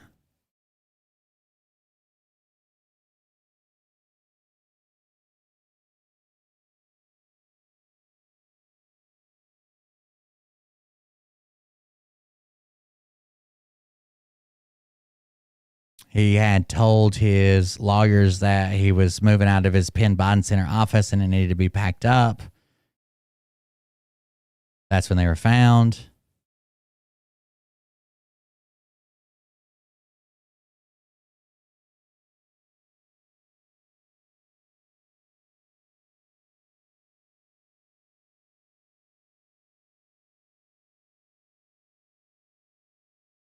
They reported this to NARA. Okay. This is an article critical of him, and here's what it says. On November 2nd, 2022, the first batch of classified documents, this is critical of Biden. Some of the documents, Putin is my guy. Scott McKay in the chat. On November 2nd, 2022, the first batch of classified documents, some of which were marked TS, top secret SCI. That's the highest ones we were talking about for the SCIF. Top secret sensitive compartmentalized information. The classification level applied to the government's most sensitive intelligence were found by Biden's private lawyers at Penn Biden Center in Washington in an office the president used as a private citizen after his term as Obama administration vice president ended. This was indicative of several felony offenses of federal law. So technically it's a felony to possess those, right? But first, the Penn Biden Center did not open until 2018. Biden obviously took the documents when he left the Obama White House in January 2017, so they have to be illegally retained at some other, probably his house, right? So he couldn't have taken them straight from the White House to the Penn Biden Center. They had to be somewhere first, probably his house. So they, when he left the White House, so they would have to have been illegally retained at some other unauthorized location for the 13 months before the Penn Biden Center opened. True. Meaning they have been illegally transported at least twice. Since Biden directed his Penn Biden Center office to be packed up by his private lawyers who do not have security clearances, and by the way, that even if they did have them, that would not necessarily mean they'd be authorized to review TSSCI. Causing national defense information to be exposed by unauthorized persons is also a crime. True. Technically, that's true. Just like I said, the lawyer, Trump's lawyer earlier was not allowed to see them. Biden's lawyer was not allowed to see them, but they found them. Technically, that's illegal. This is all under the Records Act, though. None of this is hiding from a grand jury, hiding it from the FBI, lying to the FBI. This is all under the Records Act. That's also a crime. What happens next is critical. The Biden private attorney who took the lead on the first batch of documents is Patrick Moore. Moore did not report his discovery of classified documents retained in an unlawful place to law enforcement to the FBI, Department of Justice. He reported them to the White House. So he called Biden and said, hey, we found documents while we were packing your shit up. We found documents. Okay. Yeah, maybe he should have called the White House or the DOJ. Sure. We do not know who at the White House participated in the deliberations or what to do about the classified documents discovery. What we know is the White House did not report it to law enforcement either. They called NARA, which I'm not super upset about. Like, if they found the documents and they called NARA and said, hey, we got some documents, we just found them, you want them? NARA is going to report it to the FBI and DOJ if they need to anyways. That's the same way they did Trump. I'm not super upset about that. But it doesn't say that's illegal either. I guess they're just trying to say, oh, this is kind of sketchy. He didn't call the police on himself. And it says, moreover, NARA's leadership, acting under archivist Deborah Stidle Wall, has worked closely with the Biden administration. When former President Trump tried to assert executive privilege over government records he had retained at Mar-a-Lago, it was up to Biden under the Presidential Records Act to decide whether to support that claim. Politically, though, Biden did not want to be seen as a participant in an investigation of his rival. To help him out of that pickle, Wall issued an edict rejecting Trump's privilege claim. This is conjecture, right? We don't know if they secretly talked and he said, I don't want to look like the bad guy, so you do. She did it, though. Rejecting the claim is had made the decision about a presidential privilege that only Biden had legal authority to make. More recently, when House Republicans demanded information from NARA, NARA refused to cooperate. Provision of its own records to Congress, the agency claimed, could interfere with special counsel's probe. And again, there's still a special counsel investigation going on. And if they find that, I know they're going to find that he technically did something illegal. We have to accept that. So did Mike Pence. So did Donald Trump. So did Biden. They all did. If they have classified documents after they left office, that's technically illegal. But what I'm concerned about was, did they hide it? Did they move it around? Did they intentionally lie to not only the FBI or the grand jury or the special counsel or whoever's investigating them, but their own fucking lawyers? That's what I wanted. That's what I wanted to know. Oh, I've been banned from this channel for a long time. Look out. I don't think if you were banned, you'd be allowed to comment.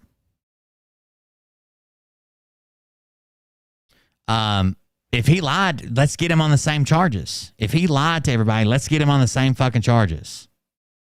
Sure.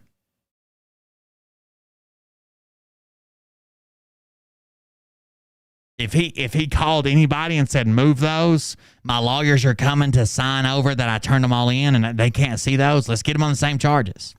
If he did any of that, let's get him on the same charge. I don't understand. He's being investigated.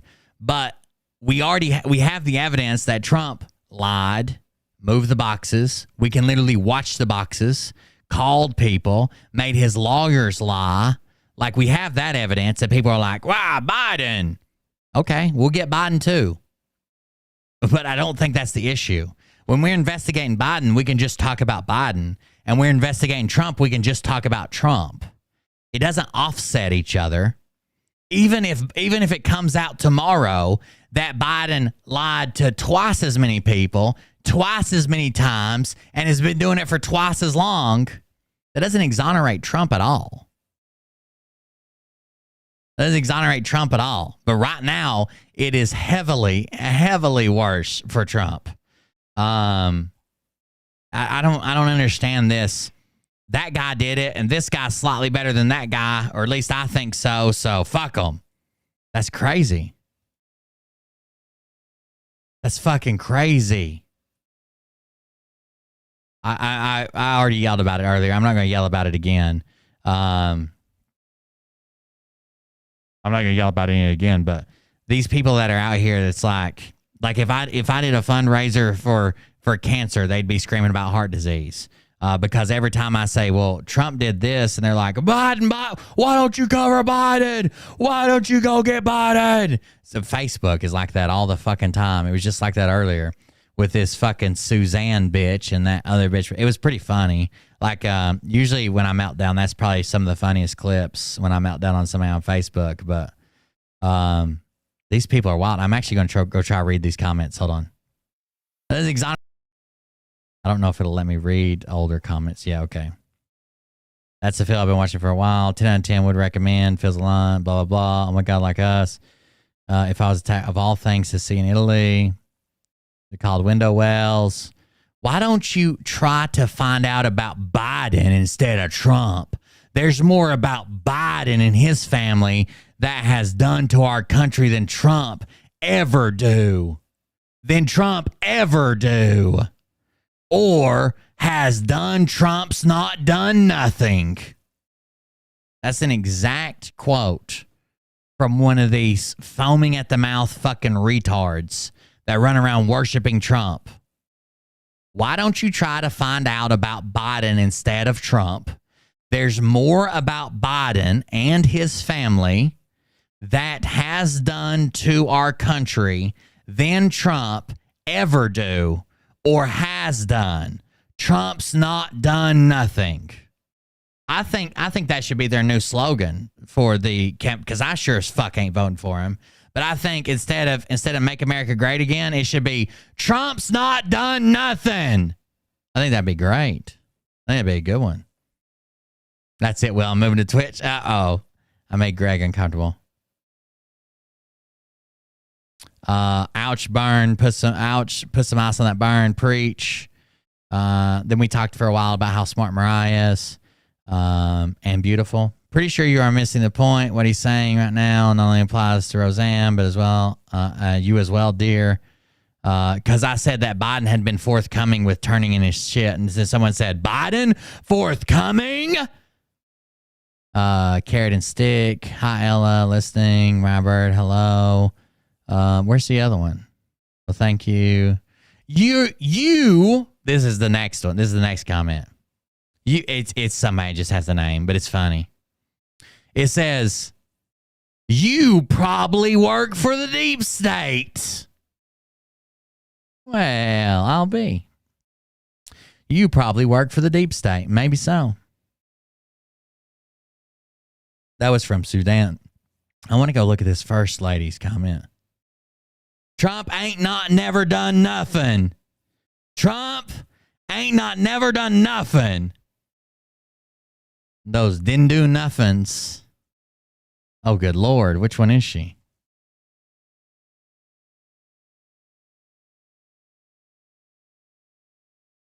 Had a great day with Donna. Thank you, Donna. Dustin, great food and flowers.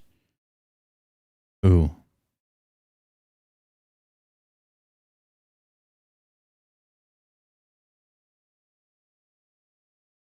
She isn't the one. I mean, they both have pretty big foreheads, but this is a little overkill. That's a little Neanderthal. Photos. Hard to tell. It's one of those.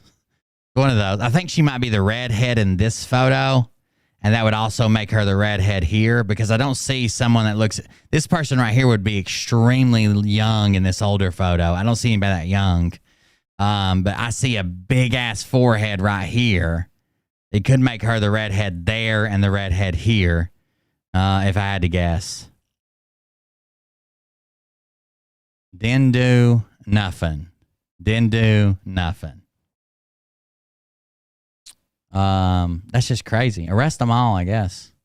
So when I'm out, but we have to be honest about what they're actually doing, what their charges are, and what's happening. Junior can't be arrested for his laptop while Dad is in office. He would get a pardon. He could pardon him, sure. He might get some backlash over that. It's not what on the laptop. It's not what looks bad. 10% for the big man, if that's really in there, looks horrible, right? I agree. It's what you can prove in court. Having sex with a lot of women looks bad. I agree. Can you prove any of them were illegal or underage or this? Like, I'm a whore. My dad doesn't pay for my sins, right? I was a whore in high school. My dad didn't pay for those. I did drugs in high school. My dad didn't pay for those. If I said 10% of the big guy and you can't prove it's my dad, he wouldn't pay for that. Like, what can you actually prove? It's full of shit that looks bad. 100%. It's full of shit that looks bad. Can we prove any of it in court? Yeah, it is dumb he took so many pictures. I think that maybe he is just like an untouchable high. Like when you get so high, you think that people don't know you're high. Like if you've seen them in Walmart probably, right? You see it in Walmart, and you could when you see it in Walmart, people are running around like grabbing shit and reading shit and screaming crazy shit. Sure, they're so high they think people can't tell. He's a crackhead. I mean, I don't know what else to say. But he's not a good dude. Hunter's not a good dude. He probably didn't deserve the jobs he's got. But unless you can prove, okay, so he probably didn't deserve the job at Burisma. I agree. He doesn't seem like he's a fucking physicist or an oil tycoon or none of that shit. But can you prove in court that Biden had some type of arrangement? If you hire my son, I will help you out. If it's just it just happens to be a coincidence that he got hired and we sent some help to Ukraine that happened to benefit this country, that's not proof. That's called a coincidence. Right? But if you have Joe or one of the executives from Burisma saying, "Hey, they told us that we hired his fucking crackhead son, that he's going to get us millions of dollars in stipends and we won't be investigated and he'll make sure this happens." Let's see it. I'm ready. Let's go to court. But what you're doing is you're trying to take something that looks bad and say it proves that people are bad. There are all kinds of fucking people that are all kinds of politicians that their kids get jobs they don't deserve. Are they entered into formal agreements that can be charged in court? No. The courts are corrupt. Our entire legal system will be overhauled overnight. I like how when people hear that a Trump-appointed judge is over a case, they start cheering and screaming and blah, blah, blah. Then the first time he like throws out a motion or says something negative or doesn't kneel down to Trump as the Lord Emperor of the United States, they're like, Rhino, I knew he shouldn't have done it. They should have put him in there. Get him out of there. Why can't we have one of those crazy fucking purple-haired liberal judges or whatever they say? Sure.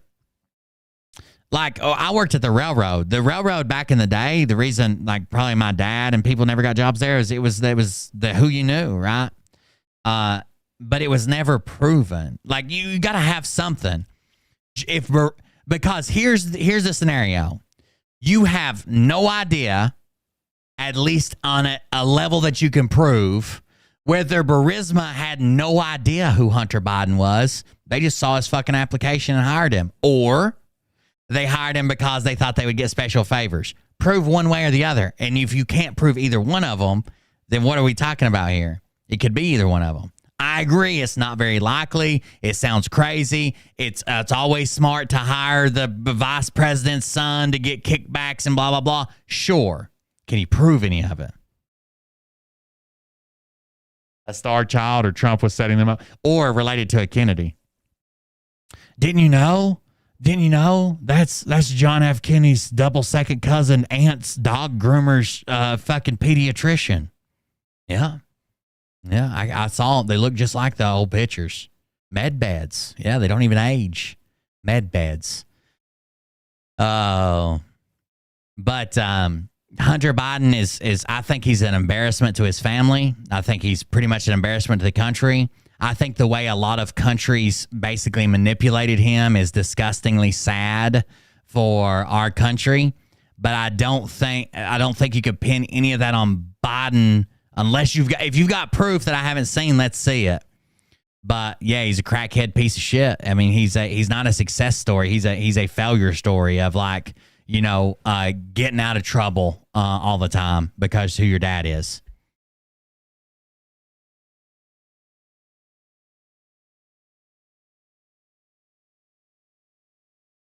Sure. I mean, well, they're reviewing it right now, and I'm sure they'll tell us what they got. The Republicans right now are reviewing all the financial crimes. If there's financial crimes that, I mean, if they got Hunter, I mean, Hunter goes to jail, I'm pretty sure he's going to end up getting in trouble with the IRS anyways. I think they're probably waiting. They're probably going to announce that soon or maybe right after the election. But yeah, if you got something that indicts Joe Biden, they ought to fucking put it in there and go after him.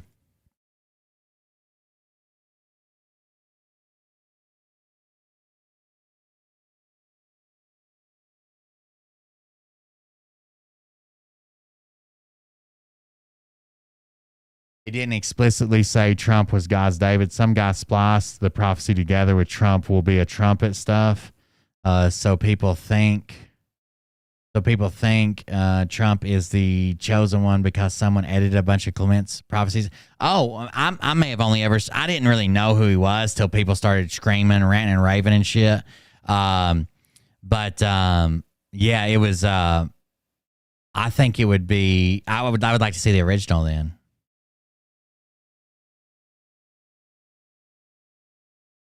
Yeah, we watched it. The problem is we watched it and they allude to a lot of stuff. But do you have they're saying like this company paid this company and then this company paid Biden. Okay. But here's the scenarios. Either one, it looks really bad. Either one, shady money came here, shady money went there to hide it, shady money went to Hunter, shady money went to the family. That's one option. Or money that was legitimately sent to this company was sent for some type of contract, and then the guy who's buddies with Hunter Biden used him as a subcontractor. If you can prove that all those things are like for hush money or for favors or for whatever, I'm all for it. Go for it. If you can just prove that the money exists, I could say the same thing about a lot of people. You know what I'm saying? I could say the same thing about a lot of people in a lot of different ways, and you can't prove that he didn't contract some type of service there. There's no rules about China paying a company and that company paying another company and then that company paying the former vice president's son or the current vice president's son for a contract. I think there should be. I think that we should figure out a level of immediate family, whether that's obviously sons and daughters, parents probably, and maybe even like aunts and uncles. It depends on how far we want to go. Cannot receive funds that are filtered that way through a foreign country or even a foreign business. It gets so complicated because I don't want to. I believe in small government and not government interference and shit like that. But the more we try to stop bad stuff from happening, the more we have to regulate that legitimate stuff could happen. People in those situations typically pay people to cover the tracks too. Maybe, but it's always what you can prove. Like, we could sit here all day and say that I think this person paid that. There's people that do this about Trump, and I won't entertain them either. That, the only reason Trump got this contract was because this company, and he stiffed these contractors, and he went over here and he told these other contractors that this, and he wouldn't allow black people to live in his building, and he paid these guys to, and I don't entertain. It's got to be evidence that can be proven somewhere. And then when you ask those people about Trump, like, was there evidence of this? Well, he paid them off. Hush money. He paid off all the children he attacked or whatever. Like, it's hard to regulate that because, like, there could be a genuine situation where a president's son is a real estate mogul or a tech guy or a venture capitalist, where a company in China, which we all know big Chinese companies are affiliated with the government. They usually have a government member on the board, invests through a Norwegian company, and this Norwegian company hires this president's son who's in who's a big guy in some tech industry to do it. And then we're regulating that business that I don't think should be regulated because it's legitimate. It's hard. It's whenever you try to take care of illegitimate sources by making laws, illegitimate actions by making laws, you always catch extra. You always catch legitimate sources. The same way that, like, a lot of times the court system is set up the wrong way to where we are convicting people to make sure we get the right guy. When in reality, we ought to be willing to miss the right guy a bunch of times, as long as we don't send an innocent person. We ought to be able to let a guilty person walk free a bunch of times, as long as we don't ever send an innocent person to jail. But that's the same way with making laws. Like, we're trying to catch that person that's guilty, that's doing something shady, that's doing something wrong, but we're going to catch a shit ton of innocent people that are fucking around. Michael Penene. What's up, Mike? Fucking retard. It's I don't know. It's hard to do. I've been affected negatively by laws that, like, I was trying to do a legitimate thing. But I can understand, like, why they do these things. We've all been kind of fucked by post 9/11 Patriot Act shit, and I would assume none of us are fucking terrorists. But we've all been fucked around by the Patriot Act shit. It's hard to just get the people that we want to get, I guess. Yeah, I guess that would be the best way to put it. Mike Penene. Damn, that's an old ass fucking. Oh, that's not even you. That's a JFK picture. Mike Penny 8615. Damn. How's the race car business going, Mike? We already have Mike Penny on Twitch.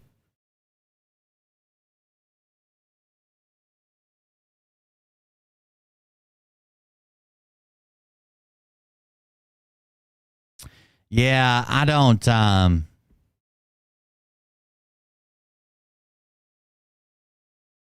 Like even stuff that you think is clear cut. Like let's say a lot of people would say, let's take all lobbying money out of whatever, or let's put limits on lobbying. Let's do this. But there are good lobbyists too.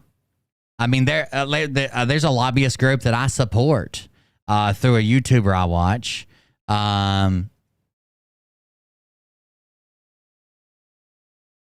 And he is it's a right to repair lobbyist. Making sure that Louis Rossman, and then he uses a lobbyist. I guess if you eliminated all of lobbying, but then you have to fire up a whole new fucking. I think that black market lobbying would be off the fucking chain, right? You would have people that go to the extremes to like hide. I guess you would need a new division just to search that shit. You still have that chicken joint? Uh-oh. Who? Blim? I don't know a Blim. Yeah, right to repair is a issue that I'm pretty passionate about. Like I'm kind of like a shade tree mechanic. I like to repair my own electronics. I put screens in phones and new charger ports and shit and new HDMI ports. Even bought a fucking microscope back there to start soldering, like super tiny shit. I'm not real good at it, but I've been successful a couple times. It shouldn't cost so much to run for office. Yeah. I don't know if is the way to fix that, is that capping how much you can spend, or is that somehow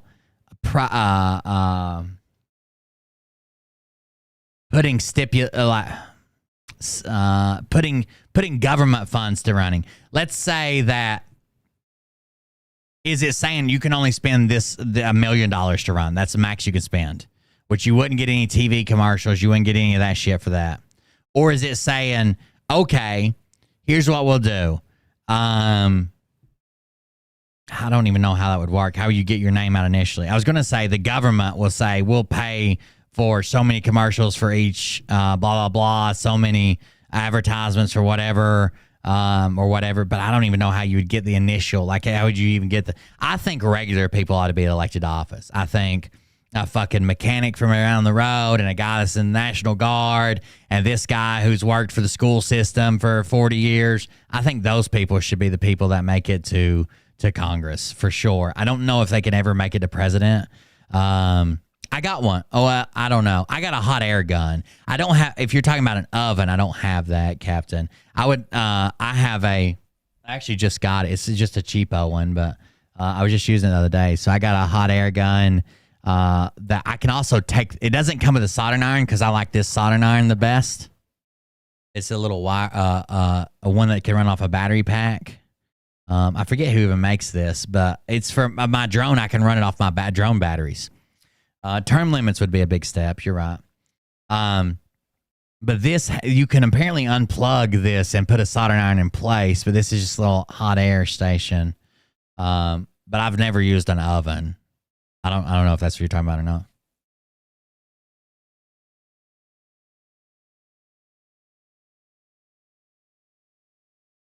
And a desolder station. What was I seeing the other day? I just saw something the other day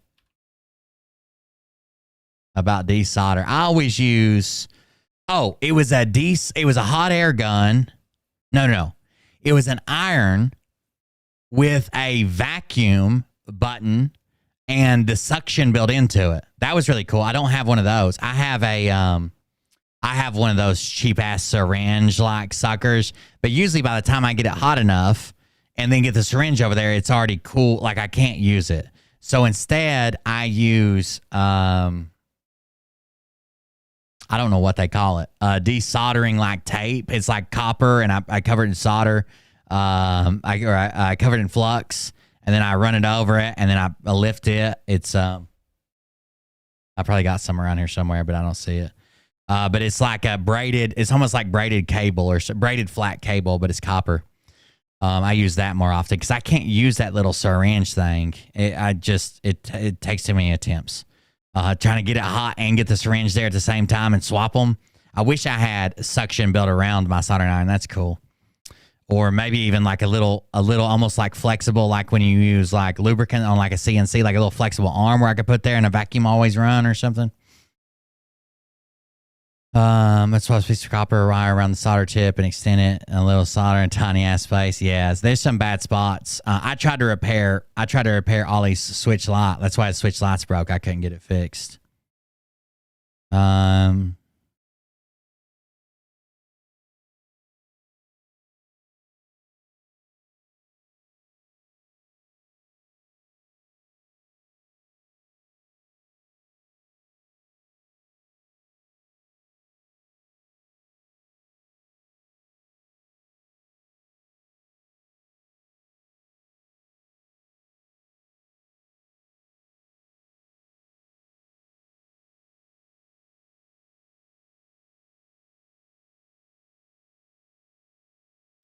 Mr. Man in charge, when I get a vacuum pump, there's no when I got I'm sure it looked really cool. I didn't even know those things existed. Well, I had thought about it in my head, like, why doesn't somebody combine the two? Then I saw a YouTuber saying this will change the way you desolder everything, because I watch stupid shit on there, but that's what I have. Separate iron and a desolder station. Yeah, that would be cool. I might get one day. They didn't seem like they were super expensive. I think the one that he recommended, and that had like spare parts available for it, and you could actually get them instead of like just having to throw the whole unit away if some shit breaks. And it came with some spare parts. I think his was like only around $100, but he said he wouldn't get a cheaper one because he has had a buddy who got a cheaper one and something broke on it within like a few months, and you can't get parts for it. Cold Beer Congressional, that's a good name. I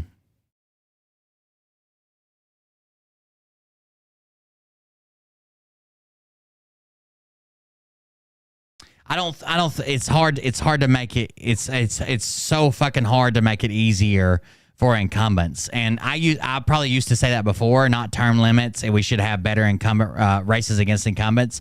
The problem is people are fucking retarded. So they'll be mad as hell at whoever for like a week, and then they fucking forget.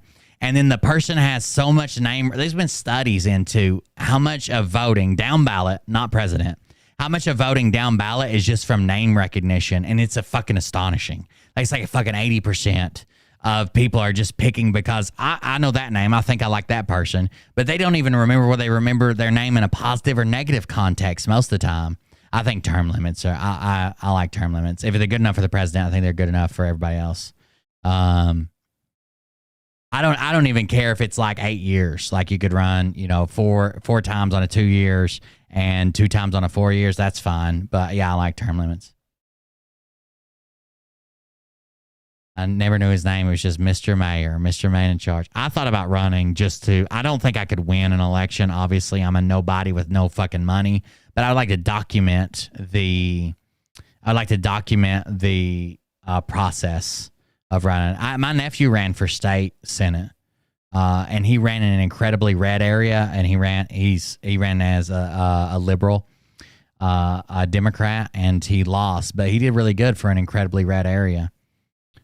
He's young and still views the world differently than a lot of people. Tries to view the best in people. I think he'll come more center when he gets older, but he's not super leftist either.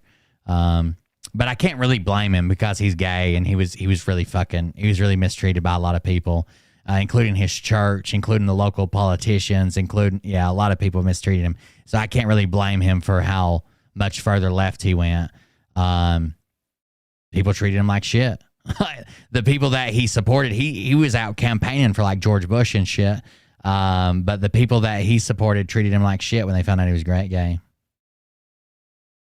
Are you doing Patreon calls yet again? We just did a Patreon show 2 or 3 days ago, and I was in the Patreon chat room the whole time, but no one came in. But yeah, I was in there the whole time. No one came in. That was, what day was that? Was that the day before the fundraiser, 2 days ago? Usually if I do a Patreon show, I'm in the Patreon chat and Discord. Instagram now, they say Taylor Swift could beat Trump. Run Under the Toys Party. They have a website. Oh no, I don't even know if I want to look that up.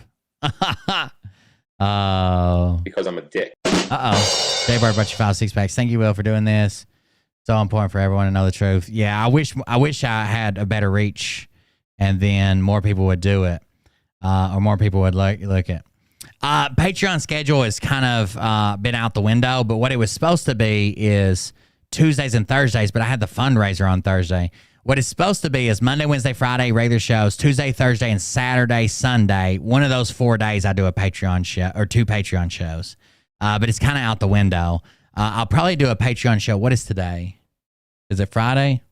It's technically Saturday. I'll probably do a Patreon show Sunday. Sunday evening, I'll probably do a Patreon show. Probably do an early free show and then a Patreon show afterwards.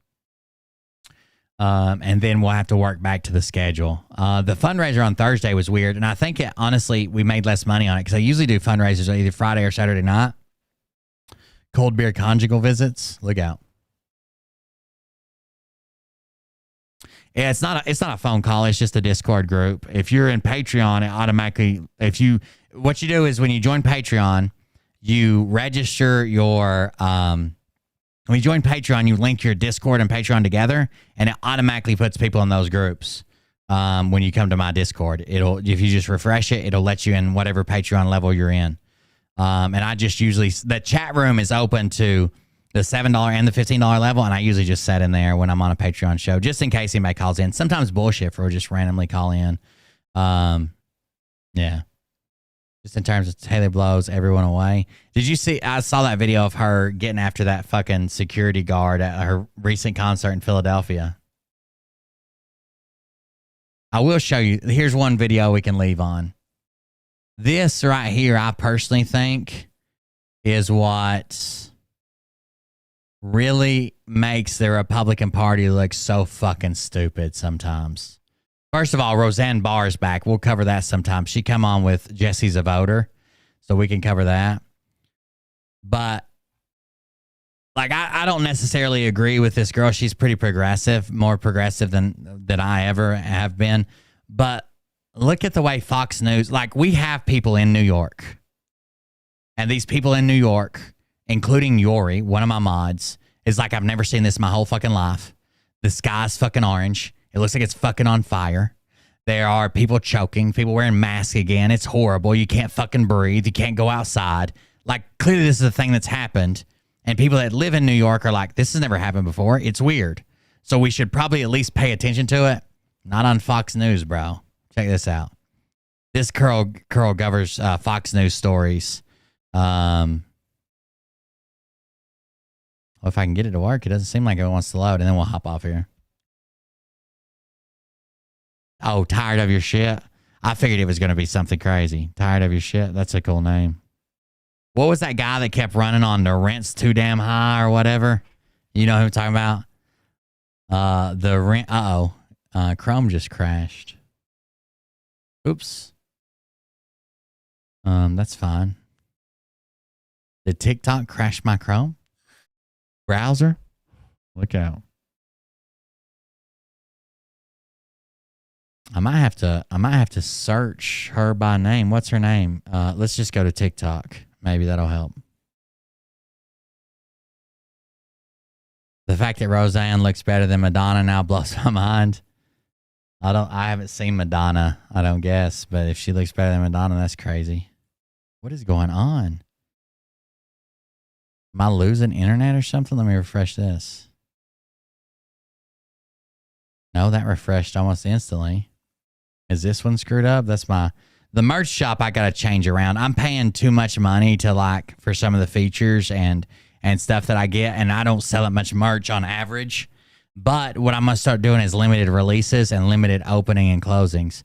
One of my best friends was the mayor and councilman for the city of West Hollywood for about 20 years. A sex scandal openly took him down with his constituents. If you did a dramatic reading of the text they entered into the record for the jury trial, it would be Twitch. Oh, no.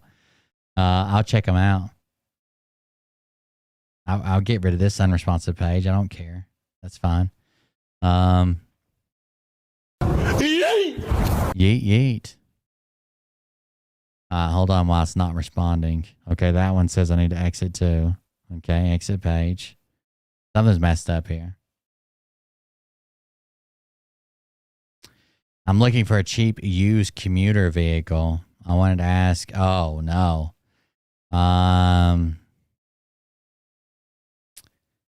Probably a Honda or a Toyota. You might find better value in an older Toyota. I would probably get something foreign, obviously good on gas. And what I do when my dad's looking for used cars, I don't know every used car and what the good stuff and bad stuff is about them, right? So what I do is I'll find something that I think is a good deal, and then I'll type in 2015 Toyota Camry forum and Google it, and then I'll go to the forums, and the forums usually have the people that are bitching about the crazy problems with them. You can also, there would be websites if you type in 2000 whatever Camry problems. It'll bring you 60% of people report this problem, 30% of people report that problem. I guess TikTok might be down. I might have to show you this video later. But yeah, I usually go to the forums, especially if you get Hondas or to anywhere that has a big fan base. There's probably a forum for it. So I'm big into my Jeep. It's not a Wrangler, but it's a Jeep Cherokee. I do all the maintenance on it and stuff. Jeep Cherokees have huge forums, almost as big as fucking Wranglers and shit. My dad's Nissan that I'm working on right now, he got a Nissan, what's it called? Armada. A Nissan Armada. It's got a huge forum following for it because it has air suspension. We couldn't figure it out. Some stuff was rusted out on the back. I had to weld back. I had to get measurements off the forum. But I just look for common problems, reported problems, whatever it might be. I don't know. I can't open TikTok right now. Hold on. Let's try this over here. But I'm still streaming well. I'm not dropping any frames or anything. It might just be literally TikTok. I'll try to go to Google. Yeah, Google loaded fucking instantly.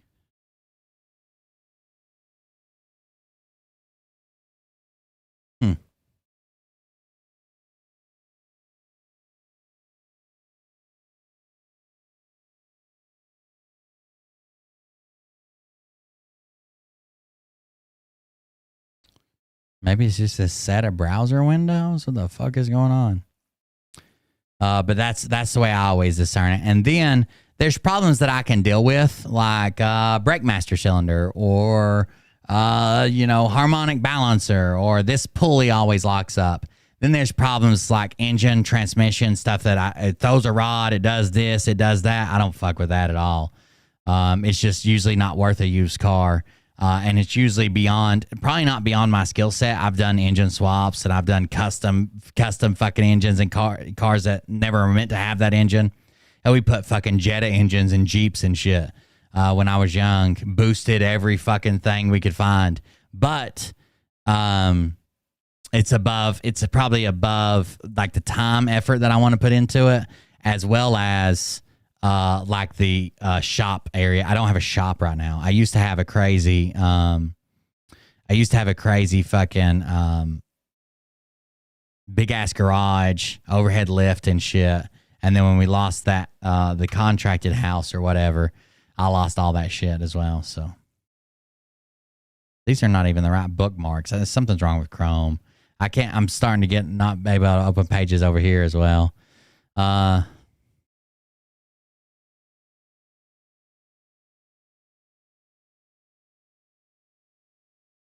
I'm going to close all these quickly.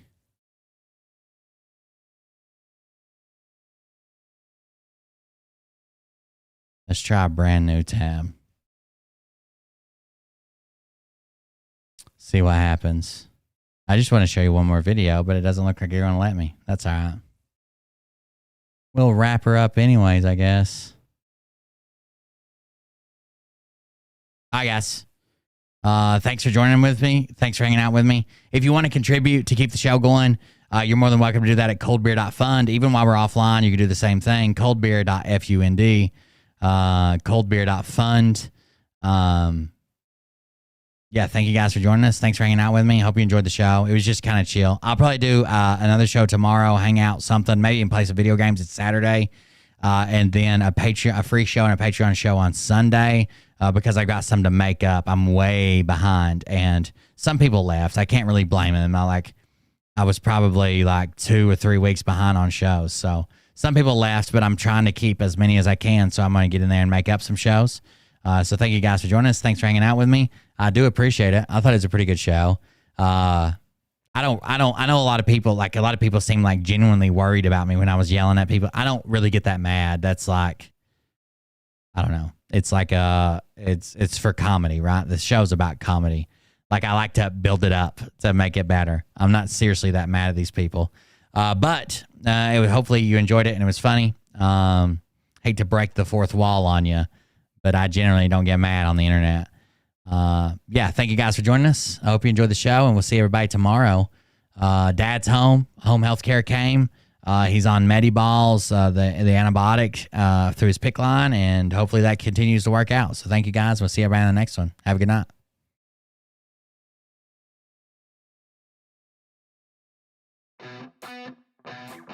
What you think about when you're born into a fire? Let them burn it out. Sell them to the richest buyer. They wanna let the world decay. They tell us lies and fade away, fade away. We feel betrayed. We were raised to lose the race. Wake at the back of the pack, kill it anyway. Listen up now. Cheese balls. Beat the odds, beat the big house. Is everybody else playing Ignore Mustang Sally too, or is it just me? For ourselves, never let the truth fade away. Bigger than ourselves, we won't let the world burn away. Burn away, we feel betrayed. We were raised to lose the race. Wake at the back of the pack, kill it anyway. To blame, hate is face the world's mistakes. Wake at the back of the pack, kill it anyway.